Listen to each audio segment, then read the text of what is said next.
Chapter 264. Seize every moment. How can I not be anxious? Chen Pingping's thin face was expressionless. His smooth, beardless chin made the wrinkles on his face seem even deeper. He looked very old. Remember, I am not much younger than Shaoen. Fan Xian was silent. He could smell some sort of gray aura from the old cripple in front of him. He forced himself to calm down and reported some of the secrets that had occurred on his journey, but he did not reveal that he had talked with Shaoen all night in the cave, and that he already knew the specific location of the temple. When can Si Lily enter the palace? Chen Pingping seemed to be very confident in controlling that woman from 1,000 miles away. Fan Xian frowned slightly, wondering when he would be able to get in touch with Si Lily's brother. I'm making arrangements with some people. For the Northern Qi court, this isn't a big deal. It shouldn't be difficult. Chen Pingping nodded. You know, the first bureau's position was originally reserved for Yan Bingyun. I didn't expect Yan Ruohai to want to retire at such a young age. Yan Bingyun has always worked for his father, and is very familiar with the fourth bureau. Staying there is not a bad choice. But the first bureau has been thrown to you. You need to be careful. Fan Xian squinted. Is there anything I need to be careful of? Chen Pingping looked into his eyes with a strange smile. There are many things you need to be careful of. In fact, His Majesty has always hoped that you would pick up the first bureau. After all, there are many officials in the capital. If you don't keep a close eye on them and let them get too close to the princes, there will always be some trouble. Fan Xian's heart trembled. He began to secretly curse that person in the palace. Your sons are making a ruckus. Why do I have to put out the fire? Chen Pingping's withered fingers gently tapped on the armrest of the wheelchair. His knuckles protruded like the joints of bamboo. Fan Xian turned to look and heard the tapping of the armrest. Only then did he realize that the armrest was hollow, just like bamboo. He couldn't help but have a strange thought. This most strict and terrifying old man in the Qin kingdom was as temperamental as bamboo in the wind. You did well in the north this time, Chen Pingping said. You had Wang Qinian stay there. I know what you want to do, but as long as His Majesty doesn't say anything, you can't make a move. Fan Xian frowned and said, the eldest princess made a lot of money from that line. You also know that I will be taking over the palace treasury after the new year. If I do not clean up this mess before I take over, I will not be able to produce results. How can I explain it to the world? Chen Pingping glanced at him and said, the Cui family sells goods to the north on behalf of the eldest princess. If you cut off this line, is there anyone suitable to take over? Fan Xian thought he had something to introduce, so he put on an expression that said he was all ears. Chen Pingping waved his hand. I will report this matter to the emperor. The emperor also feels that the eldest princess has stretched her hand too far these past few years. But, after all, we are one family. If he is not willing to relent, then you should not act. You must know that the council also hopes that you can firmly control the palace treasury. First, you are the commissioner. Second, you must know that the reason the Overwatch Council is able to maintain its current position among the 3 departments and 6 departments is inseparable from the palace treasury. Fan Xian asked, what do you mean by that? Chen Pingping glanced at him and slowly explained in a gloomy voice, the Overwatch Council has the power to supervise all officials, so it cannot have any relations with these departments. The affairs of the state and the council have always been separated. The Overwatch Council spends a large amount of money a year, but in all these years, not a single cent has been taken from the national treasury. So, whether it is the Ministry of Revenue or the other departments, they cannot order the council around. This is the so-called independence. Fan Xian understood. The Overwatch Council's funds and salaries are all directly taken from the profits of the palace treasury. Correct. Chen Pingping continued, "This was an iron rule set by your mother in order to separate the council from the officials of the world. So, if you want to control the council in the future, you must plan for the thousands of officials in the council and the people on the periphery. The healthier the palace treasury, the more stable the Overwatch Council's economic foundation, and it can always maintain this independent position." Chen Pingping laughed coldly. Since the beginning of the bloodshed 13 years ago, the emperor has made who knows how many new policies. The old Ministry of Military Affairs was changed to the Council of Military Affairs, and now it is changed to the Bureau of Military Affairs. He has also re-established the Ministry of War. This is just a small example.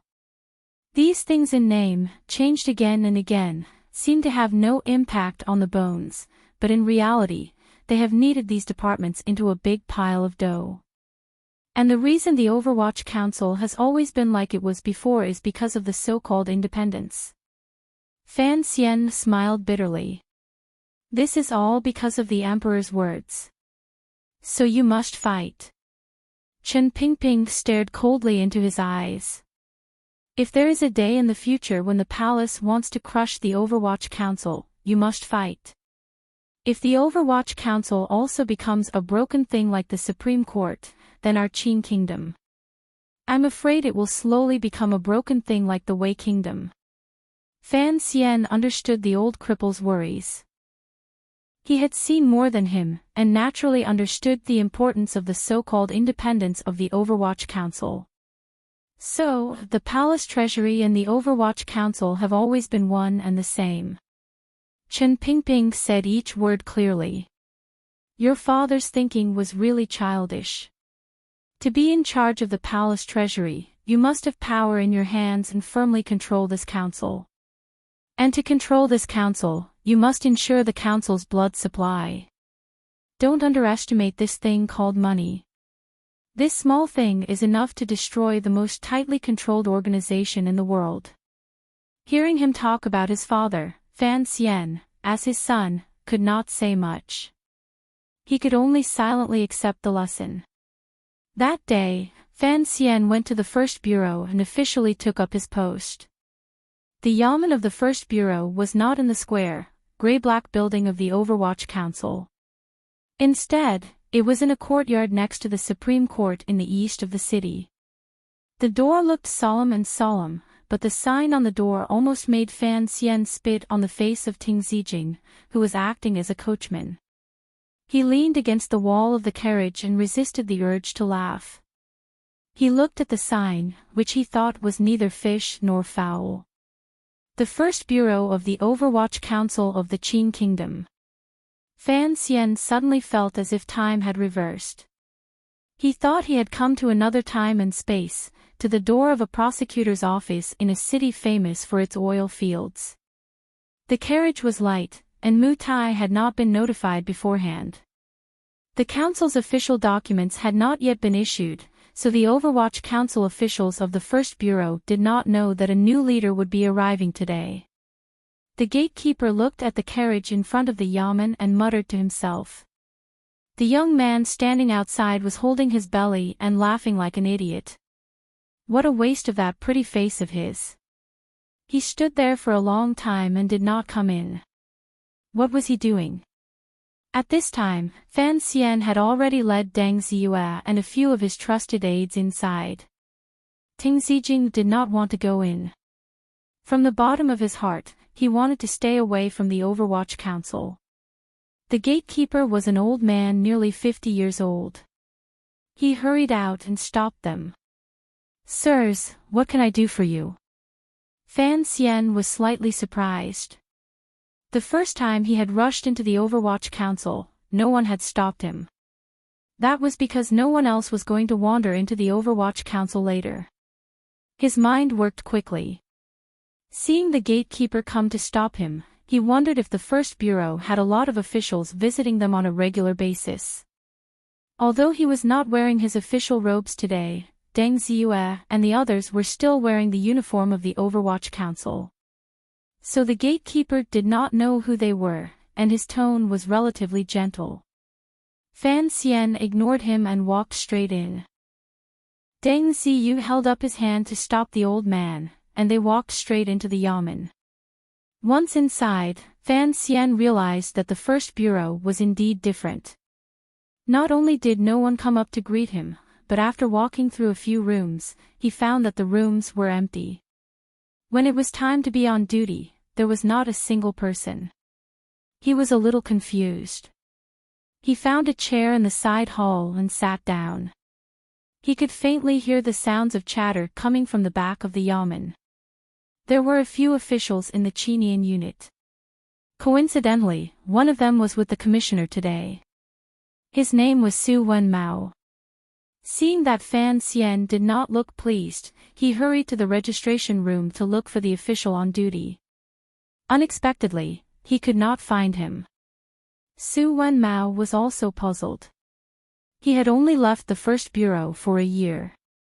Why had the atmosphere in the yamen become so strange?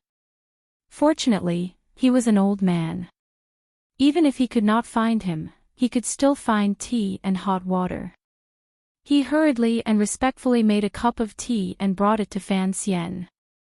Fan Xian was not in a hurry. He held the teacup in his hands and sipped it gently. Like the old officials in the court, he maintained his composure. Deng Ziyu glared at Su Wenmao. What he meant was, after all this time, no one had come out. Su Wenmao stood by Fan Xian's side, his body half bent with a bitter smile on his face. He did not dare to respond. He truly did not think that the first bureau of the Overwatch Council would, under Director Chen's might, become like an idle yamen. The gatekeeper poked his head in from outside the door and saw that these officials were only drinking tea. He guessed that they were waiting for someone, so he didn't bother to pay them any more attention. Thus, they sat awkwardly in the middle of the hall. Fan Xian was getting impatient. He stood up and motioned for them to sit, while he walked to the cupboard at the side of the hall. He began to flip through the files that had long been covered in dust. He thought to himself that no one had come to stop him. The discipline of the first bureau was truly broken. Suddenly, a few people walked in, talking and laughing. Looking at their uniforms, they were all officials of the Overwatch Council. In their hands, they carried large bamboo baskets. In the baskets, there were fish chilled. They looked quite fresh. When these people passed by Fan Xian's group, they did not look them in the eye. Only one of them caught a glimpse of Su Wenmao and laughed loudly. "Old Su, how come you have time to come back today?" Su Wenmao's face was full of awkwardness. He saw Fan Xian's hand gesture in the corner and could only smile. "Today, the commissioner is reporting to the council. We have nothing to do, so we brought you guys for a walk." On the way north, the Chinian unit knew of Fan Xian's methods. Under the pressure, they did not dare to say a word of warning. The man clapped his hands and called for the others to bring in the basket of fish. With an envious expression, he said to Su Wenmao, "Old Su, you have made a meteoric rise. If you follow that young master, won't you be able to do whatever you want in the future?" Su Wenmao considered his words and carefully replied, "The commissioner's demands are strict. I don't dare to use his name to mess around outside." The man laughed and said, "Let's not talk about that. In any case, these good things will not fall into the hands of the first bureau. Let's go." At the same time, he called out to Deng Ziyu's colleagues. "Since you're here, don't leave first. Everyone knows how long the meeting in the council will take. Come in with me to rub some." Deng Ziyu huffed coldly and turned his face to the side. Seeing that he did not give him face, the man's face revealed an embarrassed expression. He thought hatefully, "Isn't it just holding on to Commissioner Fan's leg? What's there to be proud about?" He paid them no more attention. After chatting with Su Wenmao for a bit, he prepared to leave. Just then, Fan Xian walked out. With a warm expression, he asked, "Brother, earlier I saw you bring in a basket of fish. Are you going to eat this for lunch? I'm afraid I'll have to trouble you for a meal. The light in the yamen was dim, so the man did not see Fan Xian's face clearly. He only knew that he was a young man. He laughed and said, "Of course I can't bear to eat it. We'll give it home later." "Oh. Looks like it's a valuable fish. Otherwise, it wouldn't be packed in ice," Fan Xian said. "Of course." The man squinted at Deng Ziyu and showed a proud expression. Dreamy cloud fish shipped 800 li south. They were fished from a large lake. They're incredibly delicious. If they don't keep them chilled, they would have gone bad long ago. In Jingdo, even those high-ranking officials would find it difficult to eat them. Only the military has the ability. Fortunately, we are the first bureau of the Overwatch Council. Otherwise, we wouldn't have such good food. So it was sent by the military. Fan Xian smiled. He knew that the various departments in Jingdo would try their best to please the first bureau, but he didn't think they would put in so much effort. The man cupped his hands and said, "Let's not talk anymore. Since you are waiting for the commissioner's meeting to end, then please sit for a while. I'll go in and snatch my own fish, and then I'll come out to talk with you." Fan Xian said, "Don't panic. We still have something we need to see Master Mu about. It's just that we haven't been able to find him. I hope you can help us." The man looked at him and smiled. "I thought it was a big deal. I'll go inform him. You wait here." The man laughed and walked to the backyard.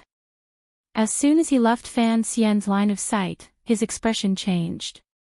He jogged into a room at the back of the yamen and kicked the door open.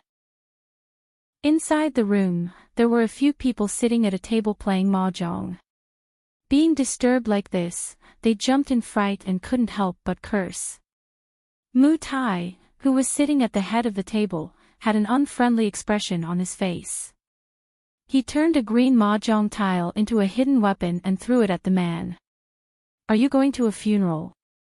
How can a few fish make you so hungry?" The man trembled. "Master Mu, a young man has come to the bureau." Mu Tai frowned and said proudly, "What kind of person is that? If it's someone we know, then bring him here. I don't want to give up such a good mahjong tile. I don't know him." The man's voice trembled. "But Su Wen Mao is with him. I think, could it be, that young master has come?" Mu Tai was shocked. He slammed the table and stood up. He pointed at the man's nose and scolded, You have to take responsibility for what you say." He was so frightened that he stood up and paced in circles. "Is it really the commissioner?" "I think so." The man's face was full of grievance. "In front of him, I didn't dare recognize him. I pretended I didn't know him and came to inform you. If it really is Commissioner Fan, you have to be careful." Mu Tai's face was full of panic.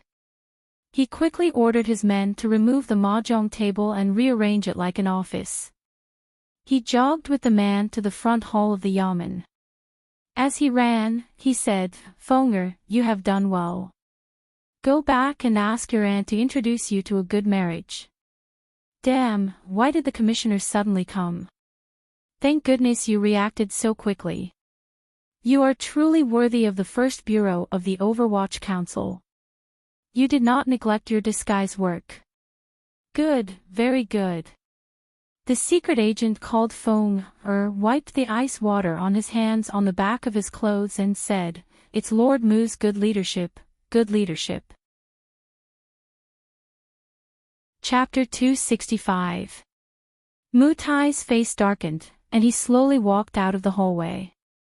Without even looking at the person sitting in the side hall, he coldly said, "Who is it that insists on seeing me? Don't you know that the first bureau is very busy?" Su Wen Mao saw that his former colleagues were always looking out for him. His eyes darted around, and he gave Mu Tai a meaningful look. Mu Tai already knew who was coming, but he was just putting on an act. He pretended to be reminded by Su Wenmao, and suspiciously turned his head to look behind him. There, he saw the young man. "You are." Mu Tai frowned, and took a step closer. Suddenly, he turned pale with fright, and knelt down on one knee. "I am Mu Tai. Greetings, Commissioner." Fan Xian looked at him expressionlessly. He had no interest in playing along. Mu Tai's face was still full of shock, and he happily said, "Sir, why didn't you tell me you were coming to the first bureau? I made you wait outside. What should I do?" Fan Xian still did not speak, but a smile appeared on his lips. Mu Tai looked at this smile, and his heart began to grow cold. Everyone knew that every time Sir Fan Jr. smiled the sweetest, it was also when he was the angriest in his heart. Thus, he could not help but lower his voice. Sir, this. Fan Xian still did not speak, and only smiled at him. Mu Tai's dark face showed a trace of regret. He did not dare to say anything more, and he knelt down again. In the side hall of the first bureau, the atmosphere was very oppressive. Fan Xian did not want to see him make a fool of himself again. After all, Mu Tai was the registrar of the first bureau. After Zhu Ji's suicide, he was basically in charge of the first bureau's affairs. He frowned and said, "The side hall is too dirty. It's not suitable for receiving guests." Mu Tai was stunned, and immediately became happy.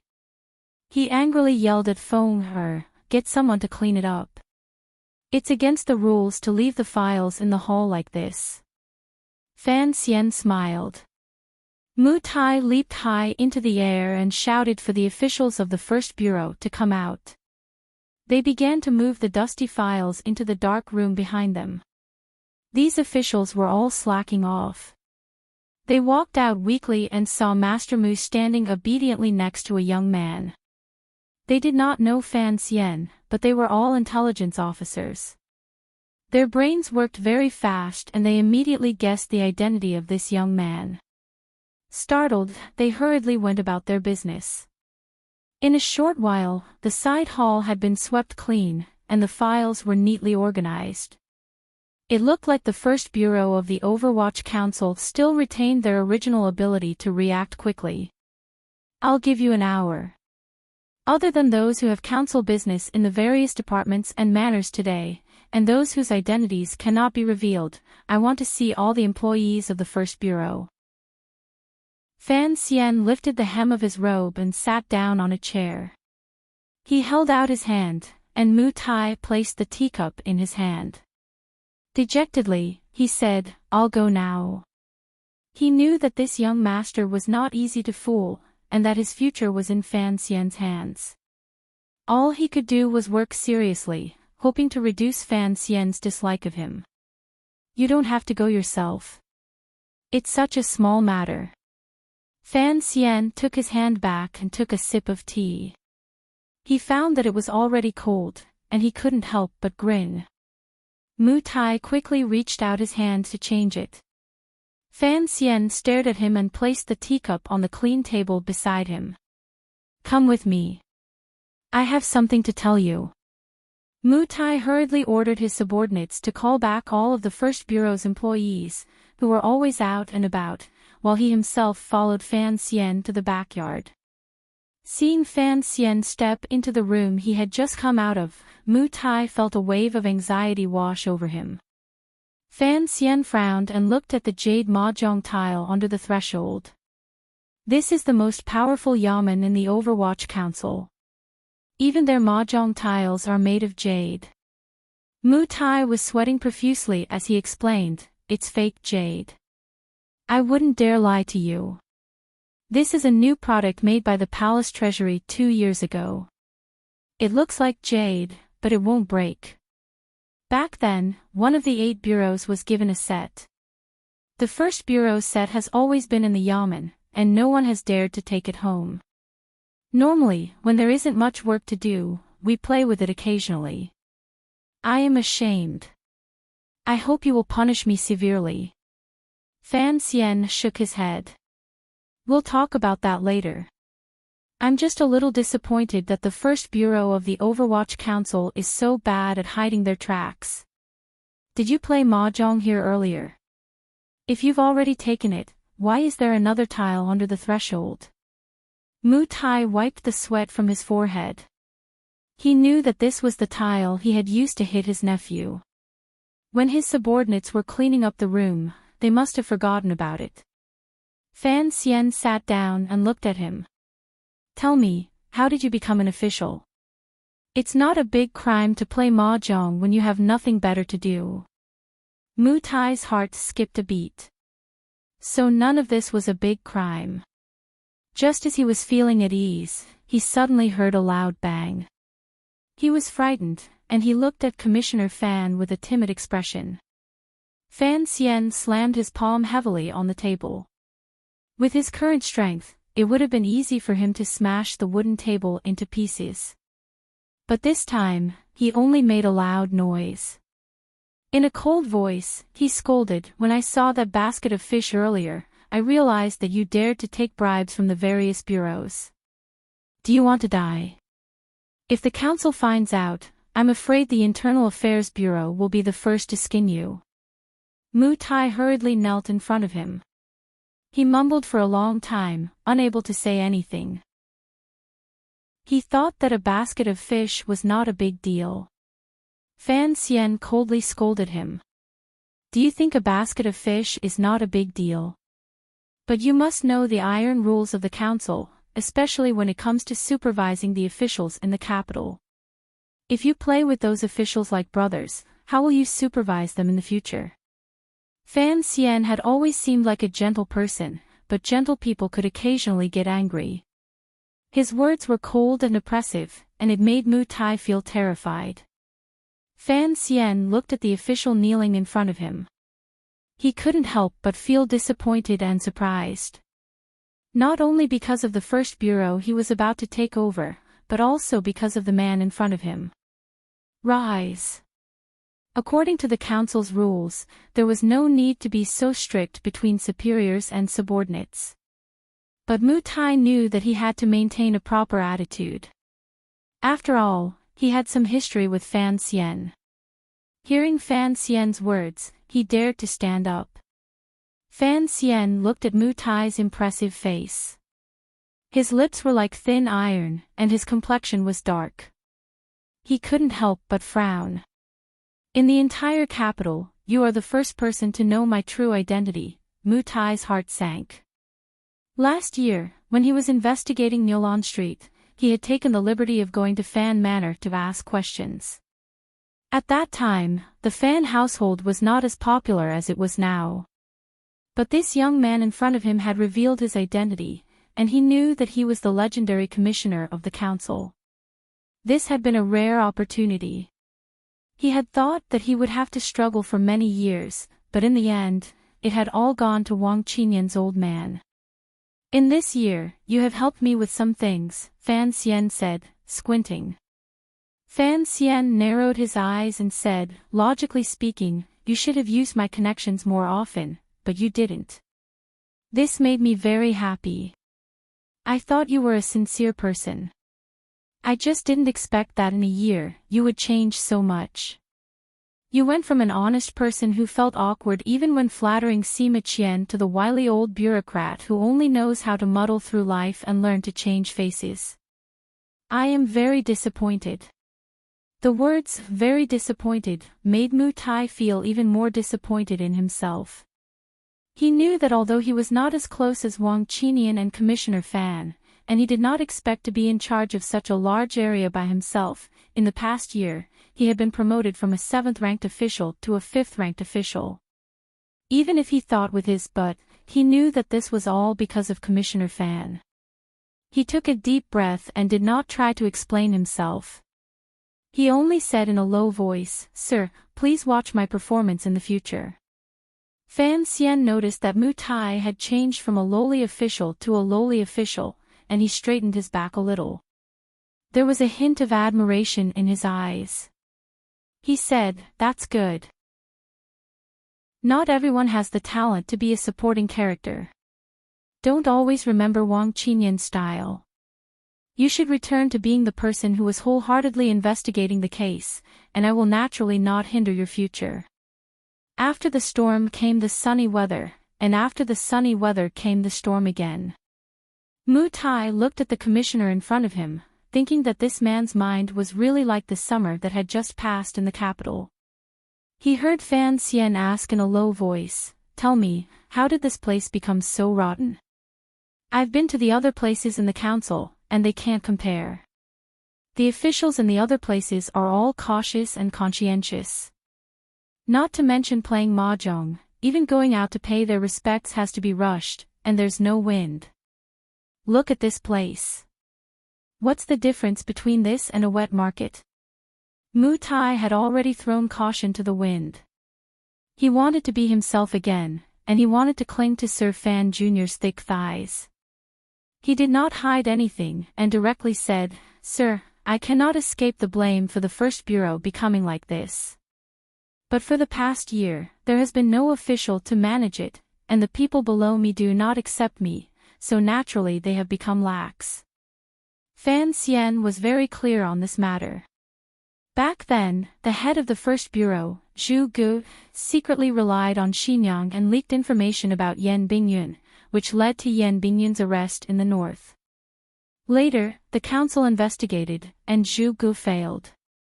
He committed suicide in a secret room during the council's joint conference. This was one of the most sensational events since the founding of the Overwatch Council. Since that day, the first bureau had been without a head. One reason was that Chen Pingping wanted to wait for Yan Bingyun to return, and the other was that the position was very sensitive. Secretly monitoring all the officials in the capital, if this kind of power was used, it could bring many benefits. At the time, the council did not have a suitable candidate, so it had been delayed. Even if there was no official to manage it, the rules and regulations have always been there. Why is no one doing anything? Has the council never reprimanded you? Fan Xian asked, somewhat puzzled. Mu Tai also didn't understand. He shook his head and continued, "Sir, you said that the rules are there, but if we want the first bureau to do something, the council has to issue an order. Without a head to speak, we ordinary officials can't find our own excuses, so we go to the manners of the vice ministers and scholars." Fan Xian was startled. He said angrily, "Did the second bureau not send any intelligence over this past year?" "They did." Mu Tai looked at him. "But according to the laws of the Qin Kingdom, we have no right to investigate officials above the third level. We have to ask for an edict, or at least get the approval of the director." Fan Xian said helplessly, "You can't touch anyone above the third level for now. What about those below the third level?" Mu Tai replied, "Sir, I dare not hide this from you. Although the first bureau is the most important department in the council in name, in reality, it has always been the most incompetent department. The reason is very simple: the second and third bureaus only deal with intelligence, poisons, weapons, and such inanimate objects. The fifth and sixth bureaus are responsible for security, the seventh bureaus deal with criminals, and the eighth bureaus deal with books. Of the 8 bureaus, only the first bureau and the fourth bureau deal with people, and the fourth bureau's energy is mainly focused on foreign countries and the provinces. Who would dare to compete with the people of the fourth bureau? They could just find a random excuse to remove the county magistrates. Who would dare to say anything? At this point, he couldn't help but laugh at himself. We, the first bureau, are deep in the capital. We look impressive, but in reality, the people we deal with are the officials of the court and the local officials of the capital.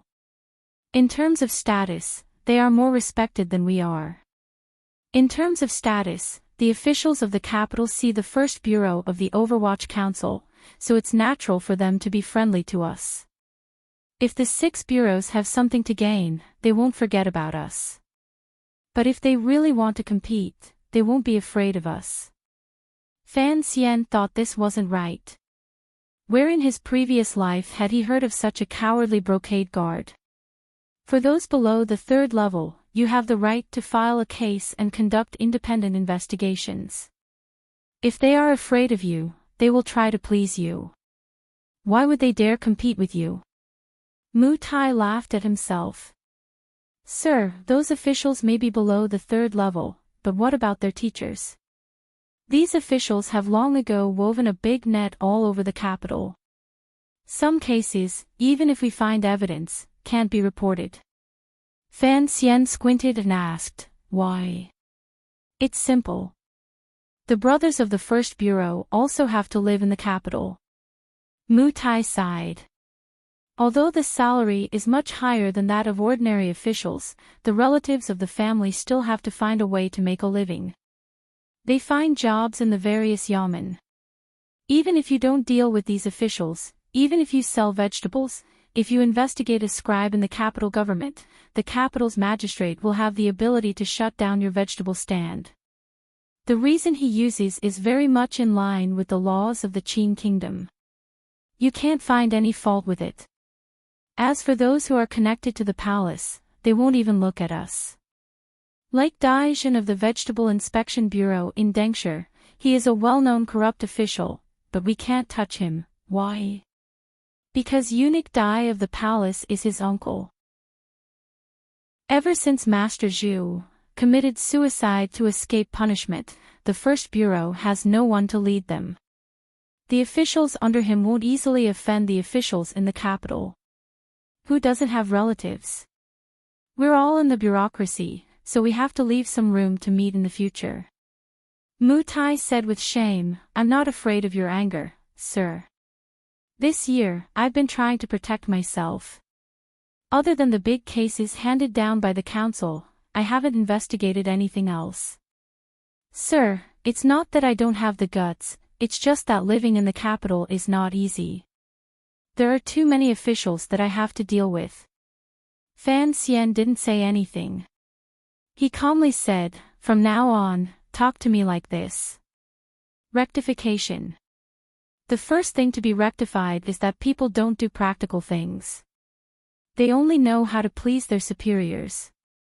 Hearing the term rectification was new to Mu Tai, he felt an inexplicable sense of fear. He quickly asked Fan Xian for instructions. After a while, Fan Xian spoke expressionlessly. Mu Tai listened with a look of admiration. He was afraid that he would forget, so he ground the ink and scribbled. After some time, Deng Ziyu finally knocked on the door and reported, Sir, everyone is here. In the First Bureau of the Overwatch Council, other than the people who had stayed behind to guard the capital, there were 310 members in total. Other than those who were investigating the case and the spies, buried in the manners of the officials, everyone who could come was basically all present. They took up an entire piece of flat ground in the back courtyard. Everyone had already tidied up their clothes and stood solemnly, waiting for the commissioner to speak to them. Fan Xian sat in a chair in front of everyone. He had no intention of standing up. He looked at these people and nodded slightly. He realized that a year of laxity had not completely worn away the solemn atmosphere around these people. He could still smell a trace of the gloominess of the Overwatch Council spies. He was quite satisfied with this. Mu Tai leaned forward and whispered in his ear, the First Bureau is a bit special. The spies here are not secret. Everyone here has revealed their identities. Most of them are still in hiding.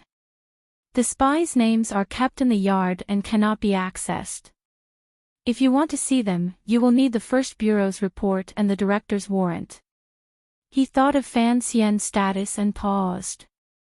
You are the commissioner, so you do not need the director's warrant. But you will need the First Bureau's report. I will write it in a bit. Fan Xian shook his head. After a moment of silence, he smiled. There is no need. From today onwards, I will be in charge of the First Bureau. If you want me to write a report, I will have someone write it. Mu Tai's body stiffened. He had thought that Fan Xian was only here for an inspection. He did not expect that he would be in charge of the first bureau.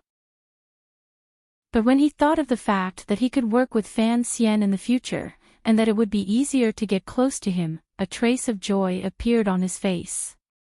There was a long silence on the flat ground. Fan Xian did not say anything. The hundreds of members of the first bureau stood in the same posture as if they were javelins. Although they were not soldiers, their uniform black was still very pleasing to the eye. It gave off the feeling of Scotland Yard on a rainy day. After a long time, Fan Xian stood up and quietly said, "I am Fan Xian. From today onwards, I will be your chief official." Most people had guessed who he was, but when they heard that the world-famous Sir Fan Jr. was coming to the first bureau as a chief official, they were slightly surprised, but more than that, they were happy. After Zhu Ji's death, not only did the first bureau find it difficult to carry out its work in the capital, they were even looked down upon by the council. Now, with Sir Fan Jr. taking the lead, who else in the other 7 bureaus would dare to make excuses? The various departments and yamens in the capital would probably offer even more benefits in secret. But what Fan Xian said next sent a chill down everyone's spine. "I know how you have spent the past year," Fan Xian said with a smile. "From today onwards, you can no longer live like this." After throwing out this simple conclusion, he sat back in his chair and glanced at Mu Tai. Mu Tai stood up and coughed twice. He looked at his subordinates in a very dignified manner and said, "Today, I have gathered everyone here mainly because the commissioner has some things to say at the beginning of his term. I have been entrusted by the commissioner to say a few words." The main idea was decided by the commissioner. Please listen carefully, my colleagues. The officials in the council listened attentively. Today, I would like to talk about the style of the first bureau. Mu Tai furrowed his brows and said bitterly, "Why is there an Overwatch Council? Why do we have the first bureau?" "Because there are corrupt officials in the court who lie to His Majesty, oppress the people, and violate the laws of the Qin Kingdom. His Majesty wants to supervise the government, the people want to live and work in peace, and the dignity of the Qin Kingdom's laws must be upheld. So, there must be a bureau." The officials were stunned. Sir Mu had always been good at handling cases. When did he learn to write such articles about officialdom? But with His Majesty, the people, and the Qin Kingdom's laws weighing down on them, no one dared to say anything.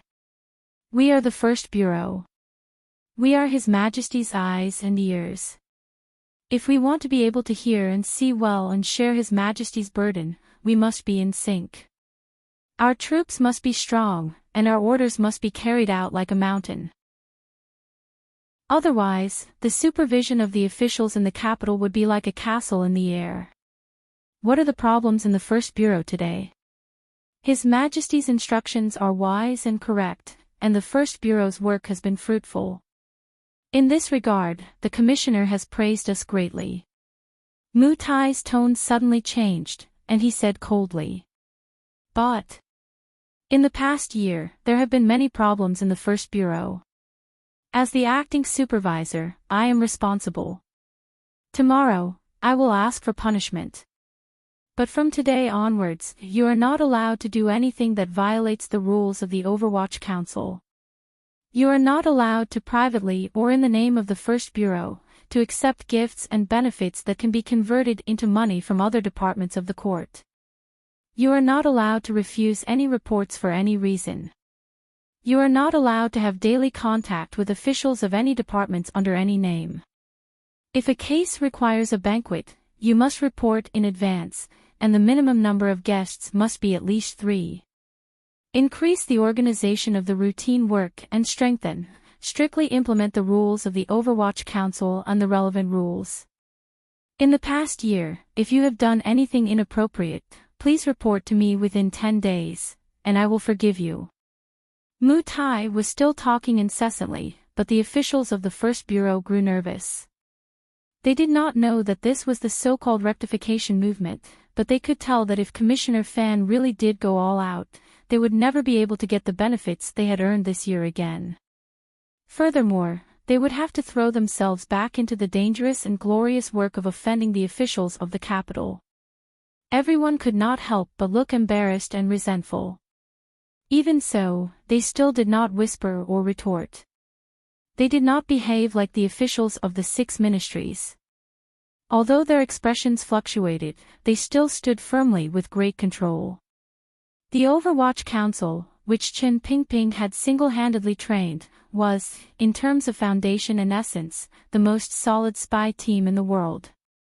Mu Tai finished speaking. Fan Xian stood up and put his hands behind his back. He smiled and said, "If you have any opinions, say them now." The crowd was silent.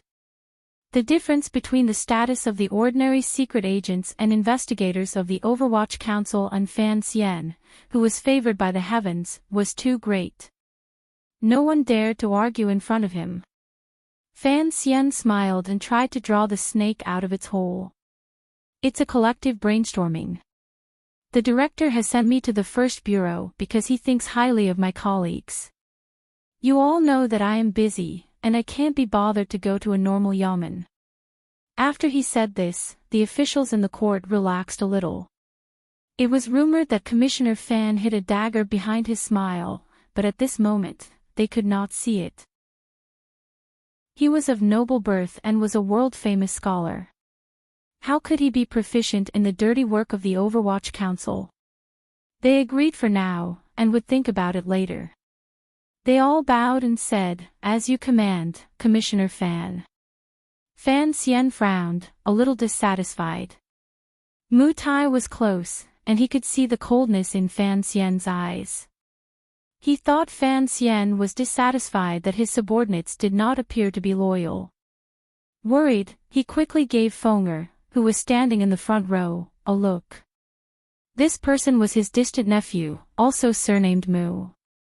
Mu Fenger saw his uncle's look and thought he wanted him to stand up and object, but how could he dare say no to the commissioner? His heart was filled with fear, and his legs trembled. In the end, he remembered the kindness his uncle had shown him.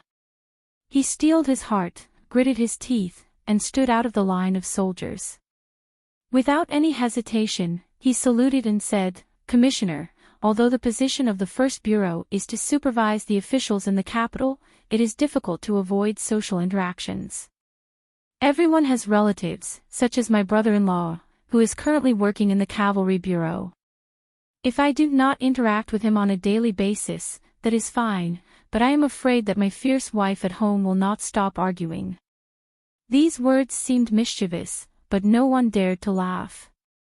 No one knew why Mu Fenger was so bold today.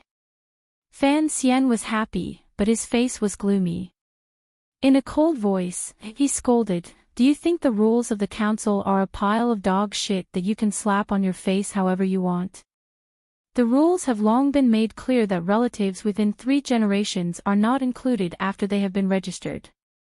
If you insist on saying this, is there something wrong? Mu Tai, drag your distant nephew away and serve him according to the rules." Mu Tai sighed and dragged his nephew away with a face full of resentment to be flogged. Fan Xian's cold gaze swept across the crowd. "Is there anything else you want to say?" Everyone knew he was using his official power to oppress people, but they did not expect there to be a stubborn person among the secret agents. They stood out and bowed in a low voice. "Commissioner, investigating cases is what we should do, but what if we are threatened by nobles? What if we encounter officials making things difficult at home? What if the eunuchs in the palace speak?" There was silence. What the First Bureau feared most when investigating cases was running into officials with connections to the palace. No matter how powerful the Overwatch Council was, they were still just thugs raised by the palace. Fan Xian looked at him calmly and said, "Say my name." These 5 words were loud and clear. "Whoever dares to make things difficult for you, regardless of whether they are officials or nobles, just say my name." In the present Jingdo, Fan Xian indeed had the confidence to say such words. Even if the people in the palace still showed a glimmer of pride in front of him, if it came down to it, probably none of the third-level officials or nobles would dare to take the risk of offending Fan Xian and bully his subordinates. With the power of the Overwatch Council in his left hand and the wealth of the world in his right, who would want to offend Fan Xian? Fan Xian looked at the official who had stepped out and felt some admiration. After he had deliberately suppressed Mu Tai, the official still dared to stand out and speak. Thinking of this, he slowed down and said gently, "What other opinions do you have? Say them all. I will not punish you." The official actually had nothing more to say. He braced himself and said, "I believe that it is only natural that individuals do not accept money. But it is fine to accept some in the name of the First Bureau. On one hand, it is better to have a good relationship with the 6 ministries. In the future, it will be easier to investigate cases. On the other hand, after the money is distributed, it can be considered a supplement." Fan Xian looked at the people in the council. He knew that these people also cared about the money. He couldn't help but laugh coldly. "In terms of salary, you all receive 3 times more than the court officials of the same rank. Although you are not as rich as the court officials, this was the original intention of the council when it was founded. What is there to complain about?" Su Wenmao, who had been standing behind him the entire time, boldly said, "The Overwatch Council has always suffered the backlash of the officials and the disdain of the people. The First Bureau is in a special situation, and the court is not willing to subsidize it, so..." Fan Xian shook his head and stopped him from speaking. He looked calmly at the Overwatch Council's secret agents and officials present. He waited until the atmosphere had been squeezed until it was incomparably silent. Only then did he say, word by word, "Don't ask what the court has done for you. Ask yourself what you have done for the court." Su Wenmao was stunned. After thinking about it for a while, he realized that there was a deeper meaning to it. He couldn't help but feel a sense of shame and admiration.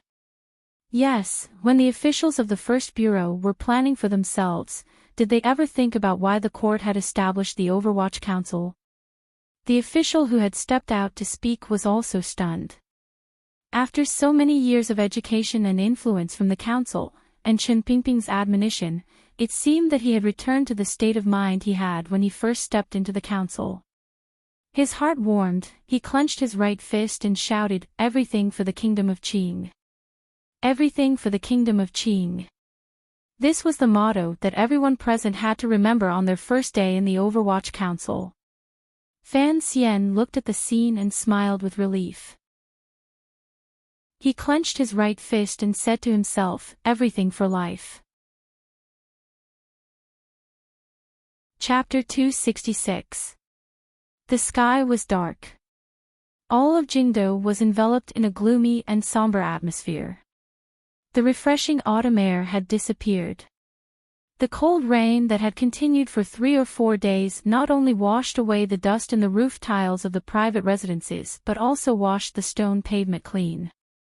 At the same time, it also brought the first chill of autumn in the 5th year of the Qing calendar. Fan Xian rubbed his hands together and sat on the 2nd floor of Xinfeng Restaurant. His gaze pierced through the layers of rain outside the window and looked at a yamen across the street. A little further in that direction was the yamen of the Supreme Court. Comparing the 2 yamens, the First Bureau appeared much quieter. However, the expressions of the Overwatch Council officials who went in and out were steady. They were no longer the same as before. The rectification had been going on for a few days. Of course, Fan Xian did not think that just shouting a few slogans and reiterating the rules would be enough to bring back the minds of all the officials. So, the secret self-examination and investigation had continued. After ruthlessly removing some people from their positions, and at the same time, even more ruthlessly sending some officials to the 7th Bureau for trial, the atmosphere in the First Bureau finally changed. The yamen, which was as precise as a machine, finally began to operate effectively. Fan Xian was not used to sitting in the first bureau, so he refused Mu Tai's offer of a room. Instead, he booked a quiet room facing the street on the second floor of the famous Xinfeng restaurant. Every day, he would sit there and eat some snacks to kill time. At the same time, he could ensure that if something happened in the first bureau, he would be able to react immediately. There was a steamer on the table in front of him. In the steamer about the size of 2 palms, there was a single steamed bun. From this, one could tell that this steamed bun had a thin skin and a large stuffing. It was indeed not small, and the white surface was filled with a delicious oil that was about to overflow, making one feel a little envious just by looking at it. He blew gently on the bun and used his chopsticks to unfold the longan, revealing the freshly oiled broth inside. Fan Xian took a tube of wheat straw and tilted his head. "Do you want some soup?" "Hot." Fan Xian smiled and used his chopsticks to open the eyes. He picked out the meat filling that had been soaked in the soup for a long time and had already started to taste. Using a small plate, he placed it into the bowl of the person beside him and coaxed, "The bao is the best. This soup is hot, but the meat is not. However, you still need to blow on it a bit." The bao was very obedient. Puffing his cheeks, he blew at the meat in the bowl with all his might. "Tiger! Tiger! Tiger!" Ever since his father-in-law had resigned and returned home, the Lin Manor had become deserted. When Fan Xian was in northern Qi, De Bao spent most of his time in the manor. After he came back, he didn't see De Bao for a few days. He couldn't help but feel suspicious. After asking Wan, he found out that she thought he had just returned, so she sent De Bao back to the Lin mansion. Fan Xian was not happy to hear this. Although others would not dare to make things difficult for Lin Manor for his sake, the servants in Lin Manor were the most cunning characters. Right now, Lin Manor was only looked after by Warner's distant relatives. How could he be at ease? Unfortunately, after he took over the first bureau, he had been busy for many days and did not have time to deal with this matter. Taking advantage of today's rain and there was nothing to do in the capital, he called Deng Ziyu to bring De Bao out from the Lin mansion and sit with him in Xinfeng restaurant to taste the restaurant's most famous jitang buns. After a while, they would return to the mansion. "Stop boasting. You can eat now." Fan Xian chuckled and looked at his brother-in-law. For some reason, De Bao, who had the intelligence of a child, was especially obedient to Fan Xian's words. He quickly lowered his head and swallowed the meat in one gulp. Seeing how anxious he was, Fan Xian didn't know if he tasted it or not. Seeing this scene, Fan Xian couldn't help but think of Zhu Beiji eating ginseng fruit. He couldn't help but laugh. Deng Ziyu sat at another table. Seeing this scene, he couldn't help but feel a little strange. The Qinian unit that followed Fan Xian had a total of 30 people. They were divided into 4 squads to protect him. After Deng Ziyu took over Wang Qinian's position, he followed Fan Xian closely. So, he knew what Fan Xian had been doing these past few days. He thought to himself that the commissioner he followed was really an enigmatic person. After rectifying the atmosphere of the first bureau, he didn't give any specific instructions for a long time. Instead, he just stayed in Xinfeng restaurant every day to eat good food and listen to folk songs. For someone of Fan Xian's status to be so attentive to his retarded brother-in-law, Deng Ziyu was a little surprised and a little impressed. The sound of footsteps came from downstairs. Deng Ziyu immediately woke up from his idle thoughts. His hand tightly gripped the pedao at his waist. His eyes were like an eagle's, staring at the stairs. The person who had come was Mu Tai. These days, he had been in charge of corrective work in the first bureau.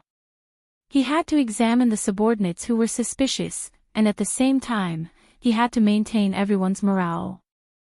He also had to deal with the task that Fan Xian had secretly given him. He was so busy that he didn't even have time to stroll around the building. His eyes were sunken, and there was an unhealthy gloominess on his dark face. Mu Tai took off the rain hat on his head, unbuttoned his raincoat, and threw it in the corner of the room. He carefully took out a cylinder from his bosom. He didn't know what material the cylinder was made of, but it was obviously waterproof, because the paper he pulled out from inside the cylinder was not wet at all. Fan Xian took it and carefully examined it line by line. His eyebrows gradually furrowed, and his face became gloomy. When he first returned to the capital, he had Deng Ziyu investigate the officials who were related to the second prince, to see if they had anything to do with the Cui family. Later, he took over the first bureau, and this task was directly given to Mu Tai. It was a test for him. There didn't seem to be any strong evidence on the paper, but this was what he had expected. The other party must have done it very cleanly, but it seemed a little too cleanly. Could it be that the Cui family, as big as they were, had not given any tributes to the Minister of Appointments and the Imperial Astronomer all these years? Fan Xian sighed in his heart and asked, "Everything is here?" Mu Tai nodded. Fan Xian asked again, "Did the second bureau ask anything?" Mu Tai looked at him and shook his head. The second bureau is very cooperative, and they only think it's an order from the council.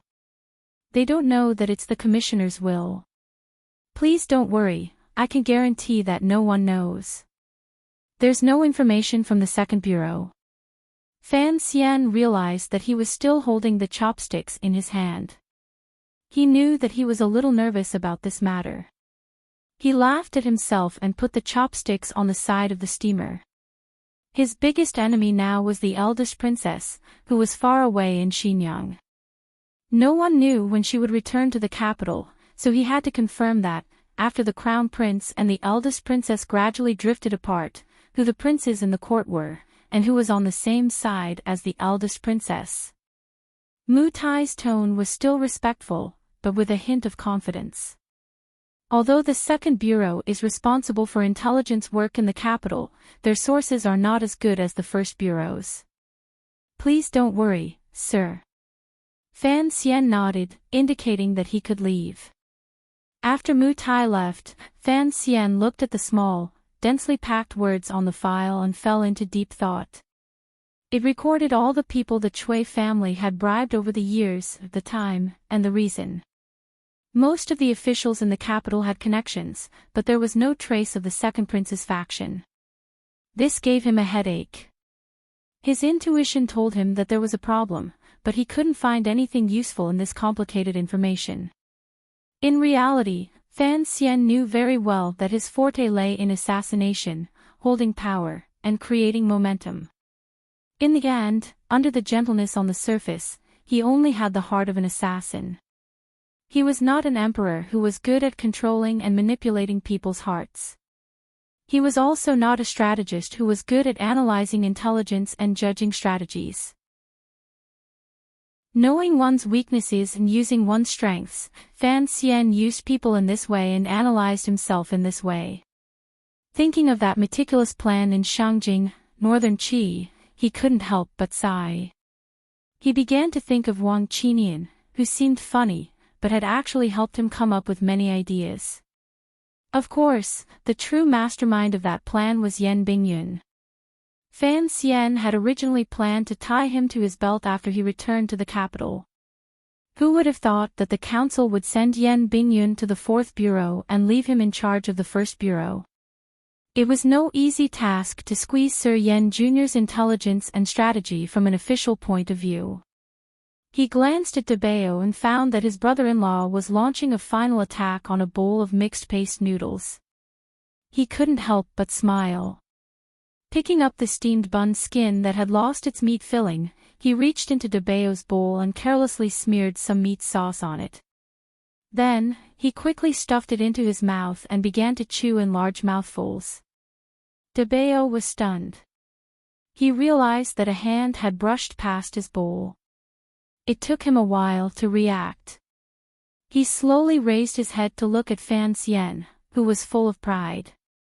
He shook his head with some bitterness, then lowered his head to eat the noodles. Outside Xinfeng restaurant, the rain continued to fall. The force of the rain was great. After it hit the ground, it bloomed into countless balls of mist, gradually blurring people's eyes and obscuring the buildings around the street. A chill followed the raindrops and landed in Jingdo. It blew against the group of people in front of Xinfeng restaurant's door, wanting to burrow into their necks and borrow their warmth. Fan Xian draped a windbreaker over De Bao's body and carefully fastened the buckle around his neck. Only after confirming that the cold wind wouldn't enter did he relax and pat his shoulder. Xian has to do some things. De Bao can go back to the manor and play with Wan first, okay? De Bao was chewing on an apple. He vaguely nodded his head and said, "My sister is too fierce. Fan. Fatty will play." Fan Xian understood what he meant and laughed out loud. He thought to himself, if all the officials, merchants, husbands, prostitutes, and poets all had a simple and peaceful heart like De Bao, perhaps his own life would be much simpler and more relaxed. He carefully said a few words to Ting Zijing. The Fan Manor carriage took the young uncle back to the manor. Deng Ziyu glanced at Fan Xian and asked in a low voice, "Sir, where are we going at this time?" "To Yen Manor." Chapter 267. Deng Ziyu was slightly startled. He thought to himself, on this rainy day, instead of waiting in the bureau for his subordinates to show their filial respect, instead of eating heartily in Xinfeng restaurant, instead of going back to his manor to enjoy the warm tea, he insisted on going to Yen Manor in the face of the storm. He didn't know what he was thinking. "I'll go get a carriage," he said to Fan Xian in a low voice and prepared to walk to the opposite side of the street. Fan Xian shook his head and flipped his hand to cover his head with the hood of the raincoat. He was not afraid of the pouring rain outside. Just like this, he walked into the rain on Chang Street, allowing the rain to hit the gray-black clothes on his body. The Overwatch Council's official robes were very common, but there were special styles. For example, when investigating a case on a rainy day, they would often wear this kind of raincoat. The sleeves were wide but not long, and it was all made of waterproof material. There was a one-piece hat on the back. The style was a bit strange.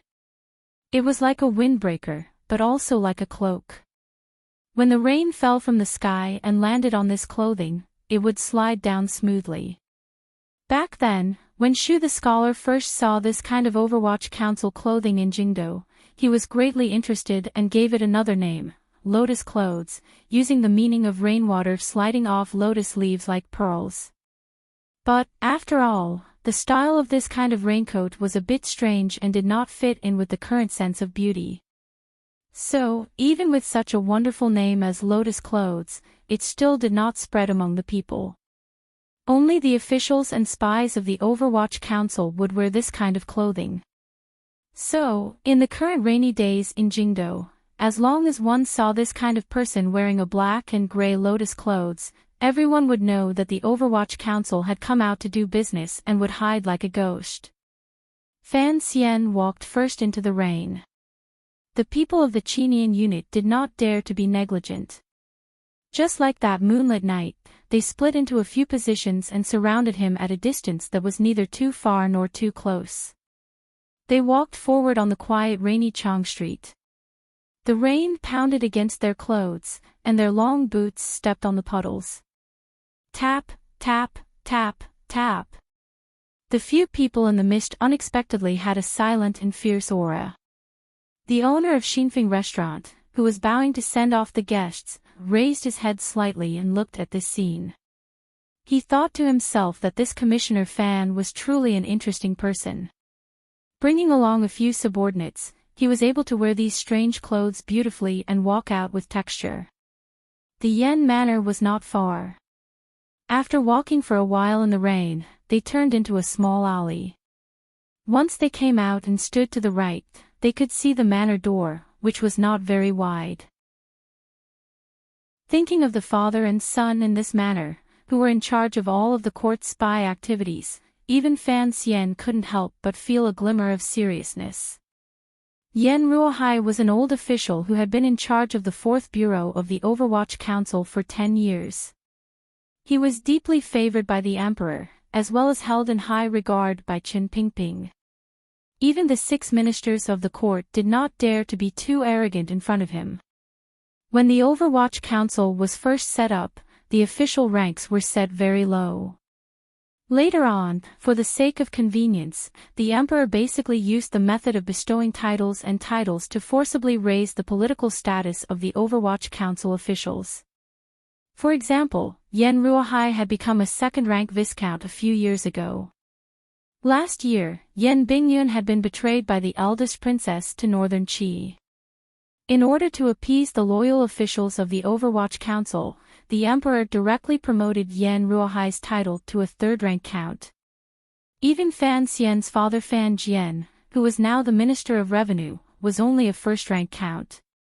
From this, one could see how well the emperor treated the officials of the Overwatch Council.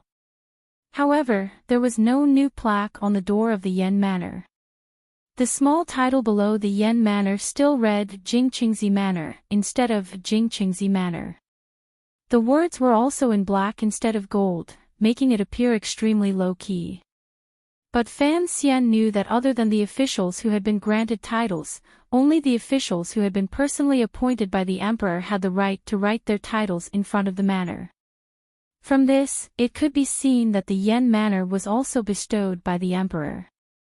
Even if they wanted to be low-key, they could not. Standing at the manor gate, where the rain had yet to stop, the caretaker at the gate had long since seen them arrive. Seeing the raincoats they were wearing, he knew they were officials of the Overwatch Council, but he didn't know if they were colleagues of the master or friends of the young master. He hurriedly descended the steps, using his hand to shield himself from the rain, and welcomed Fan Xian and the others. Fan Xian lifted the rain hat off his head, revealing his slightly wet hair. "Is little Yan home?" he asked. The caretaker was about to say that the master was not home, but hearing the other party speak, he realized they were looking for the young master. Looking at the handsome face, he had long since guessed who it was. He respectfully said, "The young master is home. May I ask if you are the commissioner?" Fan Xian nodded and took off his raincoat, placing it on his forearm. The caretaker hurriedly took it, holding up an oil paper umbrella in his left hand. "Sir, please come in." This was a clever man. He knew that the young master had returned from the north and had a close relationship with Commissioner Fan, so he took the liberty of not announcing his arrival and welcomed them directly.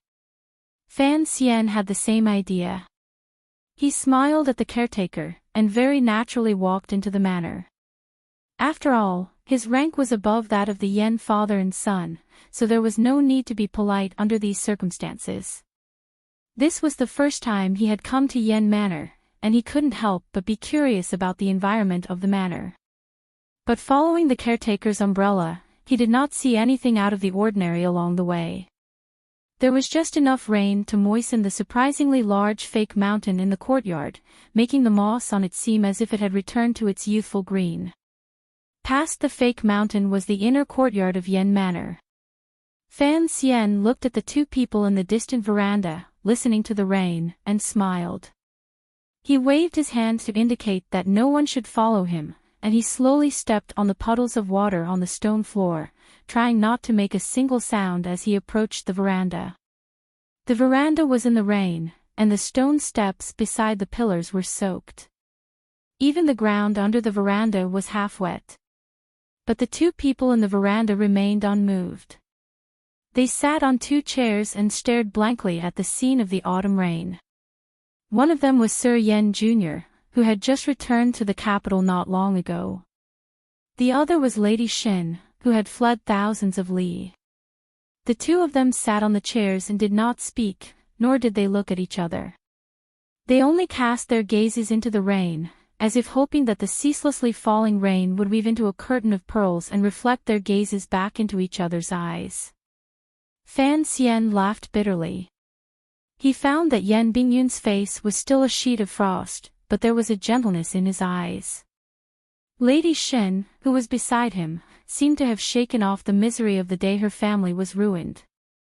There was a slight shyness on her face, but there was an additional trace of confusion in her eyes. But this pair of resentful lovers did not speak, did not look at each other, and acted as if the other did not exist. The scene was a little strange. What made Fan Xian feel even stranger was that Lady Shen was wearing the clothes of a servant girl. Her feet were shackled and dragged by a long chain. The end of the chain was inside the room. It looked like she had been chained up by Yan Bingyun. After watching quietly for a while, Fan Xian sighed in his heart. He knew that Yan Bingyun's mood was not as relaxed as he appeared. Otherwise, he would have been able to stand behind the two of them for so long without noticing. So he coughed lightly. Yan Bingyun turned his head and saw that hateful, gentle, smiling face. Anger flared in his eyes. He didn't know if it was because he was angry at being disturbed, or because he wanted to make trouble for Fan Xian because he had been forced to take a captive. Lady Shen saw Fan Xian, but she did not know what to feel. Her face darkened.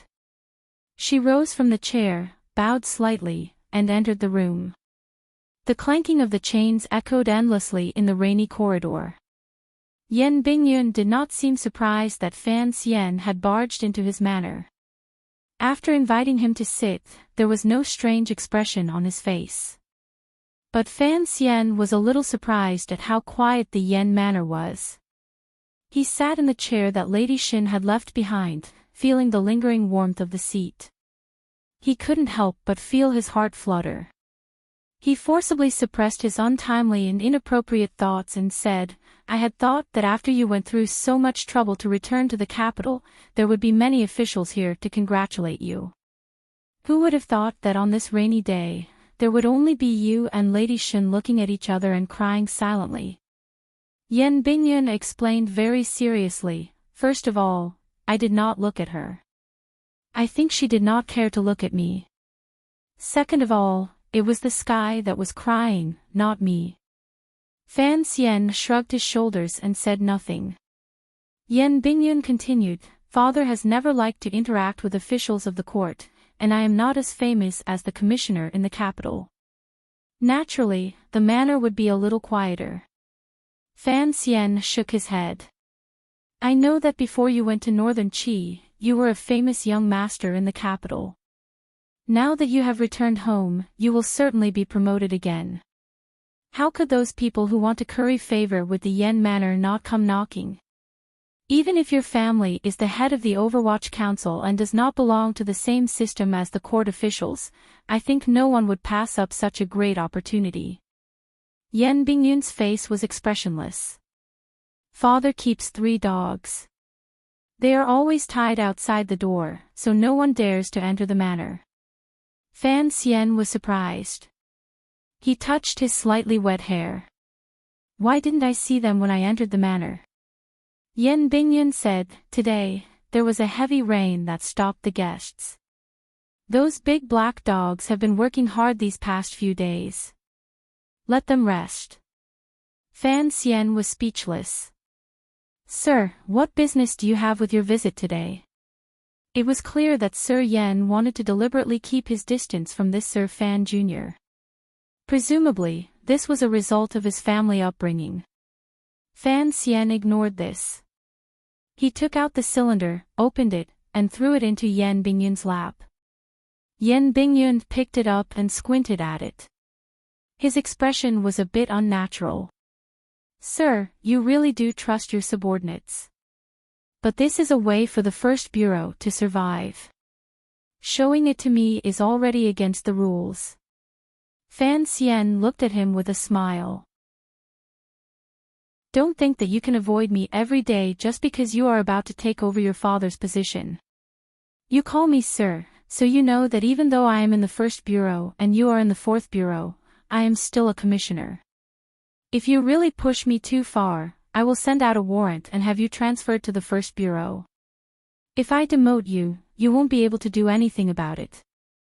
So don't talk so much nonsense. Helping me look at this information is the right thing to do. Yen Bingyun flew into a rage. How can you drag people into your muddy waters? If you use your authority to pressure me again, I will go to the director and reason with him. Fan Xian waved his hand. Looking at the rain outside, he laughed. Say whatever you want. If I do end up bringing you to the first bureau to be a registrar, don't regret it. Yen Bingyun swallowed the anger in his chest. He pointed at the information and said in a cold voice, What do you want to know? A big question. Fan Xian laughed lightly and stood up. He walked in front of Yen Bingyun and looked at his cold yet beautiful face. I want you to find out for me if there is any connection between the second prince and the Chui family. There was a heavy silence in the corridor. There was no shock or fear on Yen Bingyun's face. He pointed at the cylinder and said, Since we were in Shangjing, I knew you were going to deal with the Chui family. You did not hide this from me. But, the second prince. There has never been any rumor that he has anything to do with Xinyang. He naturally knew that Fan Xian was dealing with the Chui family because of the eldest princess. He was investigating the relationship between the Chui family and the second prince because he wanted to deal with the eldest princess. So he was a bit confused as to why the second prince would be involved. Intuition, Fan Xian said calmly. I did not hide the matter of dealing with Xinyang from the beginning. Because in this matter, there is a natural possibility that you and I will be allies. As for my suspicions of the second prince, it is because I discovered that in the half a year I was in northern Qi, he had been too quiet in the Qin kingdom. Furthermore, it was only recently that I gradually learned that this seemingly inconspicuous second prince actually has such great power in the court. There are so many officials who are close to him. The reason why Fan Xian thought that the second prince was unusually quiet was because, from the perspective of his previous life, in the struggle for imperial power, the crown prince, who had an innate advantage, could basically guarantee his future as long as he did nothing. And in this year, without the eldest princess' secret influence, the crown prince had indeed done so. However, the second prince was different. If he wanted to ascend to the throne in the future, he had to do something. A quiet dog might bite, but a quiet prince must not seize power from others. Yen Bingyun looked at him strangely. It seems that you have decided to get involved in the struggle between the princes, after all. Fan Xian smiled and shook his head. No, I am just making preparations in case they fight in the future until I don't even have a house to live in. Yen Bingyun was silent for a while, as if he was calculating the consequences of this matter. After all, as an official, there was no one who did not care about the future direction of the court, especially young and promising officials like Fan Xian and Yen Bingyun. Sir, are you on the crown prince's side? Yen Bingyun suddenly raised his head and looked directly into Fan Xian's eyes, somewhat unreasonably. He asked such a seemingly stupid, overly direct question that left no room for discussion. Fan Xian was slightly startled, but a smile slowly appeared on his face. He shook his head. No. Yen Bingyun was silent for a moment, then gradually smiled. So you are on the emperor's side. Fan Xian did not say anything. He knew that Yen Bingyun would help him. Yen Bingyun had been locked up for a year, and had long been bored to death. Now that he had returned to the capital, he was still recuperating. If Fan Xian gave him such a fun and exciting thing to do, he was not afraid that he would not take the bait. Yen Bingyun lowered his head and carefully looked through the file again. He shook his head. Although the First Bureau's investigation of the capital is not as good as it was before, it is still not bad. But for something as big as this, it is impossible to rely solely on the intelligence reports in the capital. Information needs to be cross-referenced, and this information is already a finished product. It is not very valuable. I know Mutai. He is very capable of handling a single case, but for a big situation like this, he has no control. If you trust me, I will take care of this matter. Trust? Fan Xian looked at his lowered head.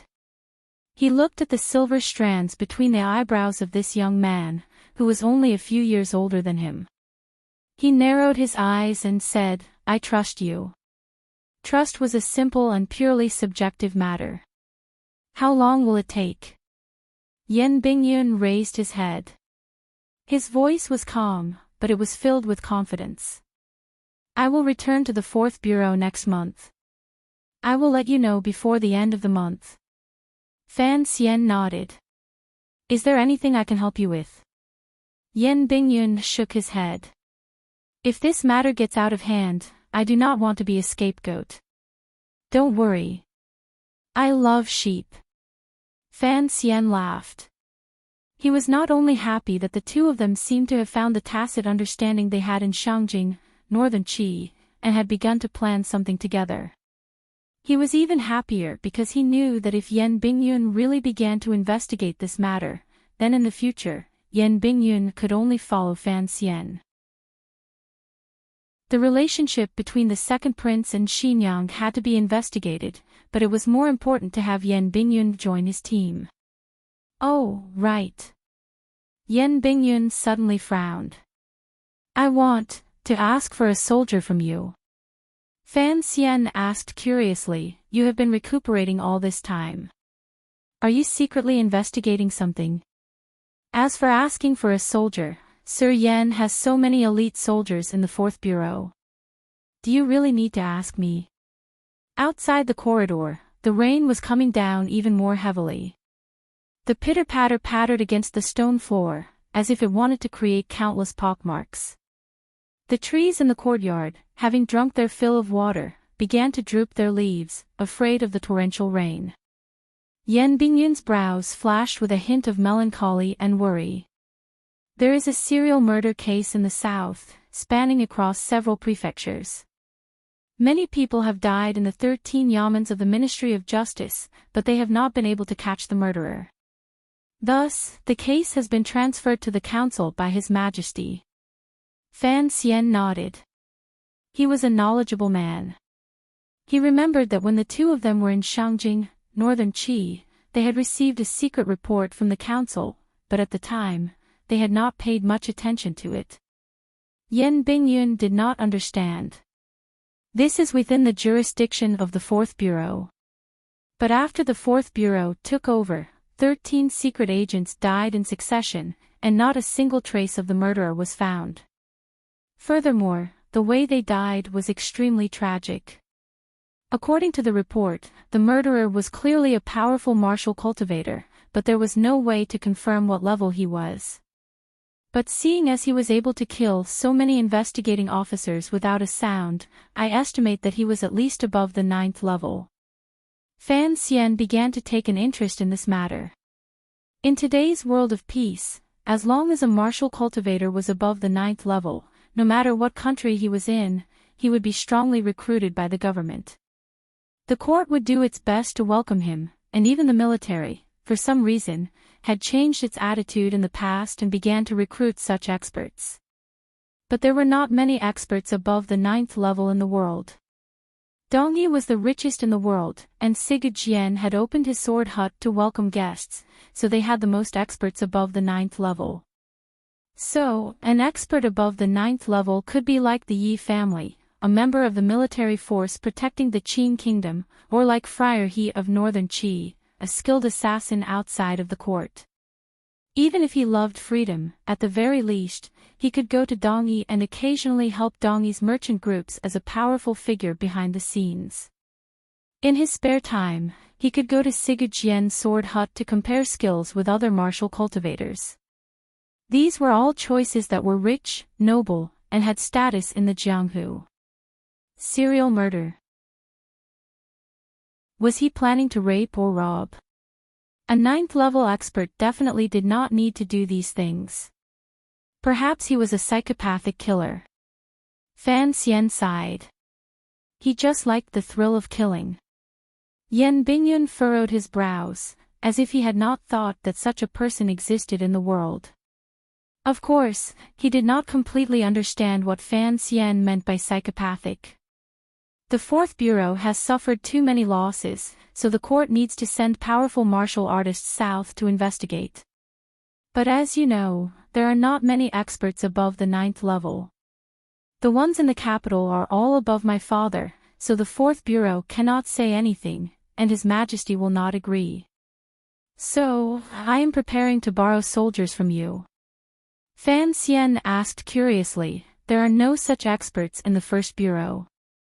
Even the guards at home are at most 2 7th-level experts, and that is already very impressive. Yan Bingyun curled his lips and smiled. I want to borrow Gundam. And those 6 long knives under his command. Fan Xian looked at his scheming spirit and wanted to slap him. In a cold and mocking voice, he said, us 2 brothers have the same wish. I also wanted to keep Gouda by my side. The first thing I did was ask the old man for it. And the result? He spread out his hands. Same as you. It was all wishful thinking. How could someone from the palace lend them to us so easily? That, I don't care. Yan Bingyun smiled. In the future, if Gundam is transferred to your service, please lend it to the 4th Bureau for a few days. Fan Xian was startled. Seeing the rare smile on Yan Bingyun's face, his heart thumped. He knew that the Yan family had other connections in the capital. Could it be that Yan Bingyun had heard something? Could it be that Gundam's 7 knives were going to be his? Thinking of this, he could not help but feel happy. Thank you for your auspicious words. If that day comes, I will lend them to you. Having finished talking about business, Fan Xian glanced at the quiet room and began to tease him. How have you been with Miss Shin? Yan Bingyun immediately turned into a block of ice at the mention of this.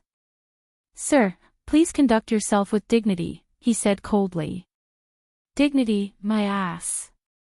Fan Xian scolded. You tied her up with an iron chain. That is asking her to conduct herself with dignity. But you are just like the assassins from the south I spoke of, perverted. The rain continued to fall, and the atmosphere was not harmonious. Under the same roof, Fan Xian proudly bared his fangs and brandished his claws. Yan Bingyun was so angry that he could not speak. He could guess that the word perverted was not a good word. He was furious. Gritting his teeth, he slapped the chair in pain. If you had not left her in the diplomatic mission, would I have been tormented to the point of no return? Disguising her as a maid isn't a long-term solution. Besides, I don't think you need to chain her up. With you in this house, I don't think Miss Shin will be willing to go anywhere else. Fan Xian continued to provoke him with a smile. Then what can I do, sir? Yan Bingyun laughed coldly. That great princess of northern Qi is quite something. She has only been in the capital for a few days, and yet she can order the great prince to come to my manor and put pressure on me to treat Miss Shin well. She is Shin Zhong's daughter, a wanted criminal in the kingdom of Qi. Right now, I can neither kill her nor let her go. What can I do? The faint sound of weeping could be heard from the room. Fan Xian withdrew his gaze from the door. Only now did he realize that the great prince also knew of this matter. He frowned. If it is truly inconvenient, I will take Miss Shin back to my manor. Yan Bingyun suddenly raised his head. Fan Xian was strong and silent. After a long time, Yan Bingyun slowly nodded. After they left Yan Manor, they found that there was an additional carriage that had been transferred from Fan Manor. Fan Xian was no longer in the mood to take a walk in the rain.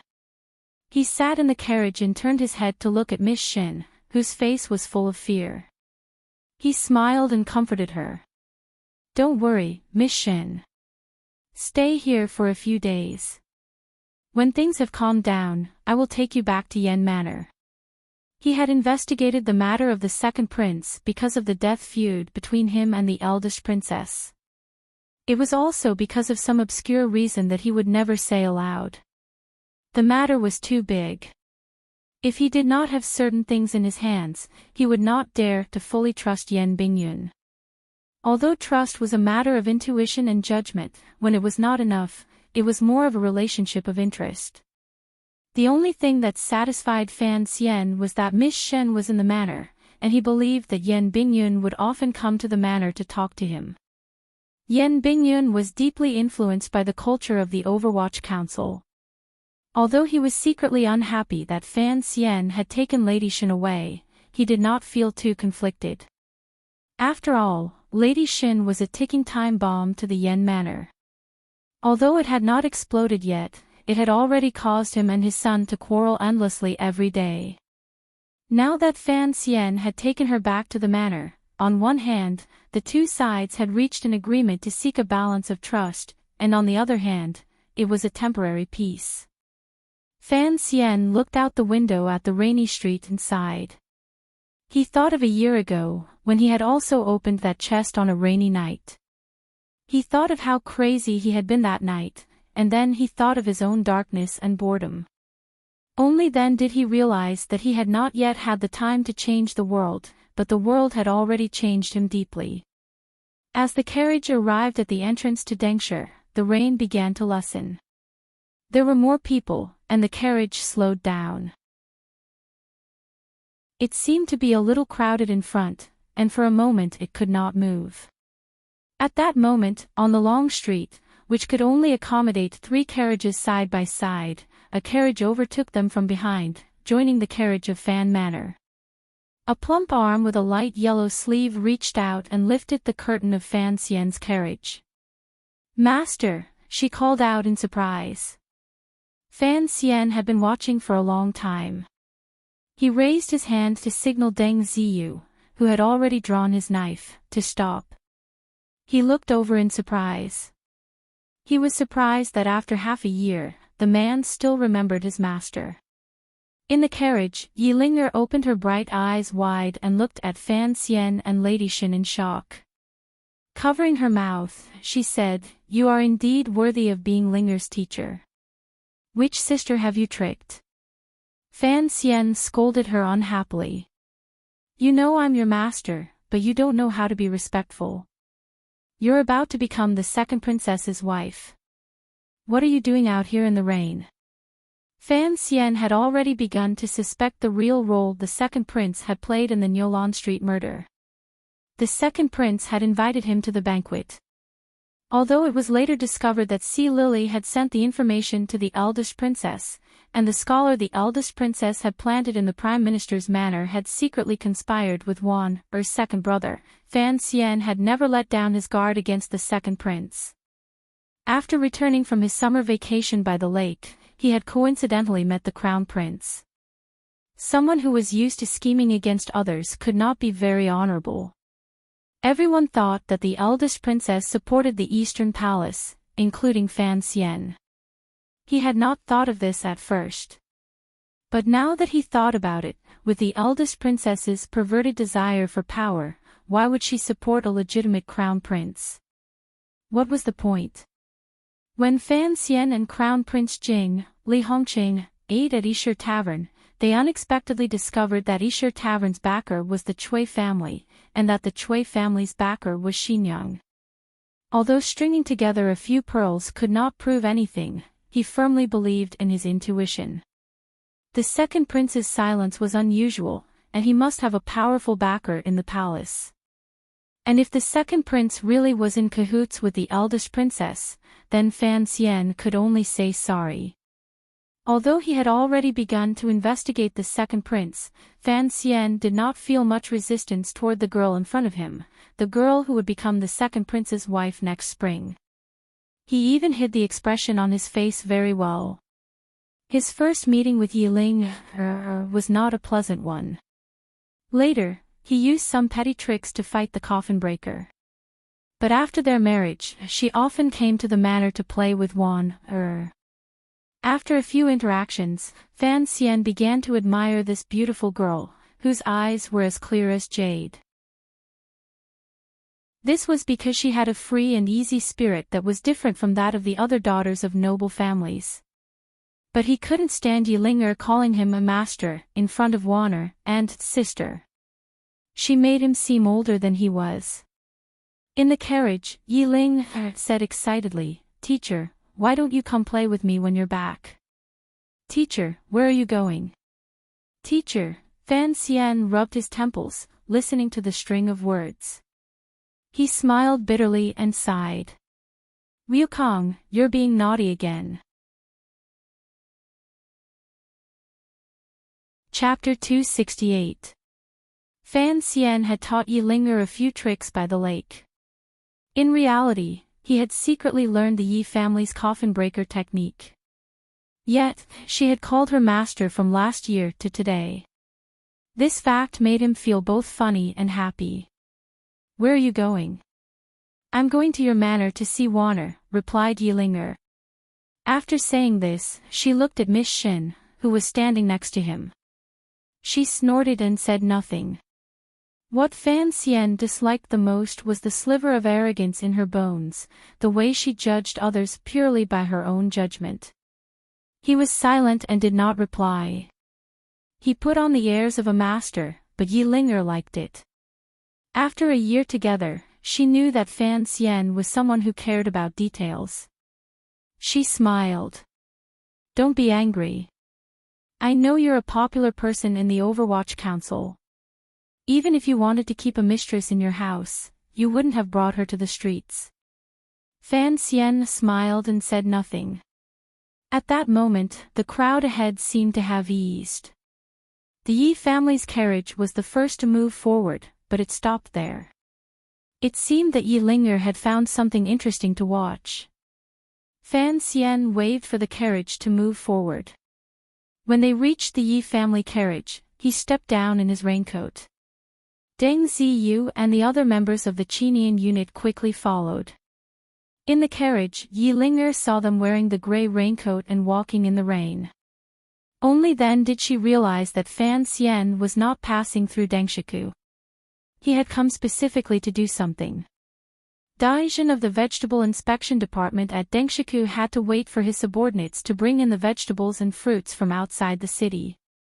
He would then classify them and sell them in different markets. At the same time, he had to deal with the daily meals of the internal court and the manners of the nobles.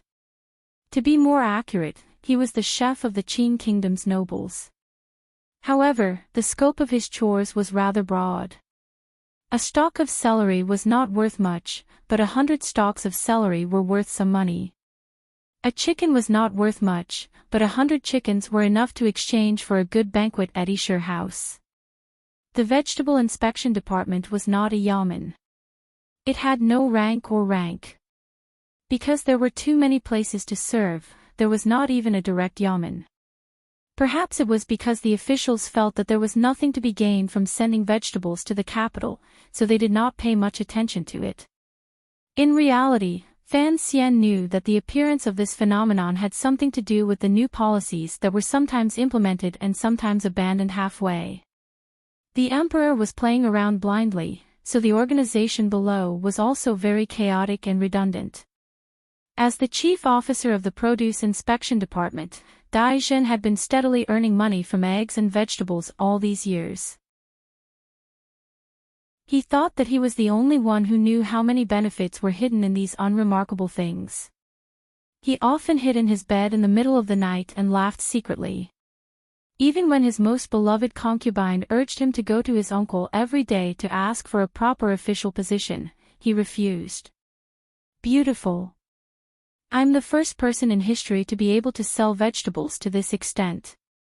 Daijin couldn't help praising himself in his heart.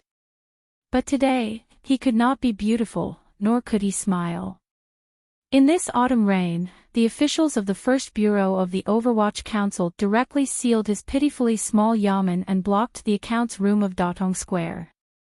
Datong Square was full of vegetable sellers, and a third of the capital's daily vegetables were supplied here. With an ashen face, he rushed to the accounts room and looked at the black-clothed ghosts inside. He patted his cheeks to make his smile seem gentler. So it's the officials of the First Bureau. I was just thinking that since it's late in the autumn, there are some rare fruits in the square. One day I'll have to go show my filial piety. The leader of the First Bureau's investigation today was Mu Feng. He knew that today's operation was a demonstration that Commissioner Fan wanted to make in the capital, so he did not dare to be careless. He looked at Daijin coldly and said, "Master Dai, come with us." The officials of the First Bureau had already sealed the account books with familiarity and began to use the names in the register to point out the people in the square and lock them into the carriages outside.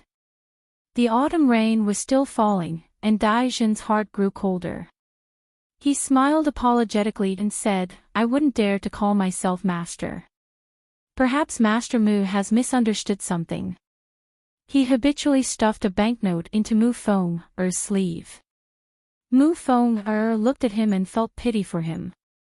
Had he not even heard of Commissioner Fan leading the First Bureau? Two indifferent Overwatch Council officials stepped forward and unceremoniously kicked Daijin in the back of his knees, knocking him to the ground. They took out a secret rope from behind their waists and tied a difficult-to-untie knot around Daijin's hands. Their movements were unusually clean and efficient. Presumably, the First Bureau had done this many times in the past. Daijin fell to the ground. His mind was in chaos. His wrists were in pain, and he was both embarrassed and angry. Finally, he couldn't help but curse, "What are you doing?" Mu Feng touched the instrument in his clothes and thought for a moment. He still did not take it out. "We are here to investigate a case. Master Dai, please cooperate." Daijin panicked. He rolled his eyes and yelled, "Help! The Overwatch Council is murdering for money." When the First Bureau of the Overwatch Council charged into the Produce Inspection Department, the people of Qing, who loved to watch a good show, had already surrounded them. However, they feared the thick black of the Overwatch Council, so the people did not dare get too close. Seeing the usually arrogant Master Dai in such a wretched state, they felt anxious. The thugs that Daijin had secretly kept took advantage of the commotion and blocked the path of the Overwatch Council. Daijin's hands were tied, but his mind was moving quickly. He knew that when the Overwatch Council acted, there was no reason to hold back. He yelled with all his might, "The Overwatch Council is murdering for money." In reality, he was also panicking. At the moment, he could not think of anything. He could only blindly yell the words, "murdering for money," hoping that his uncle in the palace would receive the news as soon as possible and think of a way to get him out before the Overwatch Council threw him into that terrifying prison. Seeing the excited crowd surround them, Mu Feng furrowed his brows. He took out a document from his clothes and read Daijin's crimes to the crowd. Most of the hard laborers and commoners in the capital deeply trusted the officials. After all, everyone knew that Daijin's hands and feet were not clean. But the crowd had surrounded them, and it was not easy to retreat. The First Bureau had very few people today, and they had to bring account books and related witnesses. It was inevitable that they would be in a difficult position. Seeing this, Mu Feng's heart was filled with anger. From a distance, he glanced outside the crowd of onlookers. Next to two carriages, there were a few unfamiliar colleagues of the Overwatch Council in raincoats surrounding Commissioner Fan. They were coldly watching through the rain. Mu Feng panicked and yelled, "Let's go." Daijin's hands were tied, but he knew that the Overwatch Council's hell was not a place an official could go. His face was red, and his voice was hoarse from crying. Like a child, he desperately sat on the ground and refused to go down. His confidants also surrounded them. Although they did not dare to make a move against the Overwatch Council, they forcefully prevented Mu Feng from capturing Fan Xian. In the rain, Fan Xian looked coldly at the scene up and down the stone steps not far away. In his heart, he thought that Mu Feng could not be put in an important position. Then he heard Yiling's curious voice from the carriage behind him. "Teacher, the way the Overwatch Council is doing things is a bit absurd. In broad daylight, you're pulling with a minor official. What a scandal. If the commoners see this, where will the court put its face?" Raindrops hit the brim of Fan Xian's hat, making it lower and covering half of his face. "Officials don't want face, so the court doesn't have to give them face," he calmly said. "Ling, don't look at this minor official. In a year, he can take more than 5,000 liang of silver from the palace. As for the benefits he's taken from Datong Lane over the years, it's even more incalculable." Half of Yiling's body was leaning against the carriage window. The rain had soaked a lock of hair on her forehead, and her clear eyes were full of interest. Today, she had gone to Fan Manor to have fun. She hadn't expected to meet Fan Xian on the road, and she had followed him to watch the spectacle. Only now did she realize that such a minor official could take so much money. At this moment, Mu and his men had finally fought their way out of the produce inspectorate and arrived in front of Fan Xian. Dai Zhen had been dragged by them through the rain. It was a miserable sight.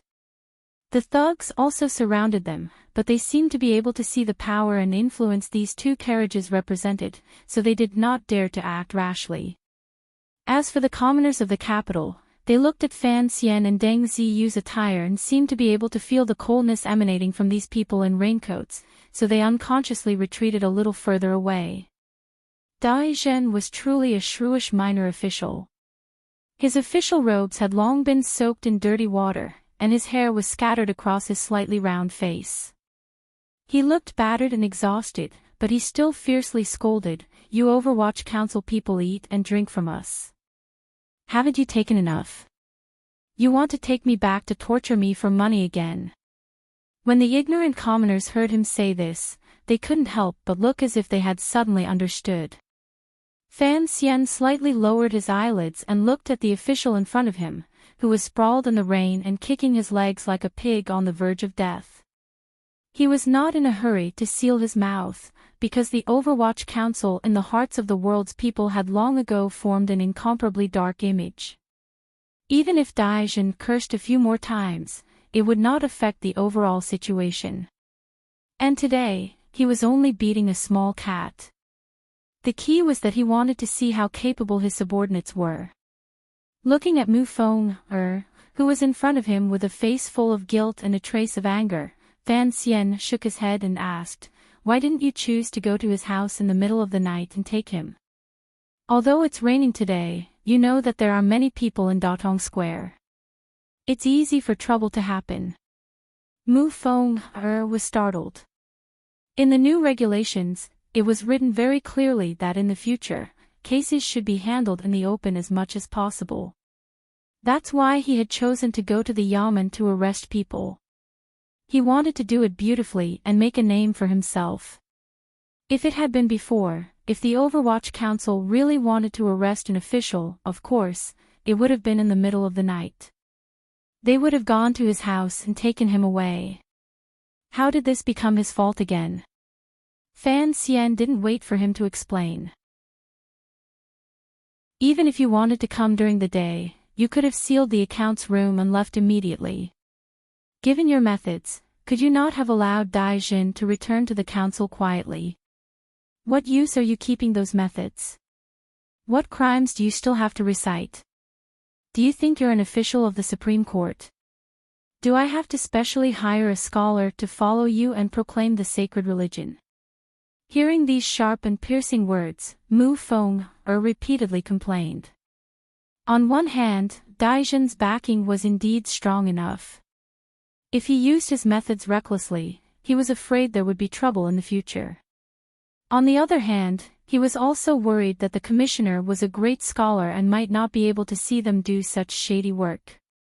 Hearing Fan Xian's sarcasm, he realized that although the commissioner had the reputation of being an immortal poet, it seemed that he was not opposed to the Overwatch Council's shady methods. In fact, he seemed to be even more passionate about them than Mu Feng was. At this time, Daizhen was still lying in the rain and crying. His muddy eyes saw who Mu Feng was reporting to. He knew it was someone from the Overwatch Council, and he couldn't help but feel afraid. He didn't recognize Fan Xian, but he recognized Yiling in the carriage behind him. Yiling was the only daughter of the capital's garrison. Ever since she was a child, she had liked to ride horses on the streets of the capital. There were not many people in the capital who didn't know her. Daizhen immediately cried to the woman in the carriage. "Miss Yi, please help me." Yiling looked at Fan Xian's calm and somewhat strange expression. She didn't dare say anything. She pulled her head back. Daizhen knew that day was over. He finally used his trump card. In a loud voice, he shouted, "Do you know who my uncle is? How dare you arrest me? My uncle is, oh." Seeing Fan Xian's look, Deng Ziyu knew that he didn't want to hear Eunuch Dai's name. He raised his knife and slapped it across Daizhen's mouth. Only now did Mu Feng understand. With some shame, he took out a small wooden stick with two ends attached to a rope and roughly shoved it into Daizhen's mouth. The wooden stick was very hard, and it broke the corners of Daizhen's mouth. 2 streaks of blood flowed down. Naturally, he couldn't speak. The crowd around them cried out in alarm. Fan Xian turned a deaf ear to them. He only said to Mu Feng, "I don't care who his uncle is. I only care who your uncle is. Do your job well and don't embarrass Mu Tai." Mu Feng made a sound of shameful acknowledgement. He threw Daizhen, whose face was covered in blood, back into the carriage. He turned around and led his subordinates to capture a few thugs hidden among the crowd. They didn't give them any chance to resist. They used the iron rods that were commonly used in the council and viciously smashed them to the ground.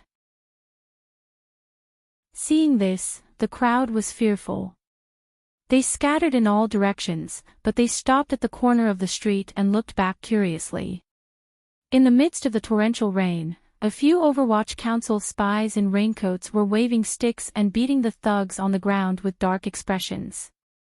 Perhaps it was because of the power of the Overwatch Council over the years, but the thugs didn't dare to fight back. The scene was bloody. Fan Xian looked at the crowd in the distance and shook his head imperceptibly. Surprisingly, he didn't return to his carriage. Instead, he lifted his hat and went straight into Yiling's carriage. Yiling was startled. How could a man like him get into her carriage? Fan Xian pretended not to realize this. He looked at Yiling's slightly wet hair and paused. He took out a handkerchief and handed it to her. Yiling took it and wiped her wet hair. Smelling the faint fragrance on the handkerchief, she thought it was hers. She smiled and began to ask what had happened earlier. Fan Xian laughed bitterly and told her what Daizhen had done. Yiling asked curiously, "How could such a small matter be worthy of your personal attention?" Fan Xian laughed coldly. "The waters of the capital are deep. Don't think that Daizhen is just an official in charge of selling vegetables. He's quite greedy. The reason he's so daring is because he has a good backer. His uncle is Eunuch Dai of the palace. I'm here today to keep watch. I'm afraid my subordinates will act too slowly and alarm Eunuch Dai. If I don't act, the First Bureau won't be able to do anything to the people in the palace." Yiling opened her bright eyes wide. "Father once said that matters in the palace are the most complicated. He told me and my brother to stay out of it. Master, you're quite daring. He's just a eunuch. Fan Xian laughed. Eunuchs have no human rights, he thought. Yi Ling shook her head disapprovingly. Don't underestimate the eunuchs in the palace. They have their own masters. If you embarrass them, you'll be disrespecting the concubines in the palace. Fan Xian was slightly taken aback. It seemed that he had only just thought of this problem. After a moment, his face returned to a sunny smile. What's there to be afraid of? I don't like going to the palace as a lobbyist.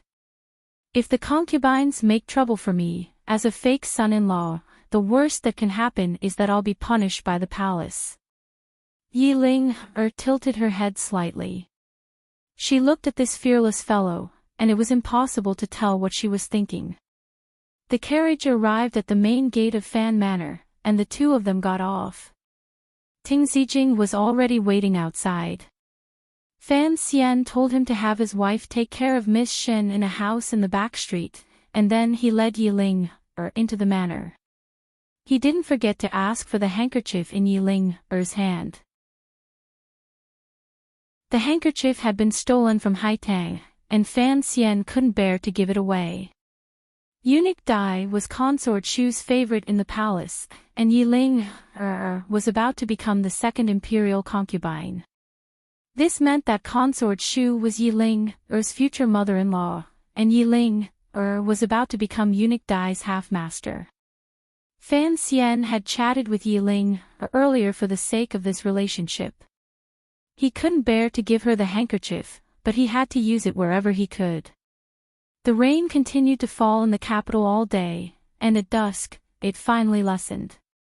Eunuch Dai, who had received the news, rushed out of the palace, flustered and exasperated. He was a popular figure in the palace, and because Consort Shu's literary talent was exceptional, she often helped the emperor copy some speeches. Even as Consort Shu's personal attendant, he also had the task of delivering imperial edicts to various manors. For example, when Fan Xian had first received the title of functionary of Taichung Temple, it had been this Eunuch Dai who had delivered the edict. By delivering edicts to various manors, he had naturally received many benefits. Now that he had broken the rules and entered the palace, no one dared to say a word. Eunuch Dai stood at the entrance of the produce inspectorate, his face bright red. He looked at the mess inside and heard the cries of pain coming from the people around him. He couldn't help but feel angry. Pointing at his nephew's subordinates, he yelled, "I told you a long time ago. You can ignore the other yamens in the capital, but the Overwatch Council must be fawned over." One of the men covered his swollen cheek and cried, "My ancestor, we've given them a lot of benefits. Today, I even gave them a banknote, and the official of the First Bureau accepted it. Who would have thought that they would copy it without error?" Eunuch Dai's entire body shook with anger. In a sharp voice, he yelled, "Who dared to not give me face? Which little bastard led the team? I'm going to find that black-faced Mutai. How dare he touch the Dai family's seedling?" He was a palace eunuch, and the Overwatch Council had no control over him, so he had the right to say such things. In his anger, he took his sedan chair to the First Bureau to demand Dai Jin's return. Although his nephew, Dai Jin, was a good-for-nothing, he had still sent over a lot of silver every year. He couldn't just watch as the Overwatch Council tortured him until he was half dead. In the capital's bureaucracy, who didn't know that the Overwatch Council was a place like that? Even if you made it out alive, you'd probably be missing a few parts. The sedan chair arrived at the entrance of a yamen, but Eunuch Dai was suspicious. He first had his attendant go in and make some inquiries. Not long after, the attendant came out and whispered something in his ear. Eunuch Dai's face immediately changed. After lingering for a long time, he gritted his teeth and said, "Return to the palace." The injured thug saw that the old man's sedan chair was returning to the palace, and he panicked. Ignoring the fact that he was at the entrance of the First Bureau, he shouted, "Old master, you must uphold justice for us. Eunuch Dai was indeed a man born in Jiangxia. His experience of announcing imperial edicts had trained him to be a master of speech. He spat out a mouthful of phlegm and spat it right onto the man's face.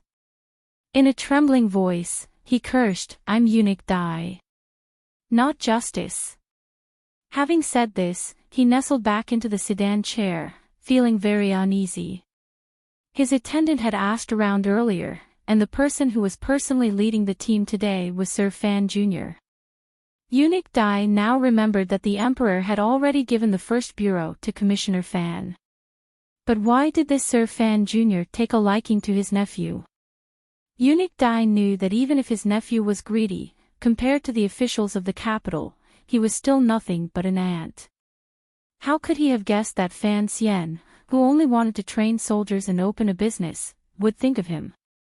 Thinking of the Fan family's overwhelming power, Eunuch Dai couldn't help but feel a chill in his heart.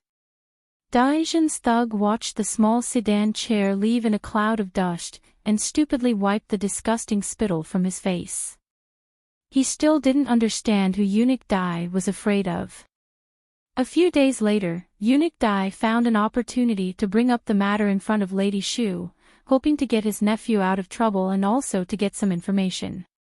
Unexpectedly, Lady Shu had somehow found out about this beforehand, and knew exactly what his nephew Dai Zhen had done. Angry, she harshly chastised him. Only now did Eunuch Dai realize that Sir Fan Jr. had already used some means to cut off his escape route. In his shock and fear, he finally cast aside his old face and humbly went to Yi Guiping's palace to curry favor. Only then did he use Lady Lu's connections to quietly hand over a thin silver note to Fan Manor. On the other side, Mu Feng, who was in charge of the case, was also scratching his head. He looked at Dai Zhen, who had not been transferred to the celestial prison, and felt a burst of anger in his heart. It was this scoundrel who had caused him to lose face in front of Commissioner Fan, but Commissioner Fan had ordered that this minor character should not be punished. Why? His hand touched the rich silver note that had just been issued to him, and he couldn't help but mutter to himself. Chapter 269. Fan Xian had ordered the first bureau to arrest Dai Zhen precisely because he had the head eunuch behind him. The officials in the capital discovered that even Eunuch Dai had succumbed, and they were naturally intimidated by the determination of the first bureau and Fan Xian's methods. The first bureau's work was carried out in the capital in an orderly and secretive manner.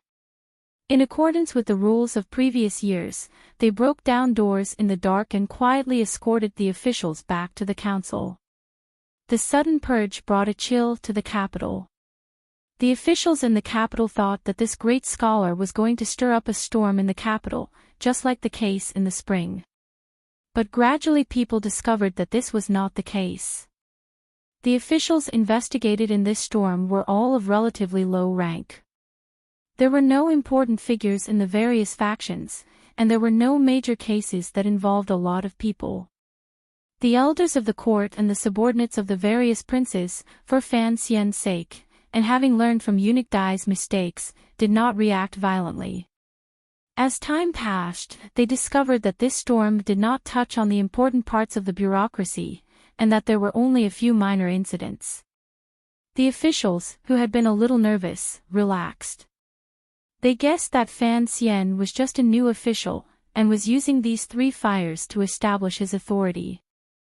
Although the fire was not large, there were still people who were worried about being caught up in it. So in the past few days, Lady Lu had become the busiest person in Fan Manor.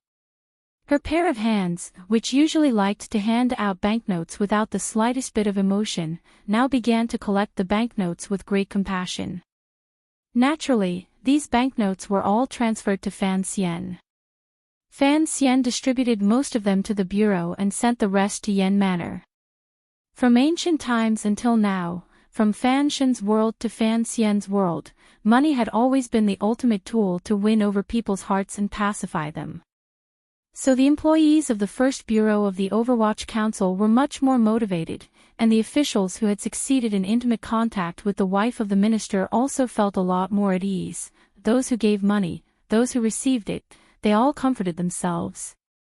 The affairs were already on the right track, so Fan Xian did not go to Xinfeng restaurant today.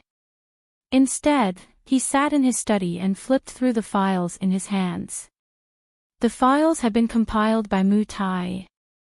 Although the writing was not exquisite, it was clear. After paying a large fine, Eunuch Dai's nephew was lucky enough to return unscathed from the Overwatch Council. Taking advantage of a loophole in Qing law, he was not moved to the Ministry of Justice or the Supreme Court. However, he could no longer be a minor official in the Produce Inspection Bureau. The other small cases were handled more gently. Logically speaking, since the Overwatch Council was investigating the Produce Inspection Bureau case, Dai Jin would not only lose his official position, but he would also lose his head. But Fan Xian somewhat appreciated Eunuch Dai's knowledge and tactfulness. He had saved him some trouble in the future, and Yi Ling had silently entered the palace to speak up for him. She had also passed on concubine Shu's plea for leniency. This was a favor he had to sell. Shi Chanli looked at his young teacher across the desk and felt a little uneasy. After the spring examinations, his three good friends, Ho Jichang, Yang Wanli, and Qing Shilin, had been sent out to become officials. According to the letters, they were doing well in various counties and provinces. Prime Minister Lin had been in the court for many years, so naturally he had connections all over the counties and provinces. These people all had their eyes on Fan Xian, and as for Fan Xian's three prized students, they naturally had to be taken care of. Of the four, only Shi Chanli did not have a name on the list, so he could not immediately embark on an official career. Before Fan Xian left for Northern Qi, he left a letter for Shi Chanli to wait for his return. Unexpectedly, after Fan Xian returned, he immediately took over the affairs of the First Bureau of the Overwatch Council. Shi Chanli was not sure what he could do to help his teacher. His friend had already become a ruler of a region, while he himself could only sit in his study and transcribe files. Even though he was an easygoing person, he could not help but feel sad. Fan Xian raised his head and glanced at him. With a smile, he said, "Do you think it's too stuffy?" Shi Chanli smiled bitterly. "Teacher, you are a few years younger than me, and yet you can be so calm in the midst of complicated documents. It seems that I also need to sharpen my temperament." Fan Xian chuckled. If Ho Jichang were here, he would certainly stand up and reply. If it was Yang Wanli, perhaps he would have already been unable to suppress his curiosity and begun to question why Fan Xian had released a felon. Only Shi Chanli was not impatient, nor did he have a dull tongue. It seemed that Fan Xian's decision to keep him by his side had not been a mistake. "Don't call me teacher," he said. "I'd rather you call me sir. It's not that it's too official, but it feels a little absurd." Shi Chanli was stunned. In fact, it was very common for examinees to be younger than the examiners. He did not feel that there was anything wrong with it. Fan Xian handed over the files on the table. "What do you think?" he asked. Shi Chanli did not know whether or not Fan Xian was testing him, but he had memorized these documents in the past 2 days. He shook his head and said sincerely, "I really do not understand, teacher, what you mean by this. If you really wanted to fight a tiger, you wouldn't have to keep an eye on these mice." Fan Xian smiled. "I just wanted to find something for the cats of the First Bureau to do. Familiarize themselves with it, so that when we do something big in the future, they won't be so flustered." Shi Chanli pretended not to hear the word big and sincerely asked for guidance. "Sir, as an official in the court, I naturally have to share His Majesty's worries and work for the court. But looking at your actions these past few days, although you have caught the small and the big, you have still offended some people.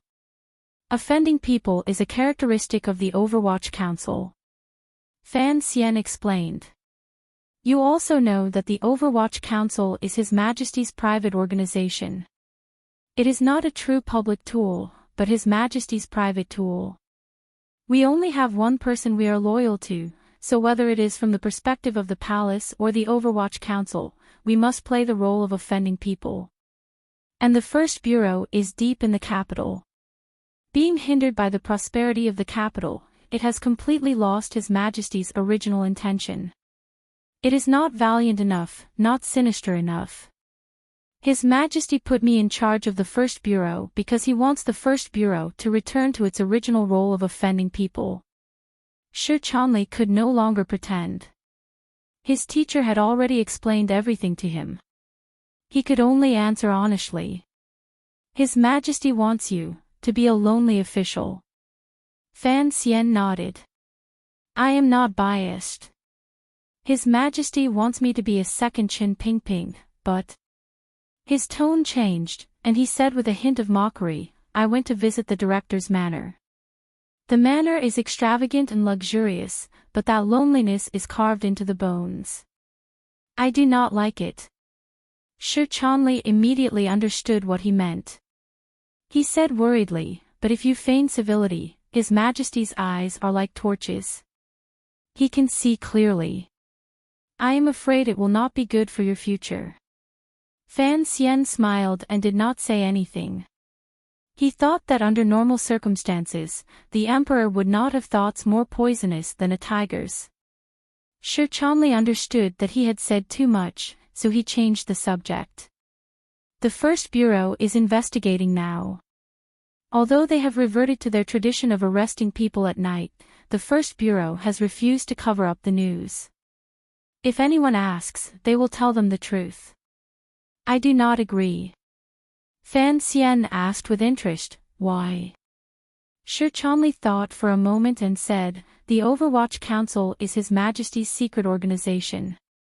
The reason it can intimidate the officials, other than the special privileges established by Qing law, is because of its sense of mystery and darkness. People are ignorant.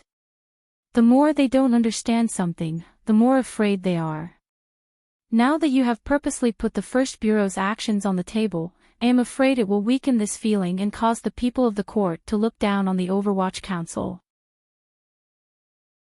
Fan Xian admitted that what Shi Chanli said made sense, but he still said, I know you do not agree with some of the clauses in the new regulations of the first bureau, such as releasing information. I also admit that if the Overwatch Council continues to maintain the image of a man-eating demon in the dark, it will be very convenient for us to do things. Shi Chanli was surprised that his teacher would agree with him. He wondered if Fan Xian did not want the people of the world to see him as a monster. Did he want to change their image? What Fan Xian said next immediately overthrew his imagination. I do not care what the people of the world think of the Overwatch Council, but you must understand that I am only in charge of the first bureau, not the entire council. The first bureau is located in the capital. Other than the secret agents and the manors of the nobles, there is no way to hide anything. The officials of the capital are as numerous as the swimming carp, and there are countless connections between them. Since there is no way to maintain the mystery of the first bureau, then I might as well do it openly. Perhaps it will be more of a deterrent. He then said seriously, however, I only want the results of the investigation to be presented in the light. I don't expect the process to be the same. I can accept any dark means used in the middle. You should know that I don't want to be a saint. Shi Chanli nodded, feeling very comforted. It seemed that his teacher was indeed someone who dared to expose the corruption of the bureaucracy, but was temporarily holding back. Fan Xian looked at him, not knowing what Shi Chanli thought of him. He said, from today onwards, for every case investigated by the first bureau, after the case has been closed and sent to the Supreme Court or the Ministry of Justice, you must write a report detailing the cause of the case and so on. Then you must make an announcement. I have already chosen a place to put up the announcement. It will be on the wall between the first bureau and the Supreme Court. Shi Chanli was dumbfounded. This this is against the rules. It is not the Ministry of Justice that issues the wanted posters, nor is it the court that issues the list. The Overwatch Council also has to make an announcement. Fan Xian said unhappily, not the Overwatch Council, but the First Bureau. Didn't I say earlier that it had to be more open? Are you going to make me write a novel and sell it everywhere? Shi Chanli immediately replied with joy, that would be best. It can solve the confusion of the people, and it can also slightly maintain the feeling that the First Bureau is not close to strangers, and you have opened a bookstore, so it is most convenient. Fan Xian exhaled in anger and stood up to leave. Shi Chanli carefully followed behind him. Finally, he couldn't help but ask, Teacher, does this mean that I will start working in the Overwatch Council? Fan Xian sighed. He knew that the scholars of the world did not want to enter the sinister and shameless secret service. He patted Shi Chanli on the shoulder and said, You are my private secretary. I will speak to my father and temporarily hang you in the Ministry of Revenue. We will discuss this another day. Don't worry, no one will point at your back and call you a dog of the Overwatch Council. Walking through the astonishingly large garden in the back of Fan Manor, Fan Xian frowned. Using dark methods to achieve a bright result. He didn't think of himself as a saint who would let himself be wronged. Although he was very willing to do things for the people of the Kingdom of Qing, such as slightly curbing the corrupt atmosphere in the officialdom, and at least ensuring that the dam in the south would not collapse so quickly, the rectification of the First Bureau was more out of his own selfishness. Although he had the title of immortal poet, and now he had the secret praise of a new generation of literary leaders, when he clashed with the dark filth that had accumulated in the Overwatch Council for 20 years, his reputation would always be somewhat damaged. So he wanted to make the First Bureau brighter, because a good reputation would help him greatly in the future. Thinking of the words about darkness and light, he couldn't help but think of when he was chatting with Hai Tang in northern Qi. She said, The dark night gave me black eyes, but I will use them to roll my eyes at the world. He couldn't help but worry about the situation in the north. He didn't know if Hai Tang would be able to properly arrange the matter he had entrusted to her. Uncle Wu Zhu was still playing missing, and there was no news of Ku He returning to Shangjing. Far away in the garden, a few girls were chatting. It was a sunny day, and the grasshoppers were hopping around in the grass after autumn. The cicadas in the trees took advantage of the last moments of their lives to call out with all their might, drowning out the voices of the girls. De Bao was catching ants by the courtyard wall. Fan Xizha was not at school, but he was not at home either. Fan Xian squinted and saw that Yiling had come again today. He couldn't help but secretly groan. That girl thought she had done Fan Xian a great favor, and these days she had been coming to the manor to play. When he saw that the shy Princess Ro Jia sitting next to Yiling, he felt even more bitter. A 12-year-old girl had become a 13-year-old, but she was still a girl, and Fan Xian didn't want to be stared at with adoration. Recently, he had refused Li Hongqing's invitations to dinner many times. Before Yan Bingyun's investigation was complete, he had to hide. And today, he had to hide from Ro Jia, the little girl who had secretly expressed her love for him. Circulating the Jinqi in his body, Sir Fan's body lightened. He demonstrated the lightness he had learned from the shadows of the staff. He flew over the yellow grass and quietly leaped out of the manor. Arriving at Xinjing Road in Jingdou, the manor that Wang Qinian had bought for 120 liang of silver, Fan Xian sat in the innermost room and stretched comfortably. This was his most secretive nest. Other than the Qinian unit in Qinpingping, not even his family knew that he often conducted official and private business here. Deng Ziyu's expression was solemn as he placed the 2 bamboo tubes on the table and retreated. He knew that he did not have the commissioner's trust as Wang Qinian did, so he consciously left the room. The color of the bamboo tubes was very similar. Perhaps they were both produced at the foot of Yan Mountain near Shangjing. The wax used to seal the tubes was also very similar. They were both intact and probably untouched. Only the secret markings on the bamboo joints let the secret agents of the Overwatch Council in charge of transmitting intelligence know that these two extremely secretive letters belonged to two separate routes in the northern system. Fan Xian picked up the bamboo tube. The first thing he did was to confirm that no one had opened it. Wang Qinyan's calligraphy on the wax had the charm of Pan Ling.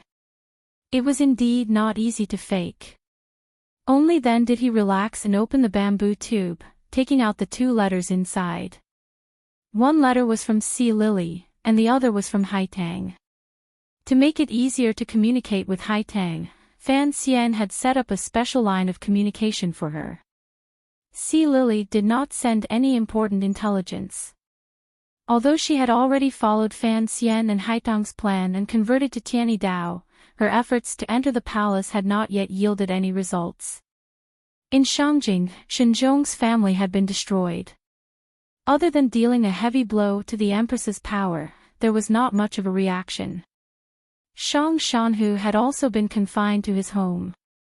At the end of the letter, it was said that the imperial advisor of Northern Qi, Ku He, had returned to Shangjing and had been in seclusion. Although no one dared to suspect anything, Si Lily was convinced that the peerless master must have been injured. Fan Xian smiled.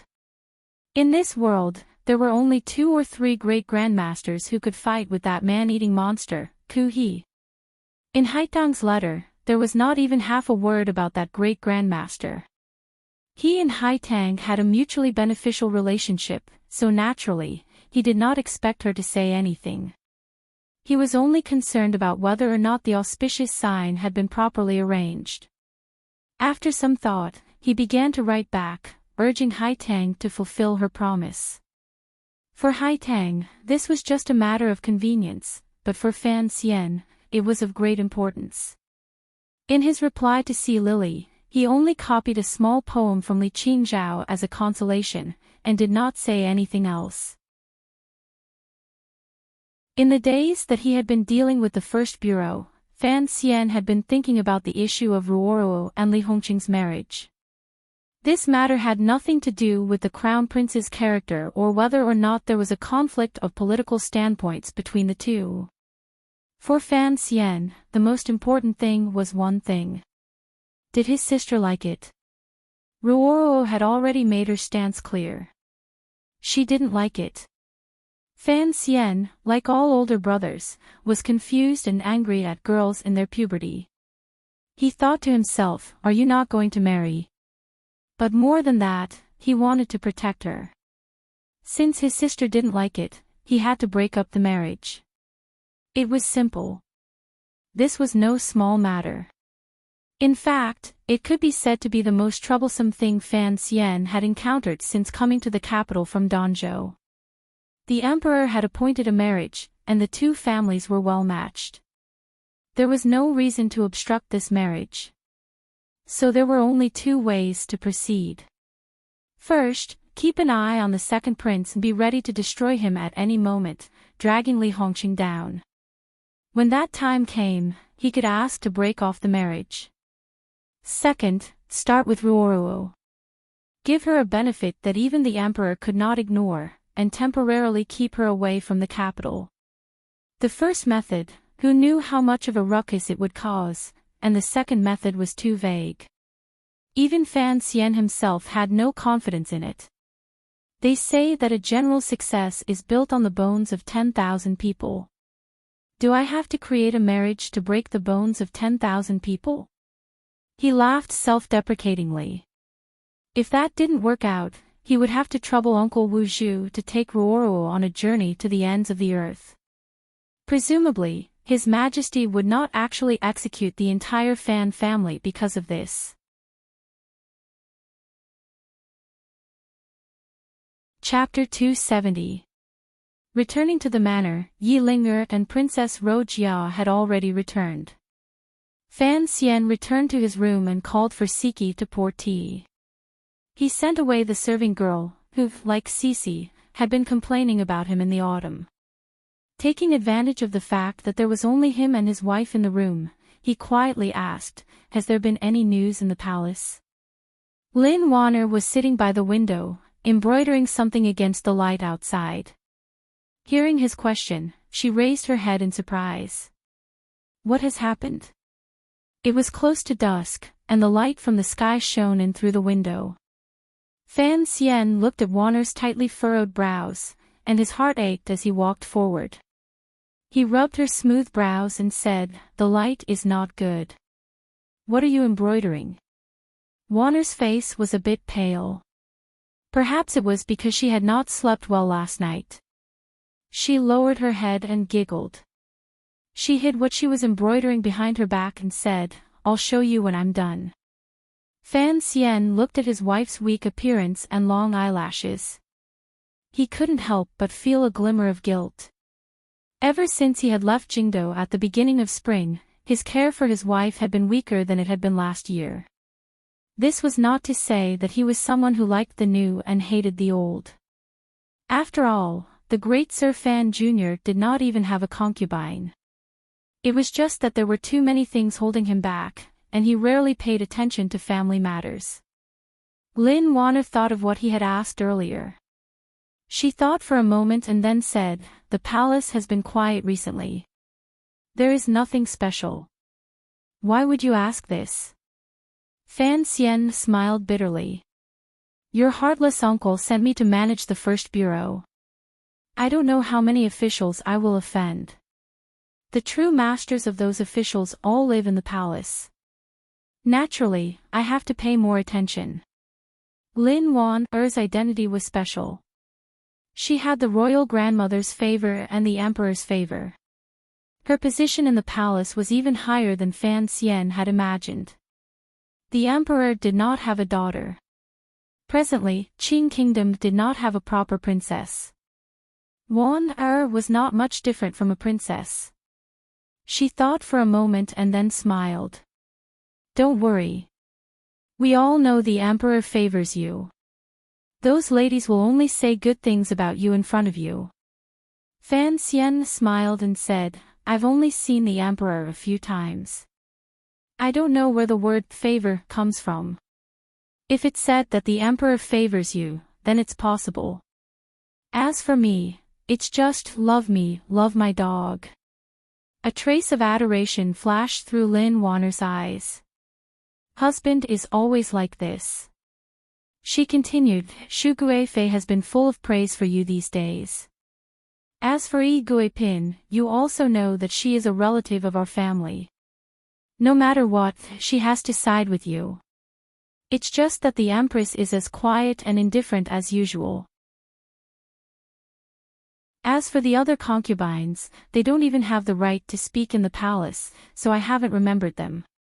Fan Xian trusted his wife's judgment. Even if he took over the Overwatch Council in the future, the royal palace was still a place that his fingers could not touch. And Warner was his most reliable spy.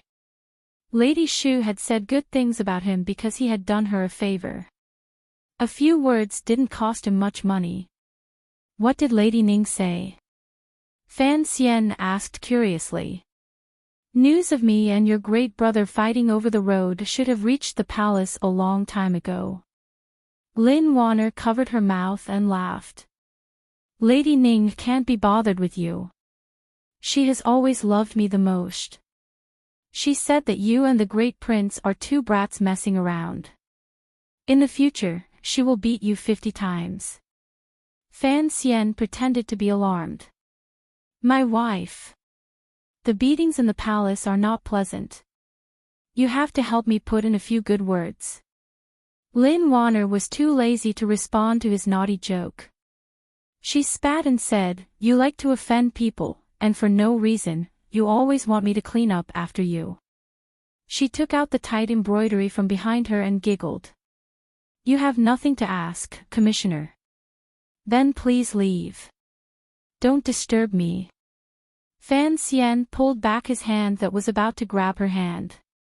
"I don't know what it is," he said gloomily. Just as he was about to leave, he remembered the important person he had forgotten.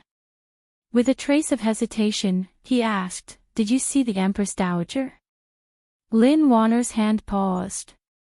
A moment later, she raised her head. There was confusion and sadness in her eyes. She nodded. "I saw her." Grandmother didn't say anything. The Empress Dowager, who had always lived deep in the palace, was in reality the true ruler of the entire palace. Strangely, Fan Xian had entered the palace a few times, but had never had the chance to see her. Even the last 2 times the couple had entered the palace, the Empress Dowager had said she was ill and refused to see her. And when Wanner entered the palace herself, the Empress Dowager loved her dearly. She held her in her arms and called her darling. The Empress Dowager was clearly distancing herself from Fan Xian. This made Wanner feel vaguely uneasy and confused. Fan Xian laughed coldly in his heart.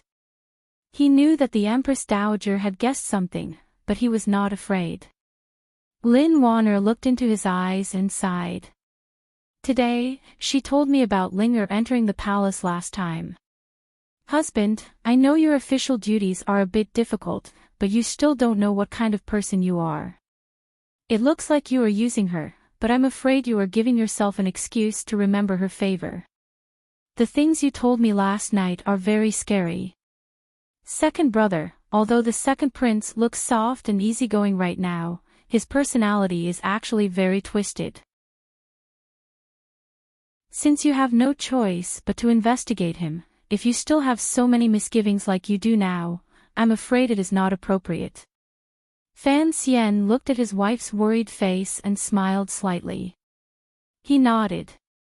"I also didn't expect that when you were little, you would give the second prince the name Pebble. He looks easygoing, but once he sets his mind on something, he will not change," Lin Wanner said worriedly. Fan Xian had always believed that the way of a husband and wife was based on sincerity. If he was reborn, he would have to be more cautious of the person who slept next to him. That kind of life would be a bit miserable, so he did not hide the fact that he was investigating the second prince from his wife. Hearing Wanner's worry, he comforted her. In reality, it is for the good of the second prince. Looking at the current situation, the court officials seem to be blinded by the emperor's determination to protect the crown prince.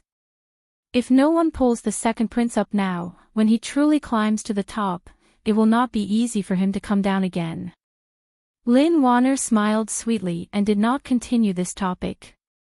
She changed the subject. "I don't know how your heart was born, but it has a few more openings than other people. Your brain is full of twists and turns. A few more openings than a person." Fan Xian almost blurted it out, but he knew that he was just an actor. When it came to politics, he was very naive.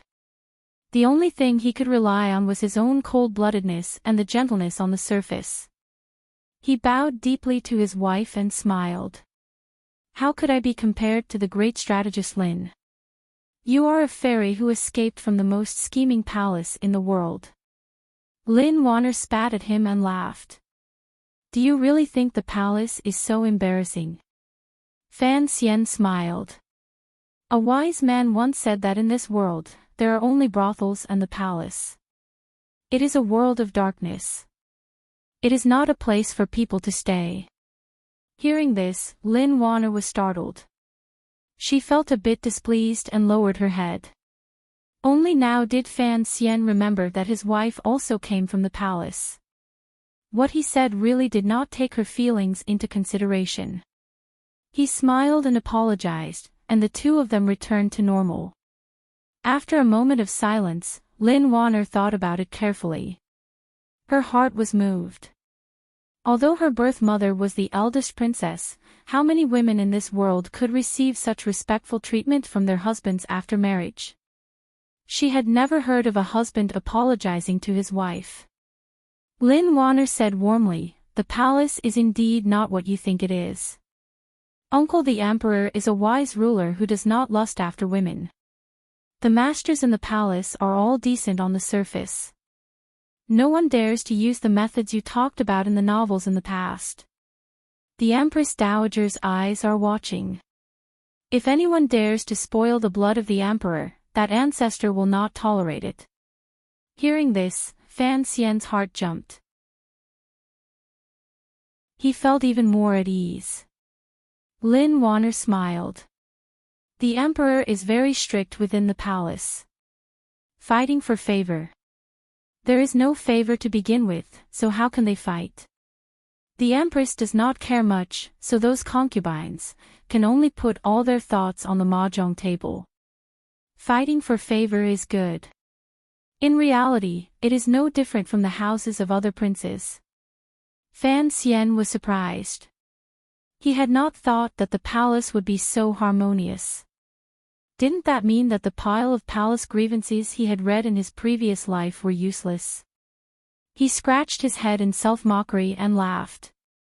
No wonder you are so good at mahjong, Wanner.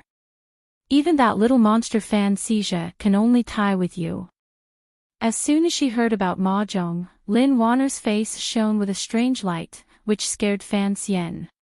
He walked up to take a closer look, only to find that the light was hidden like flowing light, but it was contained within. It was like a piece of jade. It was called the light of a master who returned to simplicity. Lin Wanner's eyes wandered, and she glared at her indecent husband. My hands are itching to marry you, but you are so busy every day that I can't see you. But my luck is good. I managed to catch a genius at the mahjong table like my brother-in-law. She gritted her teeth, rolled her sleeves, and rubbed her fists. I don't know where Fan Xia has gone these days. Every day he can't catch anyone at the mahjong table. Playing mahjong with his mother is torturous. Look at how courteous she is, it's like I am her mother-in-law. Fan Xian scratched the bridge of her sharp little nose and jokingly scolded, who talks like that? He paused and then said, Lady Lu is not your mother-in-law. Don't be too unreasonable in the matter. Lin Wanner was full of hidden bitterness. Am I that kind of person? Her tone changed.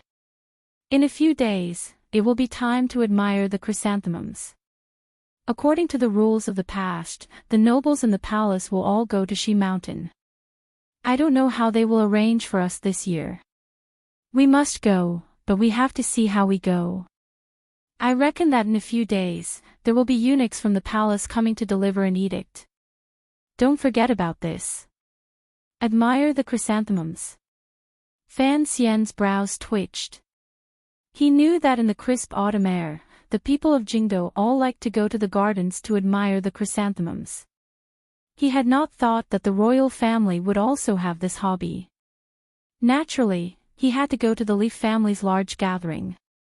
However, thinking of what he had done recently in Jingdo, he suddenly wondered if the older generation of foxes were watching his every move like they were admiring the chrysanthemums.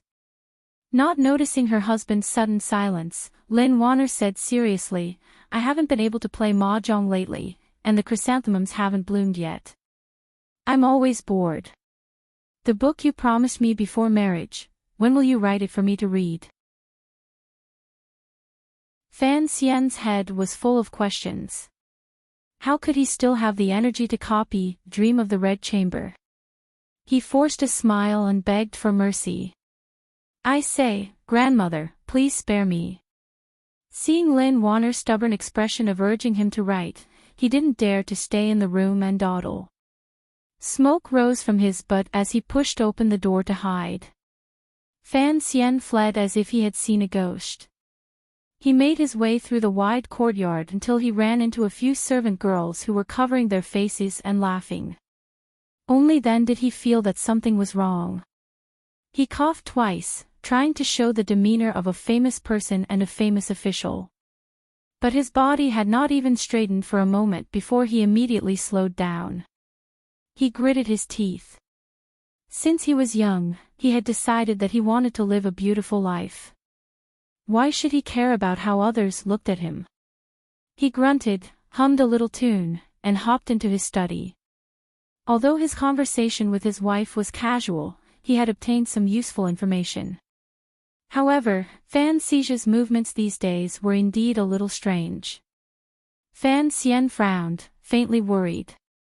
Then he thought of the problem with Story of the Stone. Only then did he remember that the Emperor of Northern Qi had sealed off the news.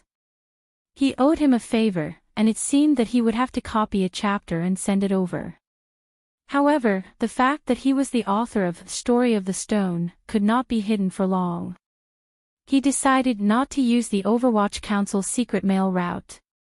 After sitting for a short while, before the light outside the room had completely dimmed, Yan Bingyun had arrived as promised.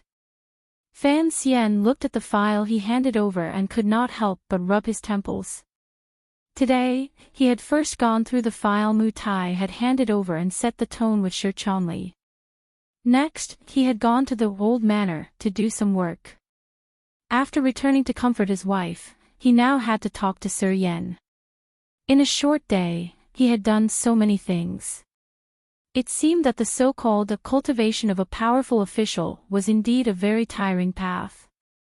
I've already arrested the people you wanted me to arrest. I don't know if this will be of any help to your work. Fan Xian did not look at the file. He only asked calmly. A while ago, the whack-a-mole seemed to have not touched upon the bureaucracy of the capital, but in reality, under the cover of a large number of redundant cases, he had carefully approached the secret power of the second prince. He had also tentatively arrested 2 officials, because Yan Bingyun believed that although the 2 officials were of low rank, they were important figures in investigating whether or not there was a relationship between the second prince and the eldest princess. Yan Bingyun sat in a chair, his expression calm. He pointed at the file in front of him. They have been arrested. Fan Xian was shocked. That fast? He was too lazy to look at the file again. The conclusion? He asked directly. Yan Bingyun said coldly, every year, Xinyang smuggles a large amount of goods to northern Qi and Dongyi. On the surface, the deficit is caused by the crown prince of the Eastern Palace, but in reality, the largest amount is given to the second prince through the Ming family.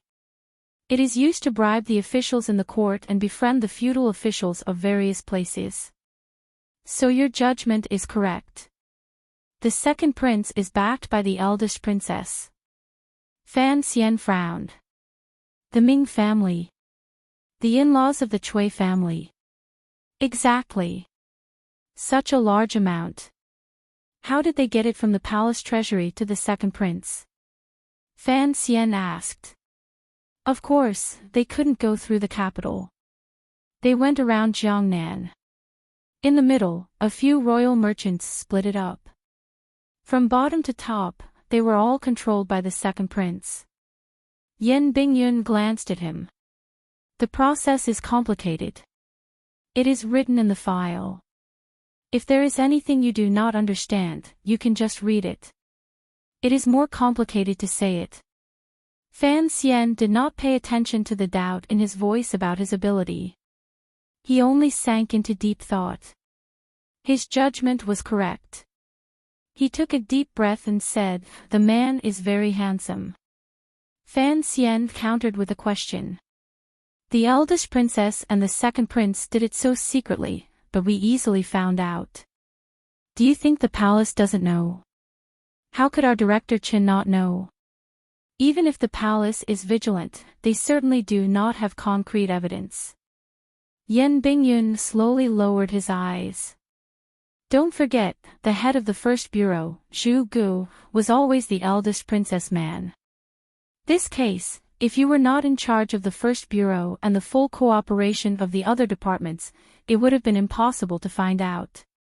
So, the situation now is that if you really open this case, Jingdo will be in chaos. He spoke calmly, but Fan Xian could hear a glimmer of coldness behind his words. To be able to find out so quickly, other than the terrifying resources of the Overwatch Council, a large part of it was due to Yan Bingyun's extraordinary ability. It was clear that Yan Bingyun did not want the case he was investigating to throw the seemingly peaceful Qin court into chaos. When it came down to it, Yan Bingyun was not loyal to Fan Xian. He was loyal to the emperor, to the Qing Kingdom, and to the Overwatch Council. Fan Xian glanced at him. Do you know what it means to suppress this matter?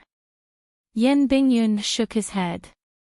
I only know that if this matter is opened, your wife will be the one in the most difficult situation. In reality, most of the upper echelons knew that Fan Xian's wife was the eldest princess daughter. It was just that no one had said it. If Fan Xian was determined to expose this matter, without question, no matter how one looked at it, the emperor in the palace would have to make an unusually valiant response. Lin Wanner's situation would inevitably become awkward. Fan Xian's actions after returning to the capital were actually just to make up for his failure in using the paper to force the eldest princess away and ease the conflict in the palace. The result he wanted was to force the emperor, who might have other plans, to strip away the eldest princess' power in the shortest amount of time. I respect my wife. Fan Xian stared at Yan Bingyun with a chill. But I will not slow down my steps because of her difficulties. Yan Bingyun slowly raised his head. There seemed to be some confusion in his eyes. This is something I do not understand. Sir, what exactly do you want to do? 2 reasons. Fan Xian stood up and walked to the window of the study. He looked at the slowly sinking sun. In the corner of the courtyard, a woman was taking care of the branches and leaves of a shrub. The first reason is very simple. The court is currently short of silver. The great river in the south has not been repaired for many years. This year, the dam has failed and hundreds of thousands of people have drowned. Although I have not personally seen it, thinking about it, it is indeed tragic, brother. Where can we find silver for disaster relief? My father has been worrying about this problem these days. The financial situation of the current dynasty is different from that of previous dynasties in history. Long years of military use have used up large amounts of money and grain. Putting aside this, the source is also very strange. A large portion of the national treasury's annual income must come from the palace treasury.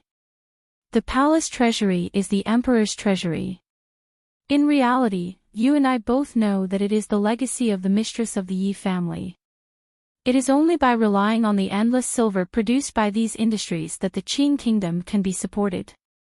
Fan Xian turned his head and narrowed his eyes at Yan Bingyun. The eldest princess is a person who loves to play with power.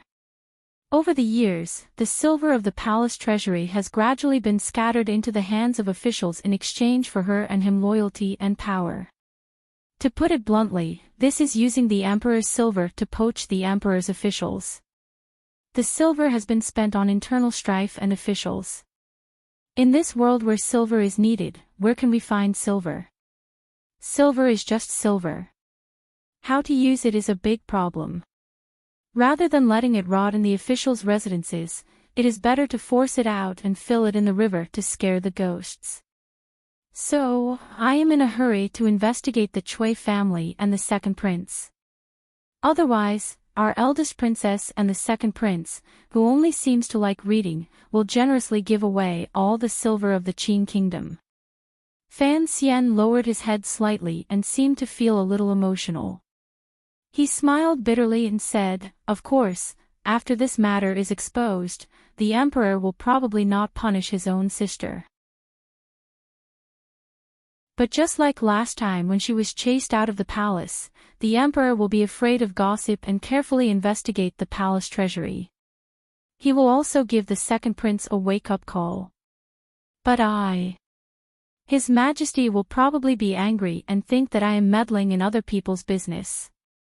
He will kick me out of the Overwatch Council and demote me far away."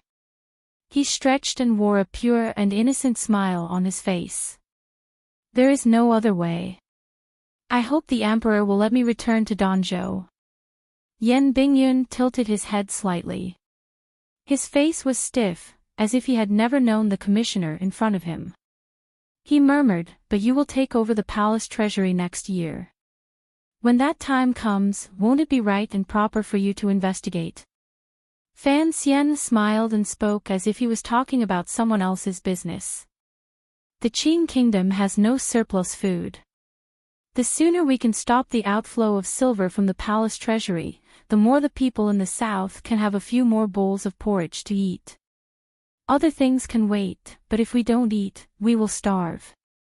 Yan Bingyun stared at him, as if trying to see if the person in front of him was the sinister official he had thought he was, or if he was a compassionate, benevolent, and unafraid of criticism.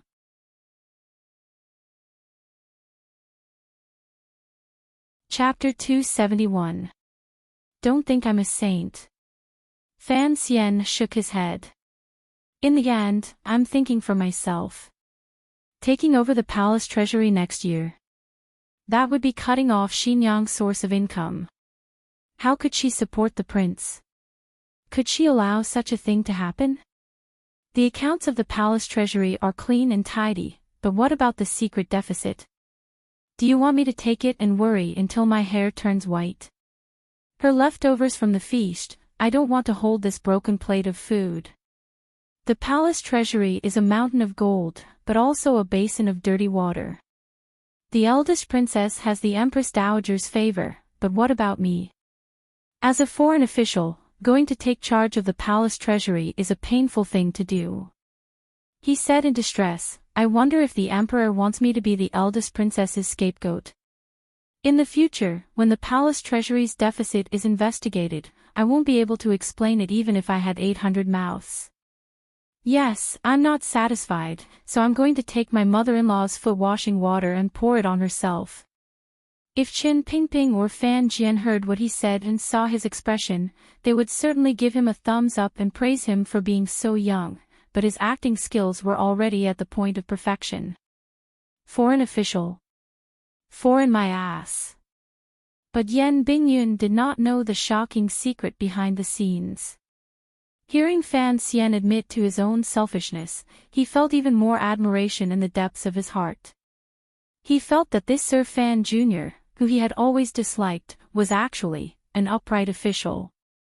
He furrowed his brows and suggested, why didn't you reject the palace's proposal in the beginning? The palace treasury is indeed a hot potato. Fan Xian laughed somewhat self-deprecatingly. Perhaps you won't believe me, but I really do want to do something for the people of the world. Yan Bingyun's appearance was still cold, but the warmth in his heart seemed to have warmed. He stood up and bowed to Fan Xian. He then began to use a steady voice and began to give advice from the perspective of a subordinate. At this time, it is not worth it to touch the palace treasury. Fan Xian looked at him quietly. Yan Bingyun did not seem to feel Fan Xian's aggressive gaze. Because even if this matter is revealed, looking at Sir's recent plans, perhaps he will have the guts to ask Shi Chanli to write an official document and post it on the Supreme Court's wall, letting everyone know how much the eldest princess and the officials in the capital have benefited from the palace treasury. Fan Xian laughed self-deprecatingly. He really did have this plan. In any case, he was bold and had a strong backer, and this backer was not the emperor, but that uncle. It's useless. Yan Bingyun said seriously, at least for this year's victims, it is useless. The silver that has flowed out of the palace treasury cannot be recovered in a short month. Let's not talk about whether the emperor can make up his mind and offend most of the officials. If there are too many officials to be demoted, the court will have problems operating. The disaster relief cannot be delayed. Fan Xian sank into deep thought and asked, then what do you think? Put this case on hold for the time being. The minister has been in charge of the national treasury for a long time. He must have his own ways. I don't think he will delay the disaster in the south. Yan Bingyun said quietly, the things that Sir has arranged in northern Qi also need some time to prepare. After the winter, the council will coordinate with Wang Qinian in the north and south. First, we will uproot the Cui family and cut off Xinyang's path of distribution. Then, we will take advantage of the commissioner's new control of the palace treasury to investigate the accounts and cases. This is the way to be prudent. Fan Xian frowned. I am just worried that Wang Qinyan's time in Shangjing is too short. He cannot completely control the power in the north and uproot the Cui family. Yan Bingyun paused for a moment, then simply replied, I can help. Fan Xian looked at him. His expression did not change, but he was secretly delighted. You are now a famous person in northern Qi, how can you go back north? Yan Bingyun replied, the men under me do not need me to watch over them. I will try to grasp more and more power, and then use this power to do things that I want to do. In this process, I will need the help of many people.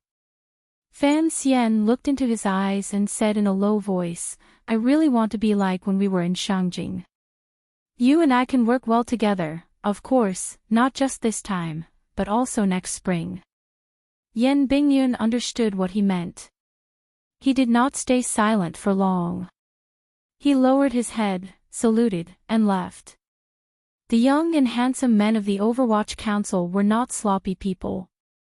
However, after Sir Yan Jr. expressed sufficient trust in Sir Fan Jr., he still turned his head back and asked in confusion before he stepped out of the study, Commissioner, you have lived in luxury since you were a child. Why do you place so much importance on the common people who suffer in the world? Fan Xian scratched his head and replied, perhaps it is because I have long since gotten used to doing good deeds. Sir Yan Jr. is very patient. He still hasn't asked how Miss Shen is doing. He looked out the window at the half-cut shrubs under the setting sun. His face was expressionless, but he sighed to himself. The officialdom was indeed treacherous at every step. Even the Fan Manor he lived in had such a skilled spy. Although Fan Xian had officially revealed his identity as the Commissioner of the Overwatch Council to the Ministry of Justice, and the First Bureau's secret agent had tactfully revealed his identity and left, the courtyard was still not quiet. If it weren't for Wu Zhu behind him, he probably wouldn't have noticed the woman planting flowers.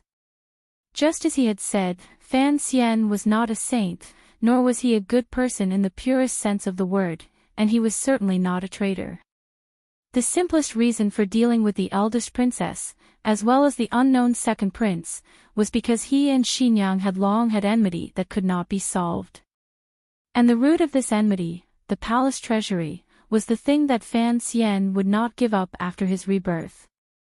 The palace treasury was the Yi family, and the meaning it carried was something that Fan Xian had no choice but to protect. No matter who tried to stand in his way, Fan Xian would mercilessly kick them aside. But what he had said to Yan Bingyun was not all an act. It was just like what he had said to his sister a long time ago. How should a person live their life? How should Fan Xian live his life? Love himself, love his wife, love his family, love the world, love his own, and love for others. This was not the influence of the AI television station, but purely from his own heart. Muddle-headed, glory, wealth, bullying men and women, this was a life. Honest, wronged, precarious life, this was a life. Leading troops into battle, killing people like scything flax, and unifying the world was a life. Fan Xian was also an ordinary male animal who coveted wealth, enjoyed power, and loved beautiful women. But the experience of two lives had allowed him to accurately grasp what he wanted, so he believed that being free and easy, being cruel when it was time to be cruel, being gentle when it was time to be gentle, being close to more beautiful women, earning more money, and seeing more of the beautiful scenery of this world was the way to live a glorious life. On the premise that his life and material life were guaranteed, he did not mind enjoying his spiritual world. But for the world to be beautiful, it first had to make the people who lived in it smile. So Fan Xian, the poor official, inevitably felt a little tired at the beginning. If he had maintained the clear and murderous state of mind of the youth from Danzhou, perhaps he would have become a lot more free and happy. The palace treasury and the people of the world would not have made him think too much. But in the spring of the 4th year of the Qin calendar, that bit of unnecessary curiosity about his fiancée, made him fall into the river of love, into family, and deeper. He could no longer live freely in this world. This fact tells us that as a man, getting married too early is always a very stupid thing to do.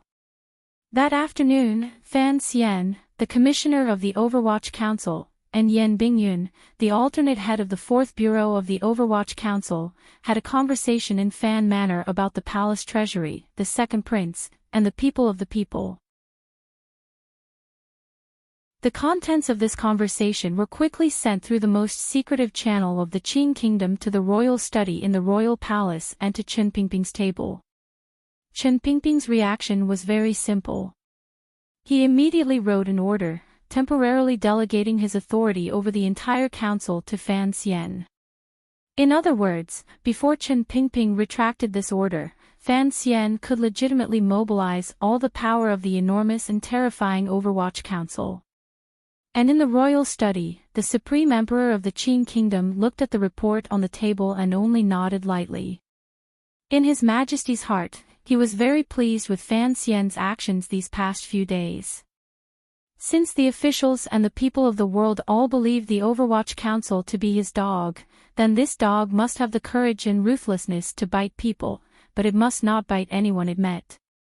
By making Fan Xian the dog's leash, the emperor wanted to see just how capable he was. After the conversation with Chen Pingping 9 months ago, although the emperor did not say anything, he had tacitly agreed to the fact that Fan Xian had taken over the Overwatch Council.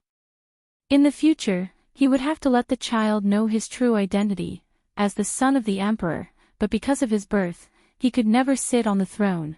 Presumably, the child would be very satisfied with this arrangement.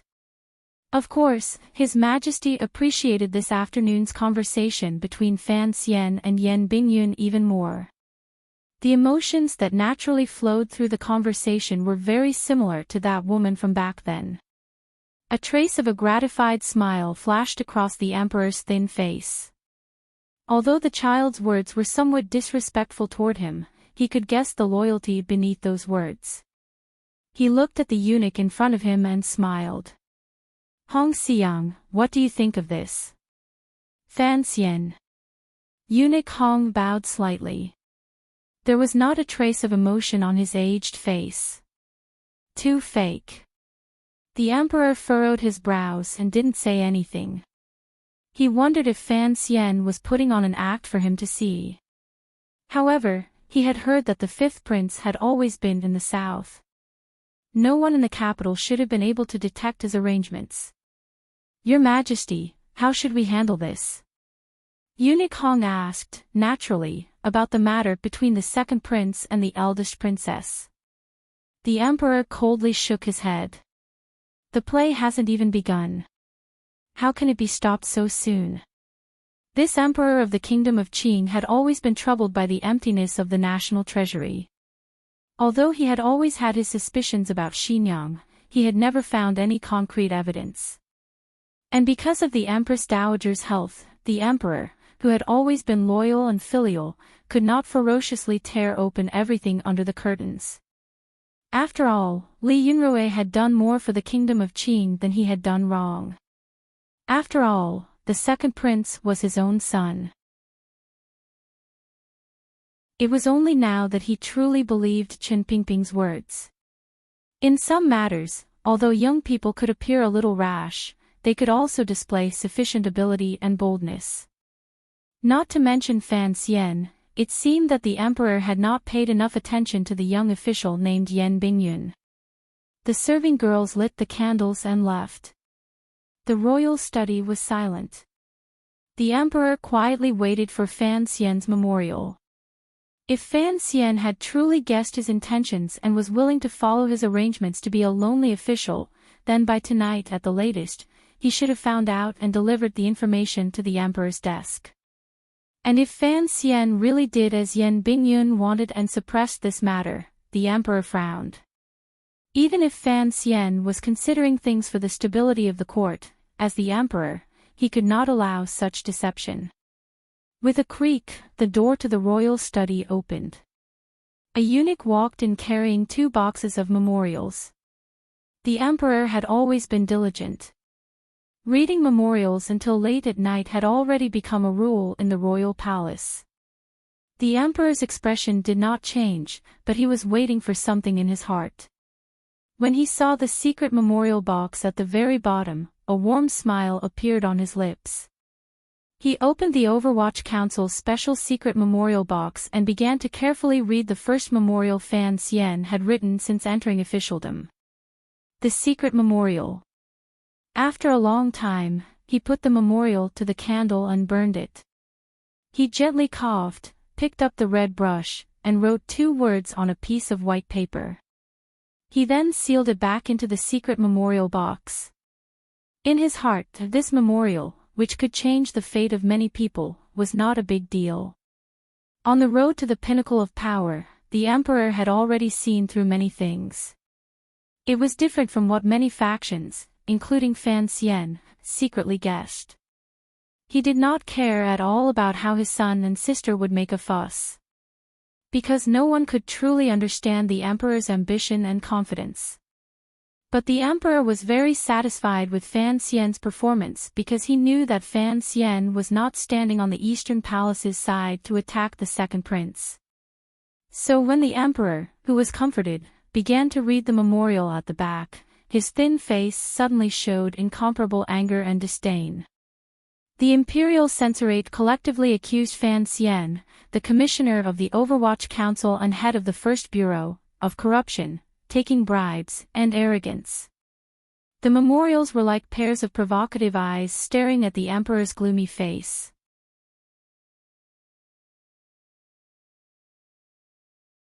Chapter 272.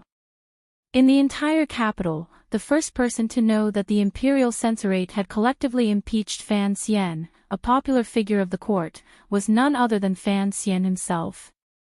When His Majesty had not seen those memorials, Fan Xian knew that he was already standing at the heart of the storm. Mu Tai sat in the chair opposite Fan Xian and said, "Last night, the Imperial Censor of the left, Lai Mingqing, led the way. Because of the confirmation process, it was only sent here today. The First Bureau of the Overwatch Council was responsible for secretly monitoring the movements of the officials. If the officials of the First Bureau could not immediately find out about such a large movement, Fan Xian was afraid that he would be so angry that he would start a second rectification." He nodded and flicked the paper in his hand. "Are these the charges?" he asked curiously. Mu Tai realized that the commissioner did not seem to care. He could not help but frown. "Sir, you cannot underestimate them." After all, he stopped talking. Fan Xian raised his head and looked at him. There was a hint of mockery in his eyes. "Do you think that I am worthy of these charges?" The memorials of the Imperial Censor and the Imperial Censor clearly stated that in the short month that Fan Xian had been in charge of the First Bureau, he had accepted a large amount of silver from many people. At the same time, he had released a large number of suspects. He had also allowed his subordinates to commit violent acts on the streets. The last matter was related to the reputation of the court, while the first 2 were actual charges. The banknotes that Lady Lu had handed over to Fan Xian were all well documented, and the officials who had been arrested by the First Bureau and then released could not be hidden from the world. These charges were enough to make any official step down. Fan Xian rubbed the spot between his eyebrows. He had been busy all day, and now he had encountered such a major event in the middle of the night. He was rather annoyed. The Imperial Censorate of the Qin Court, the Imperial Censorate, has the skin of a duck and the heart of a sheep. When did they become so unafraid of the rich and powerful? Or is it that I do not have enough power? That my status is not high enough? Hearing this, Mu Tai could not help but want to laugh. The Overwatch Council had always looked down on the Imperial Censorate, but he forcibly suppressed his laughter. He thought that the commissioner's last 2 rhetorical questions were asking a question he already knew the answer to. In Jingdo, Fan Xian Jr.'s power was high and noble, and everyone knew that. This was something that Fan Xian did not understand. Why did the imperial censorate censors have the courage to offend him for no reason?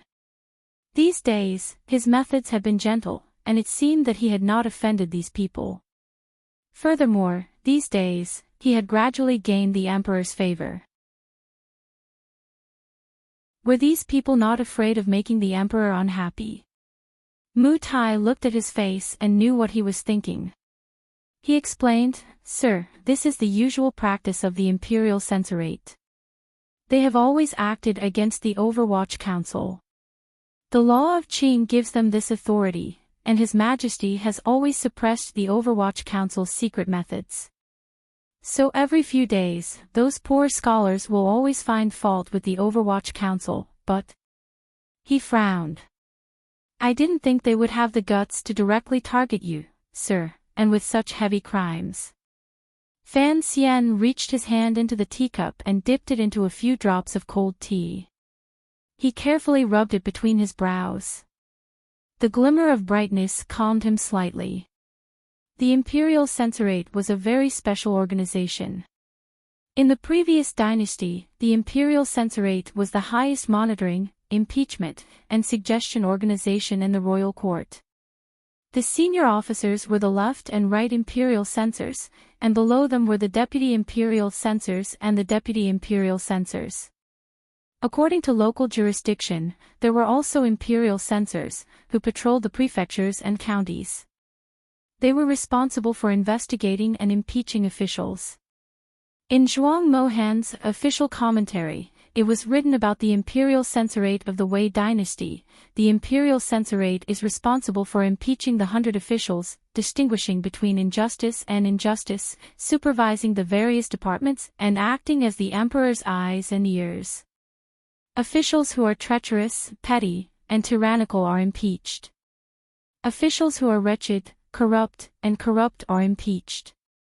Scholars who are not correct in their studies, who write to change the constitution and hope to be employed, impeach.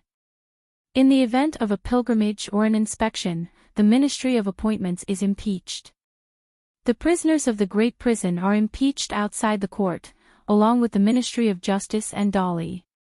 They follow orders from the interior, and follow orders from the outside, each acting according to their orders. The 13 imperial censors are in charge of investigating and correcting corrupt officials in the internal and external departments.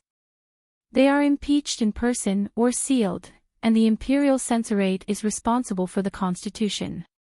The imperial censorate of the Qing kingdom was far from the glory of the previous dynasty. It had removed the imperial censors from patrolling the various counties, and the power to investigate cases was transferred to the Ministry of Justice and the Supreme Court. Most of the power, such as monitoring the various counties and secretly monitoring officials, had been transferred to the Overwatch Council that Chen Pingping had single-handedly established.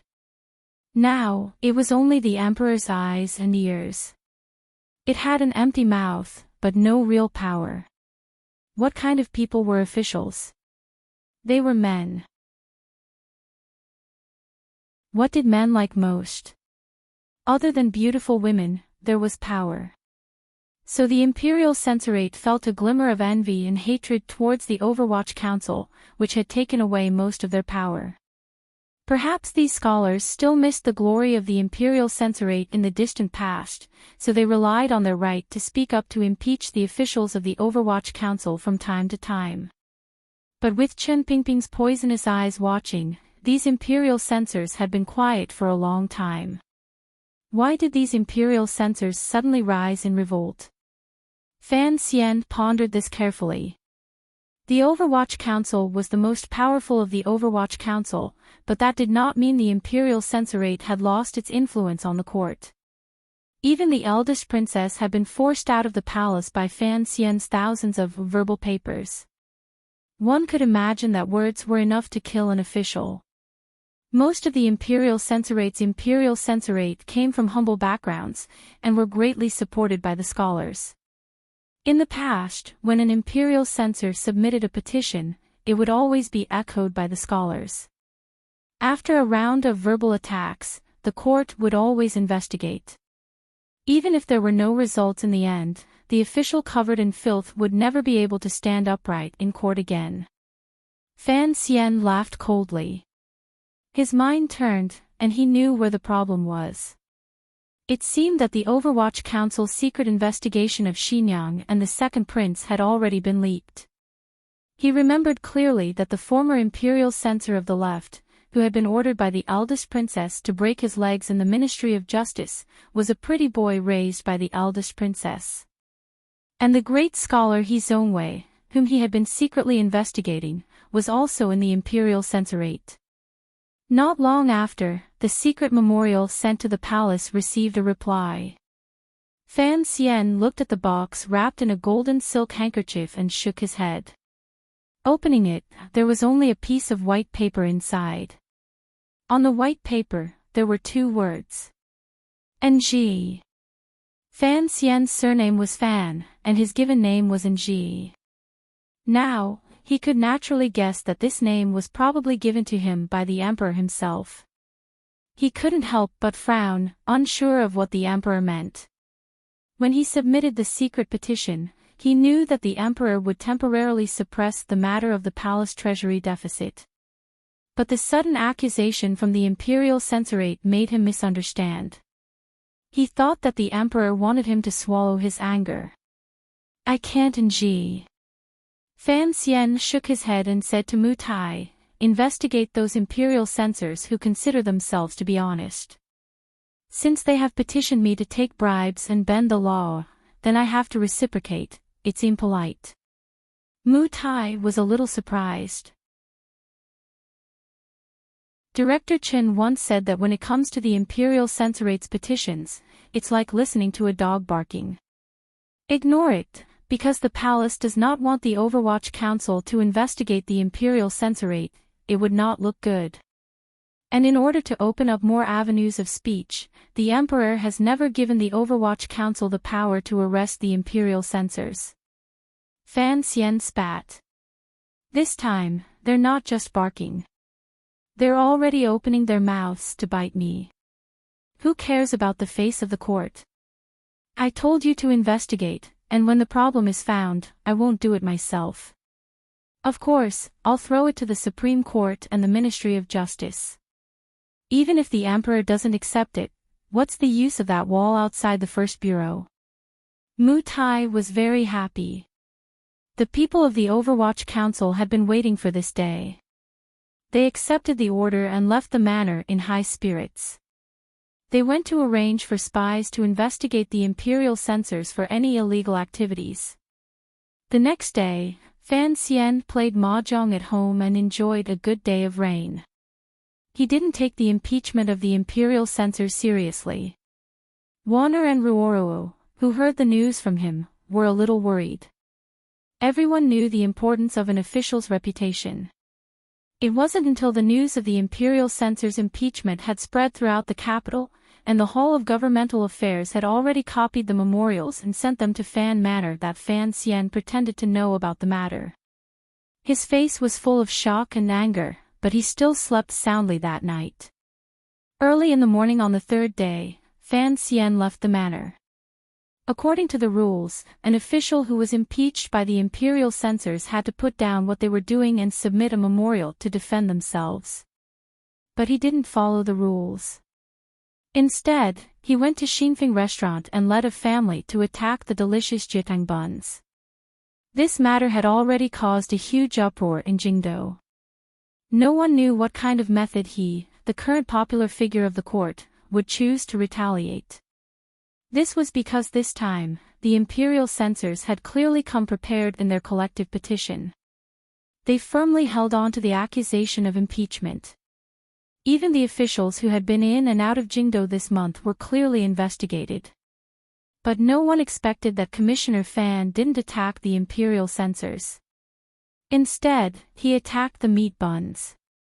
On the 4th day, the continuous rain finally stopped. Fan Xian led a family to the outskirts to admire the chrysanthemums. Before the rest of the world, he used his fingers to get close to the little daisies that had just bloomed.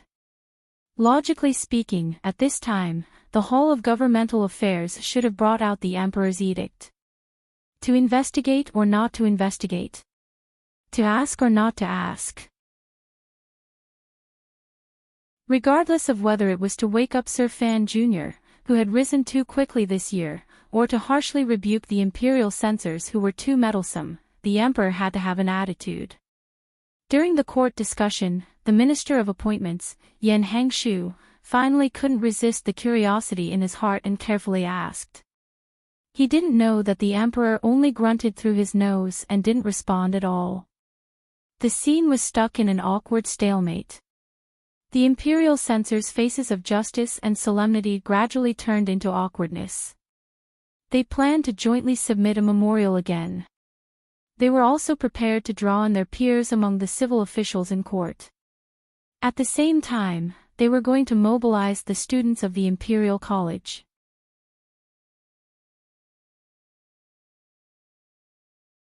Chapter 273. The Emperor of the Qin Kingdom was actually waiting for Fan Xian's self-defense memorial. He had planned on casually fooling around a bit and getting this matter over with. Any emperor in a golden age was actually very good at this kind of smoothing over the mud. Unexpectedly, Fan Xian continued to ignore it and put on an appearance of a clear conscience as he wandered around and threw this question back at him. He thought sinisterly to himself, "Don't you want me to bite someone? As the emperor, you have to protect me. If I have to be disgraced over such a small matter, then in the future, when I really do move against Xinyang and take care of the eldest princess, won't you throw me to the Empress Dowager to eat?" If he had been a normal favored official or civil official, he would not have been as harsh and angry as Fan Xian. It was said that the emperor's heart was hard to fathom, and the might of heaven was unpredictable. As an official, if he became arrogant because he was favored, who knew when the emperor would remember that he had sat in his carriage and cut him down with a knife? But Fan Xian knew that he was not a normal official, and the emperor did not know that he knew. So, this matter was a bit interesting. He was testing the extent to which the emperor could go for him. On the 7th day after the imperial censors collectively submitted their memorial, Fan Xian sat in a carriage outside the palace gates. When he got off the carriage, the officials of the Qinian unit surrounded him and guarded him in the center.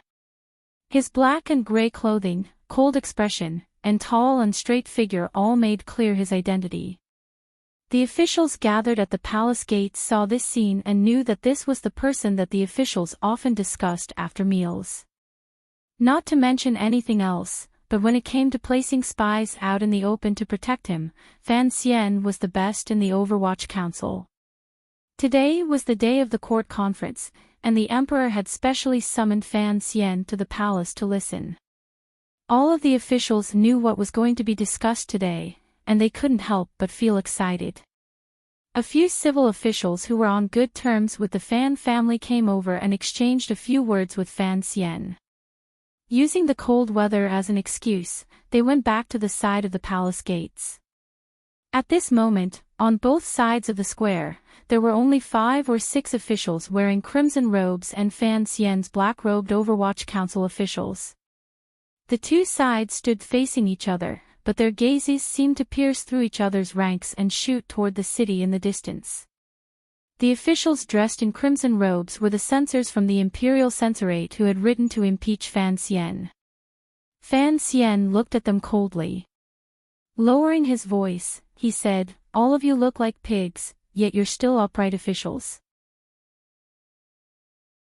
Deng Ziyut said in a low voice, "The First Bureau has been investigating for a few days, but they really didn't find anything. Sir, most of the Imperial Censorate come from humble backgrounds and value their reputation the most. This is the only thing they can rely on. Even the gatekeeper has to be careful when receiving gifts. It is indeed difficult to find anything." Fan Xian furrowed his brows and sighed. If the officials are not greedy, the world is in trouble. Deng Ziyut smiled bitterly, thinking that the commissioner's clever words were a bit absurd. The Imperial Censorate looked at Fan Xian coldly. There was not a trace of fear in their eyes. Fan Xian knew that the other party was not afraid of him. He smiled bitterly. If the officials were not greedy, what use would he be as the commissioner of the Overwatch Council? The other party was an imperial censor. He could not send a few subordinates to assassinate him. If that happened, no matter what the emperor did, he could only chase him back to Danzhou. Fan Xian understood that the rarest thing in this world was upright officials. Furthermore, he believed in the investigative abilities of the First Bureau. The people in front of him must be truly upright officials. But, he also understood that the most terrifying thing in this world was upright officials swarming up and becoming your enemy. Thinking of this, he couldn't help but admire his young and beautiful mother-in-law. To be able to use these upright officials who were not greedy or corrupt, she really did have some skill. While Fan Xian was sighing to himself, he did not know that the Imperial Censorate's Imperial Censorate were looking at the commissioner and sighing to themselves. Clearly, Fan Xian's actions over the past month all showed the true nature of the immortal poet he hid behind. He was a corrupt official, and he was also a sprouting of a powerful official with money and power. They had enough evidence, but why did the emperor still not say anything? They were not worried that the emperor would heavily punish them for shielding Fan Xian. On one hand, they deeply believed that the emperor was a wise ruler. On the other hand, what did the imperial censor do? He shouldered justice with iron shoulders and admonished with iron bones. Even if he died, so what? They only hoped that the white bones would leave a lingering fragrance. But the Imperial Censorate's Imperial Censorate did not fare well these past few days. First of all, their connections with the court had no effect. No matter which department the official came from, once they heard the purpose of their visit, they remained courteous on the surface, but refused to join them in writing. Second, the public opinion of the common people had not been mobilized. The scholars who had been wantonly criticizing the court in the past, upon hearing that the person they wanted to impeach was Fan Xian, shook their heads in disbelief. And what angered the Imperial Censorate the most was the attitude of the young people in the Imperial College. The Imperial Censor who had gone to the Imperial College to mobilize the students was kicked out in the end. No one believed that the immortal poet, Zhuang Mohan's designated successor, the son of the Minister of Revenue, the idol of a generation of young scholars, and the dream lover of countless girls, would be so immoral as to covet such a small amount of silver. 13,400 liang, just a small amount of silver. Perhaps the Imperial Censorate's Imperial Censorate were used to being poor, so this was the thing they could not understand. At this time, a sudden gust of morning wind blew past, making the officials guarding outside the palace feel refreshed. Immediately after, their expressions changed. They looked at the cloud of rain floating in the morning light and hid inside the palace gate.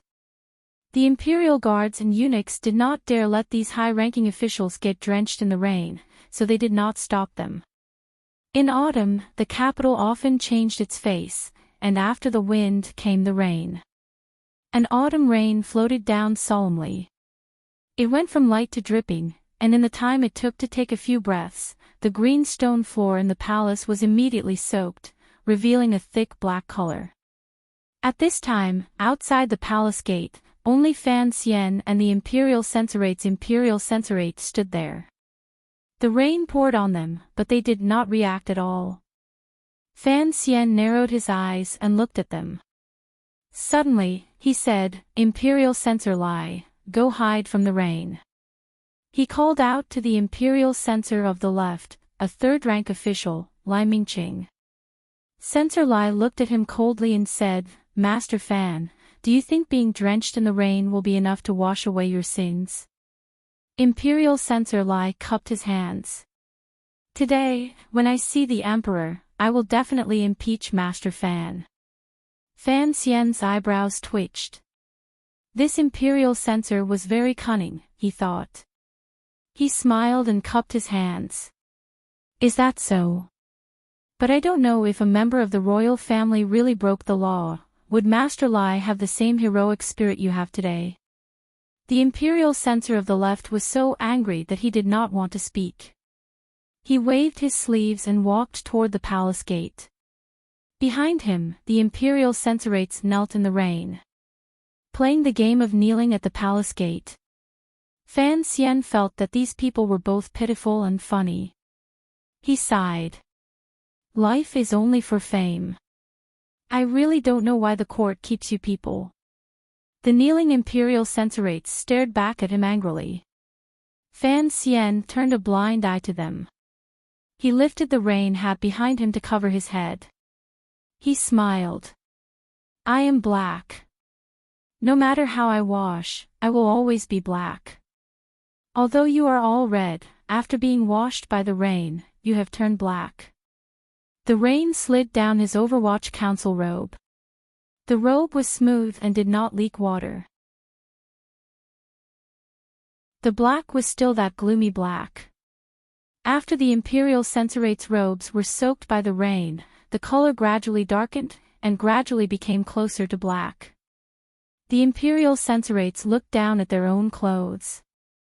They allowed the rain to hit their faces, but they stubbornly remained silent. After all the important matters of the court had been discussed, the emperor seemed to see imperial censor of the left, Lai Mingqing, and commissioner of the Overwatch Council Fan Xian. His brows furrowed in annoyance. He had the eunuch summon the two of them, and coldly said, "Speak in front of the court officials." The imperial censor of the left adjusted his robes and said in a clear voice, "Everything I have said is in the memorial. Please, Your Majesty, quickly investigate this case to cleanse the court and appease the grievances of the common people." The emperor turned his head to look at Fan Xian. Why have you never submitted your memorial to the Hall of Governmental Affairs? Fan Xian bowed respectfully. I did not write a memorial. The emperor angrily rebuked him. How arrogant! The imperial censor of the imperial censorate is the first to impeach 100 officials like you. Don't think your family has been loyal for generations. Just because you have done a great service to the country and are famous in the world, I can't bear to punish you. Fan Xian knew that the emperor was angry because he had been silent all this time. He was angry because he had thrown the topic to him. He apologized. I really did not know I had to write a memorial to defend myself. I am guilty. The emperor's expression softened. Considering that you have just entered officialdom, and Fan Jian is busy with work, and that old thing Chen Pingping will not teach you these things, I will forgive you this time. Today, I summon you to the palace. I want to hear how you will defend yourself and explain yourself to the court officials. Fan Xian's expression showed that he was in a difficult position. A moment later, he hesitantly opened his mouth. I really do not know how to defend myself. The emperor's expression immediately darkened.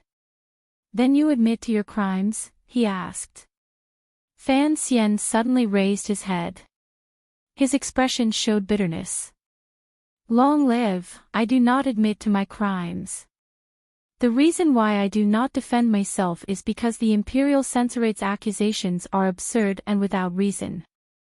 I do not know the truth, and I do not know who is involved in this so-called bribery and perverting the law. I do not know how to defend myself.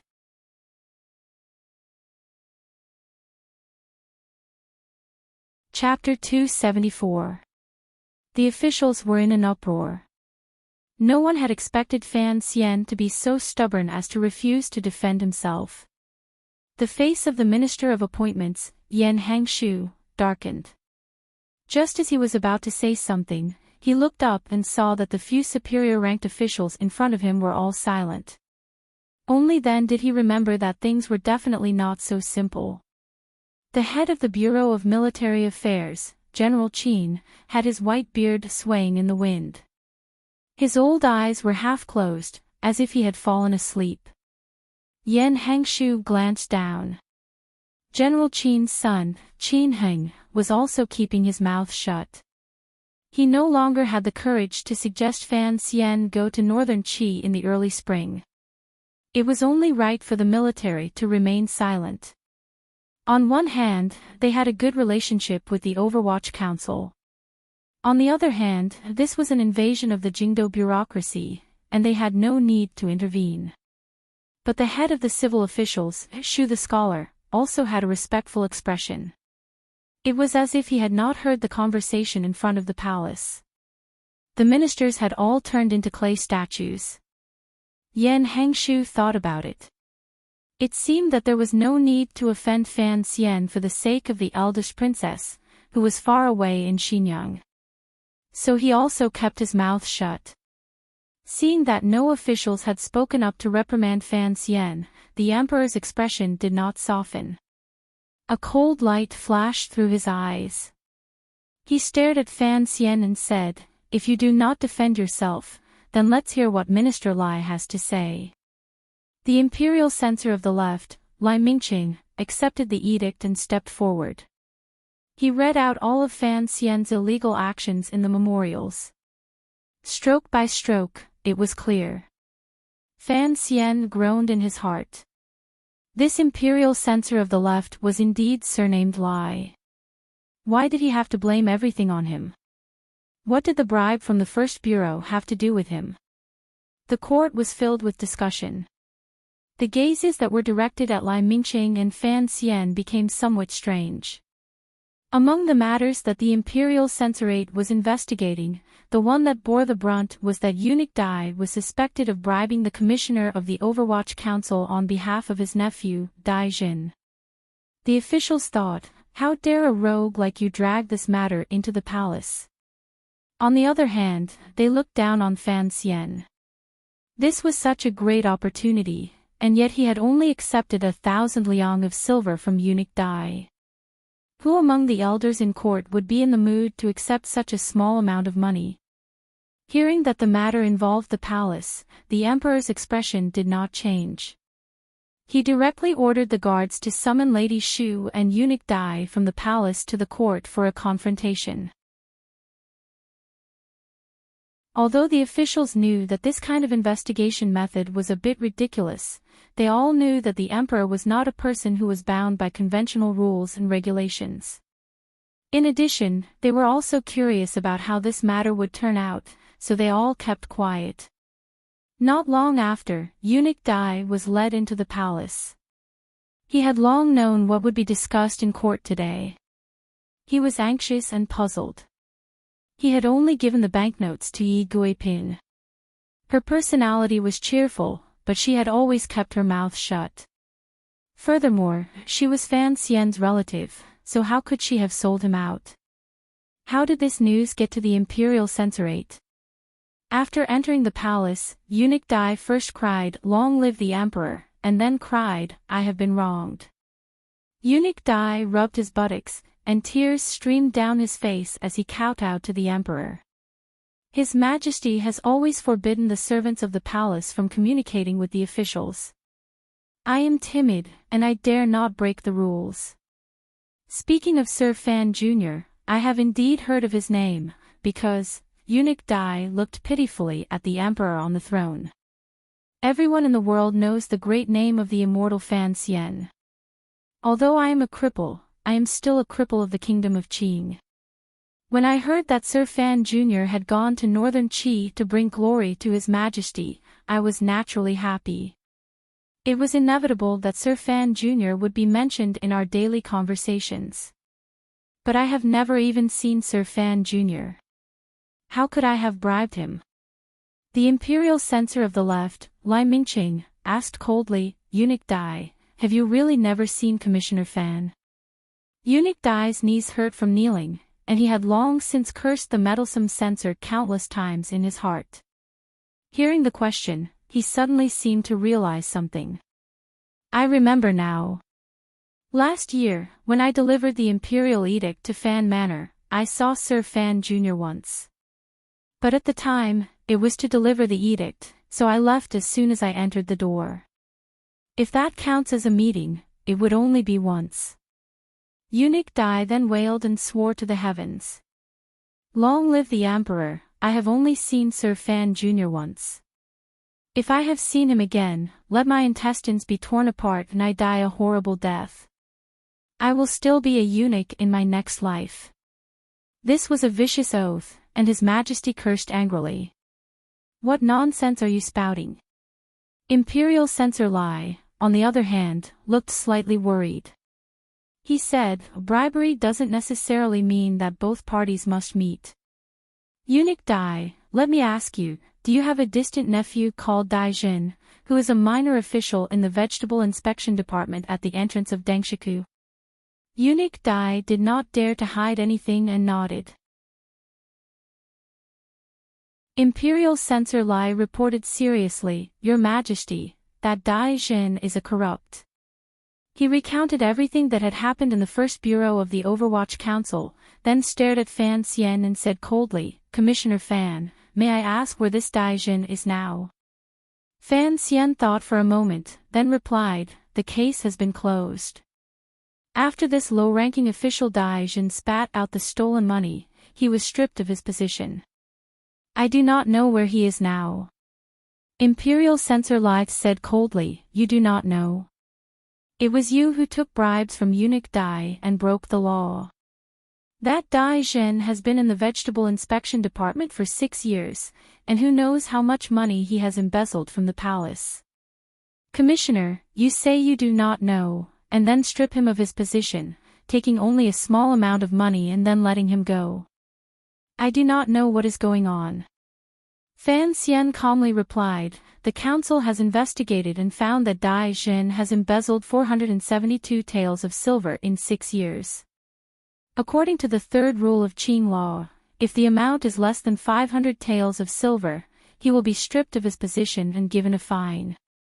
There is no need to transfer him to the Ministry of Justice. The case has been closed, and Dai Jin has been stripped of his position and fined 1,000 taels of silver. What does Imperial Censor Lai think is wrong, and what is going on? Dai Jin's case had been investigated by the Overwatch Council. As for how much he had embezzled, it was up to Fan Xian.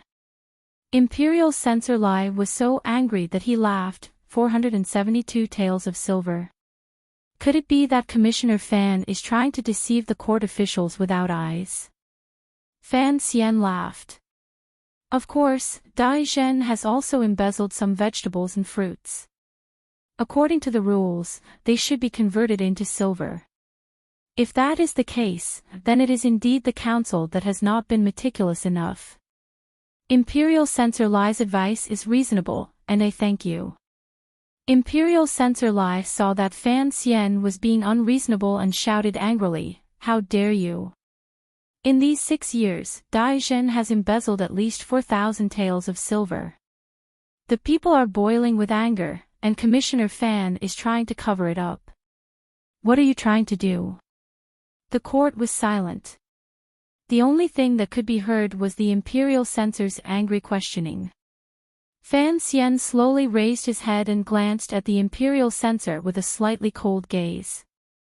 He took a light step forward. Imperial Censor Lai saw the coldness on his handsome face, and for a moment, he was intimidated and unconsciously took a step back. Fan Xian stared into his eyes and suddenly said, word by word, What are you trying to do? The people are boiling with anger. He took a deep breath and said mockingly, Dare I ask Imperial Censor Lai, as the Imperial Censor of the Imperial Censor, you have the responsibility of reporting to the public.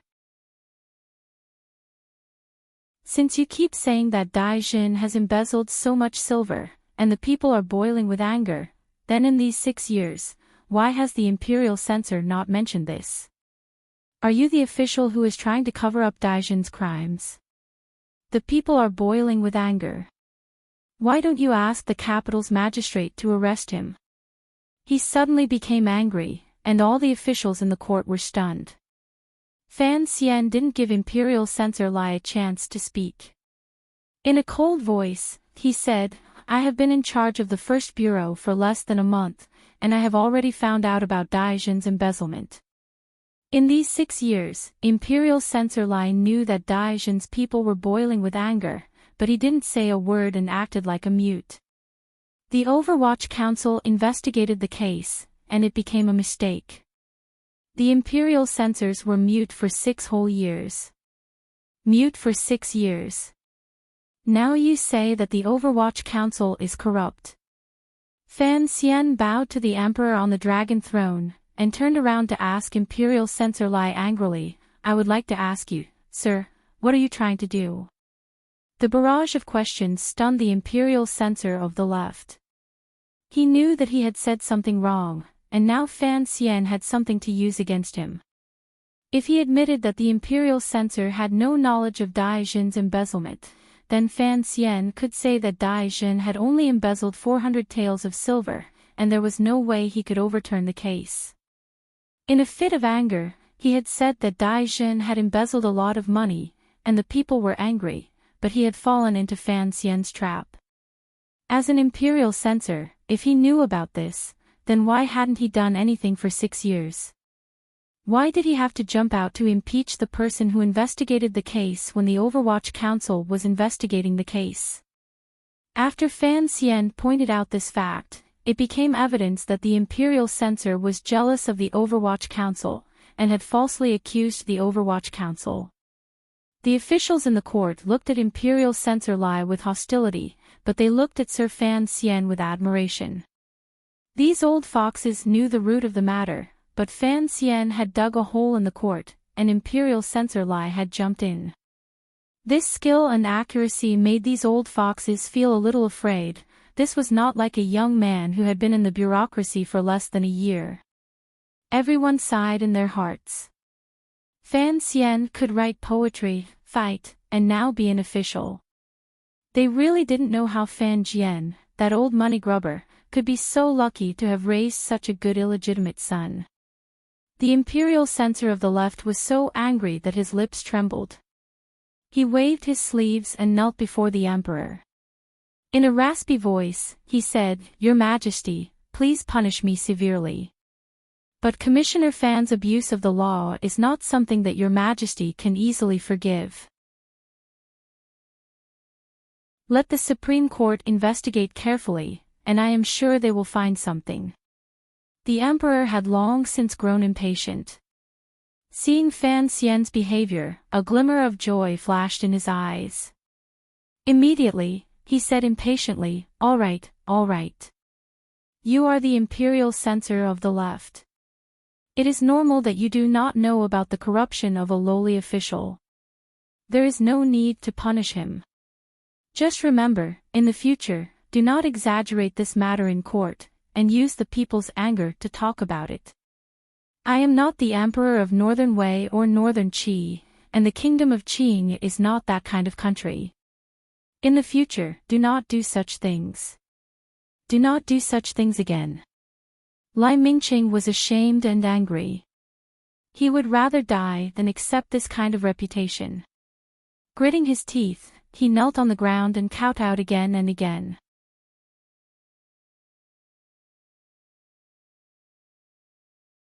Chapter 275.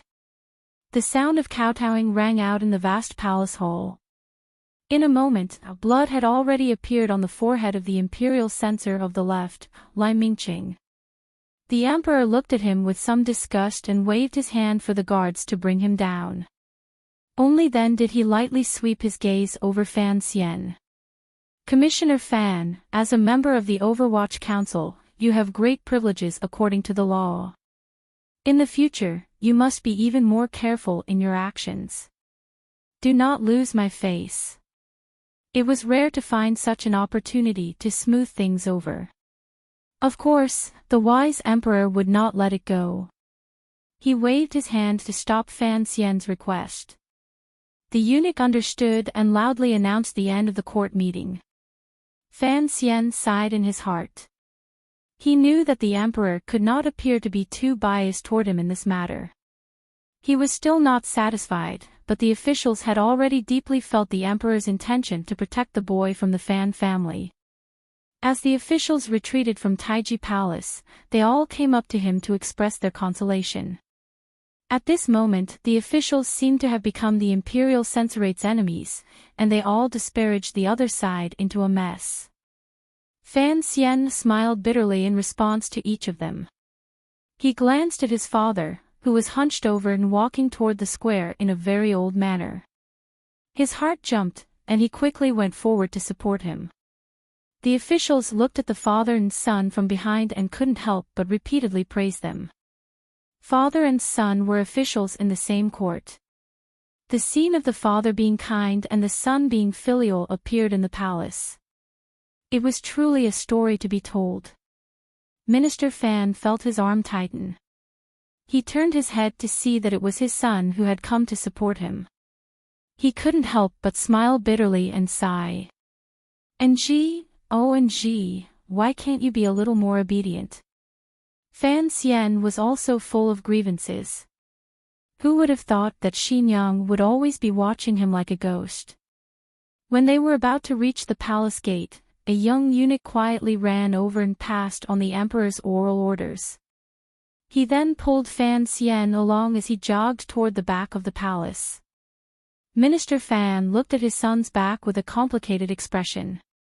He suddenly felt that although the boy had always pretended to be calm and steady, when he jogged, he still showed the carefree nature in his bones. It was not quite in line with the solemn and oppressive atmosphere of the palace. A colleague came from behind. Minister Fan's eyes immediately became as calm as an ancient well. He smiled slightly and walked out of the royal palace with the officials. The rain had stopped a long time ago, but the empty ground in front of the palace was still soaked in water. The Imperial Censorates were already drenched, but they still stubbornly knelt on the wet ground. The furious Imperial Censor of the left had left court and also knelt in front of those people. He even took off his black gauze hat and held it to his left chest. Seeing this scene, the officials finally knew that the matter was not over. Shu the scholar went up to comfort them, but seeing that it had no effect, he shook his head and left. Most of the officials hurried back to their mansions in their carriages. They knew that this matter would only grow bigger, and it was safer for them to hide far away. Only Minister Fan stood in front of this group of people for a moment. He then ordered the guards in his manner to bring umbrellas for the Imperial censors and waited to the side. No one knew if it would rain later. Led by a young eunuch, Fan Xian jogged through a few palace walls and arrived outside the royal study. The young eunuch was already panting from exhaustion. Fan Xian thought for a moment and circulated his xinqi, causing his complexion to become a little rosier. He entered the emperor's royal study uneasily. Following the young eunuch's directions, he carefully stood beside the emperor's soft couch. After a while, a curtain at the side of the study moved slightly. The emperor, who had changed into regular clothes, walked in. Seeing Fan Xian's calm expression and a glimmer of excitement in his eyes, the emperor waved his hand, indicating that he should not stand on ceremony. Fan Xian was truly shameless and did not kneel in greeting. He accepted the embroidered stool that the young eunuch brought over and sat down obediently. Today's royal study was much quieter than it had been that day. Only he and the emperor were left, so the situation was a little strange.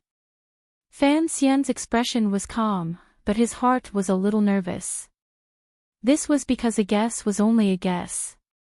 Although Chen Pingping's words and the many details of this life had long since confirmed this guess, if the emperor really did make this guess clear, what would he do?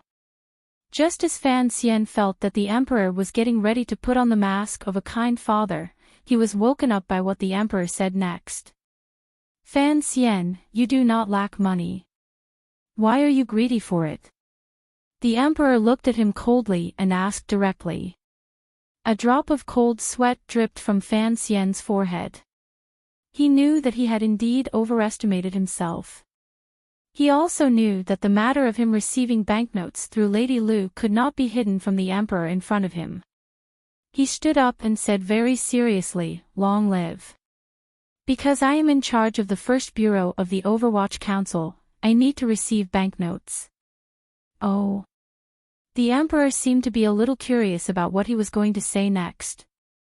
To truly supervise officials, one must first blend into the bureaucracy, like how the first bureau of the Overwatch Council used to be cold and unapproachable. Although one can rely on a large network of spies to effectively supervise the officials in the capital, it is like looking at flowers in the fog. One can never see clearly. As for the most important transactions in the capital's bureaucracy, one can never be sure. Fan Xian carefully explained, to supervise officials, one must become an official yourself. He smiled bitterly and continued, "Long live your majesty also knows that I have lived in Danzhou for a long time." As he said this, he lowered his head, but when the emperor heard this, he could feel a slight reaction. After entering the capital, the changes have been too great. At the beginning, I was only a literary official. Now, I have to take over the Overwatch Council, which is such a heavy responsibility. I feel uneasy, and I often think that there is a layer of estrangement between me and the officials. It is difficult to blend into the court. Without waiting for him to continue, the emperor understood what he meant. He waved his hand and coldly said, "If you really are a white crane, even if you use ink to dye yourself black, you cannot fool those crows. These methods are truly childish. As long as you are loyal to the country, who would dare to make things difficult for you? Don't forget Zhu Ji's example. At first, that bastard wanted to plunge into the bureaucracy of the capital. Unexpectedly, he plunged head first into it and was unable to rise again." Fan Xian knew that the emperor was repeatedly warning him to be a lonely official. He felt a bit disgusted, but his face did not change. He only chuckled and said, "Long live your majesty. Today, someone in court is making things difficult for me." To the side, the eunuch holding the horsetail whisk felt his heart tremble.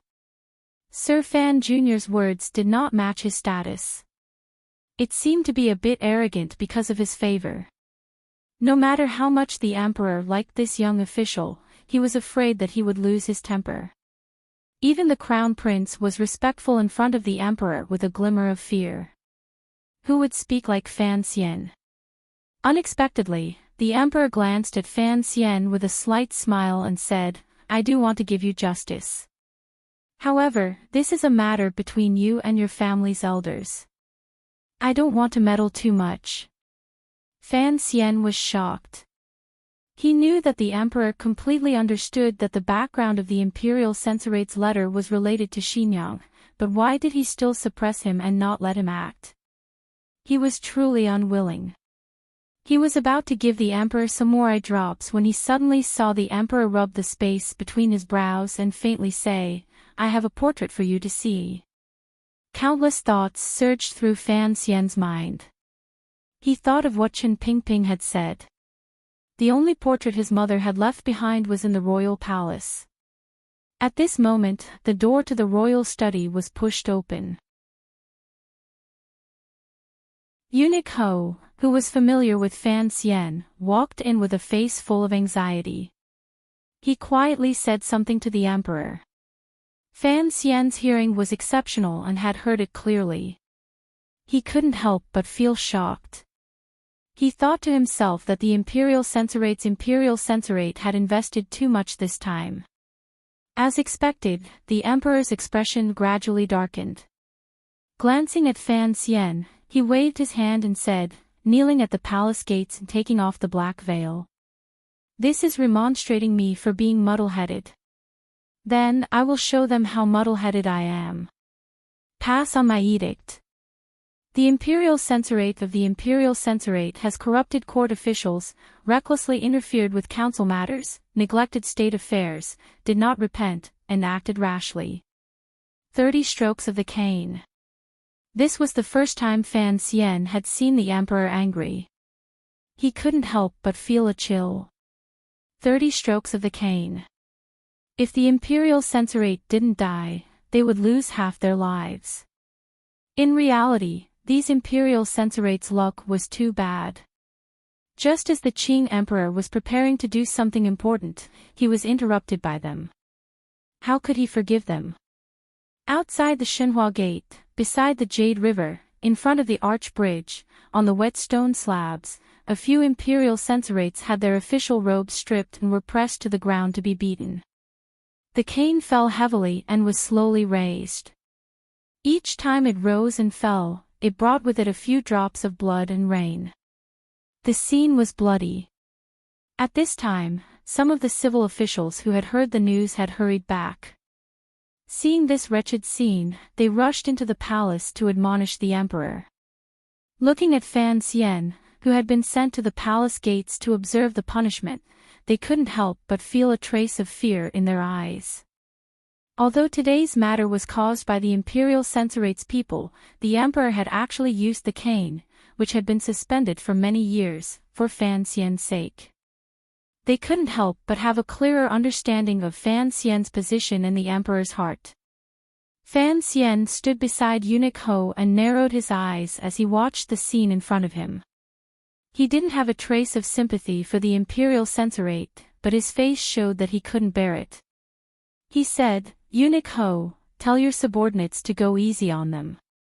Eunuch Ho lowered his eyes and said, "Sir Fan, you have a good heart. You already told me earlier, and I didn't dare to disobey. I've already told you that although they are being beaten badly, they haven't hurt their muscles or bones." Fan Xian's gaze swept down and saw that the eunuch's feet were spread out. He knew that this was the secret signal for beating with all your heart. He sighed slightly and no longer cared about the matter.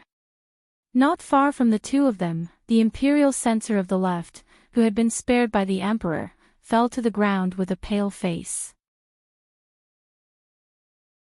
Although he hadn't been caned, he felt that the punishment that had fallen on his subordinates was like a slap to his face. The servants left behind by Fan Xian's father had a look of disdain on their faces. Holding an umbrella in their hands, they looked at the dazed imperial censor of the left. Fan Xian walked over and waved his hand to disperse the servants.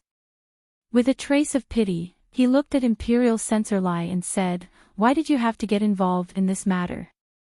Imperial Censor Lai didn't know how much inside information Fan Xian knew. He stood where he was. Fan Xian sighed and desperately begged Eunuch Ho to temporarily stop the caning and enter the palace alone to plead with the emperor. It wasn't that he couldn't bear to see blood, nor did he want to spare these imperial censors who dared to provoke him. It was just that he had to do this in front of the hundreds of court officials who couldn't bear it. As Fan Xian ran toward the palace, he thought bitterly to himself, "You, the emperor, want to use this caning to push me against all the other officials. I won't let it happen.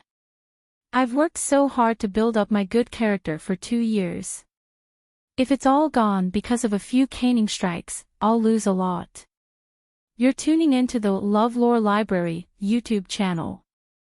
We're so grateful for your support, and don't forget to subscribe to join us on this incredible journey through captivating stories. Your generosity through donations truly makes a world of difference, as it's the primary source of revenue that allows me to expand and enhance this channel for you. Thank you from the bottom of my heart for being a part of this adventure.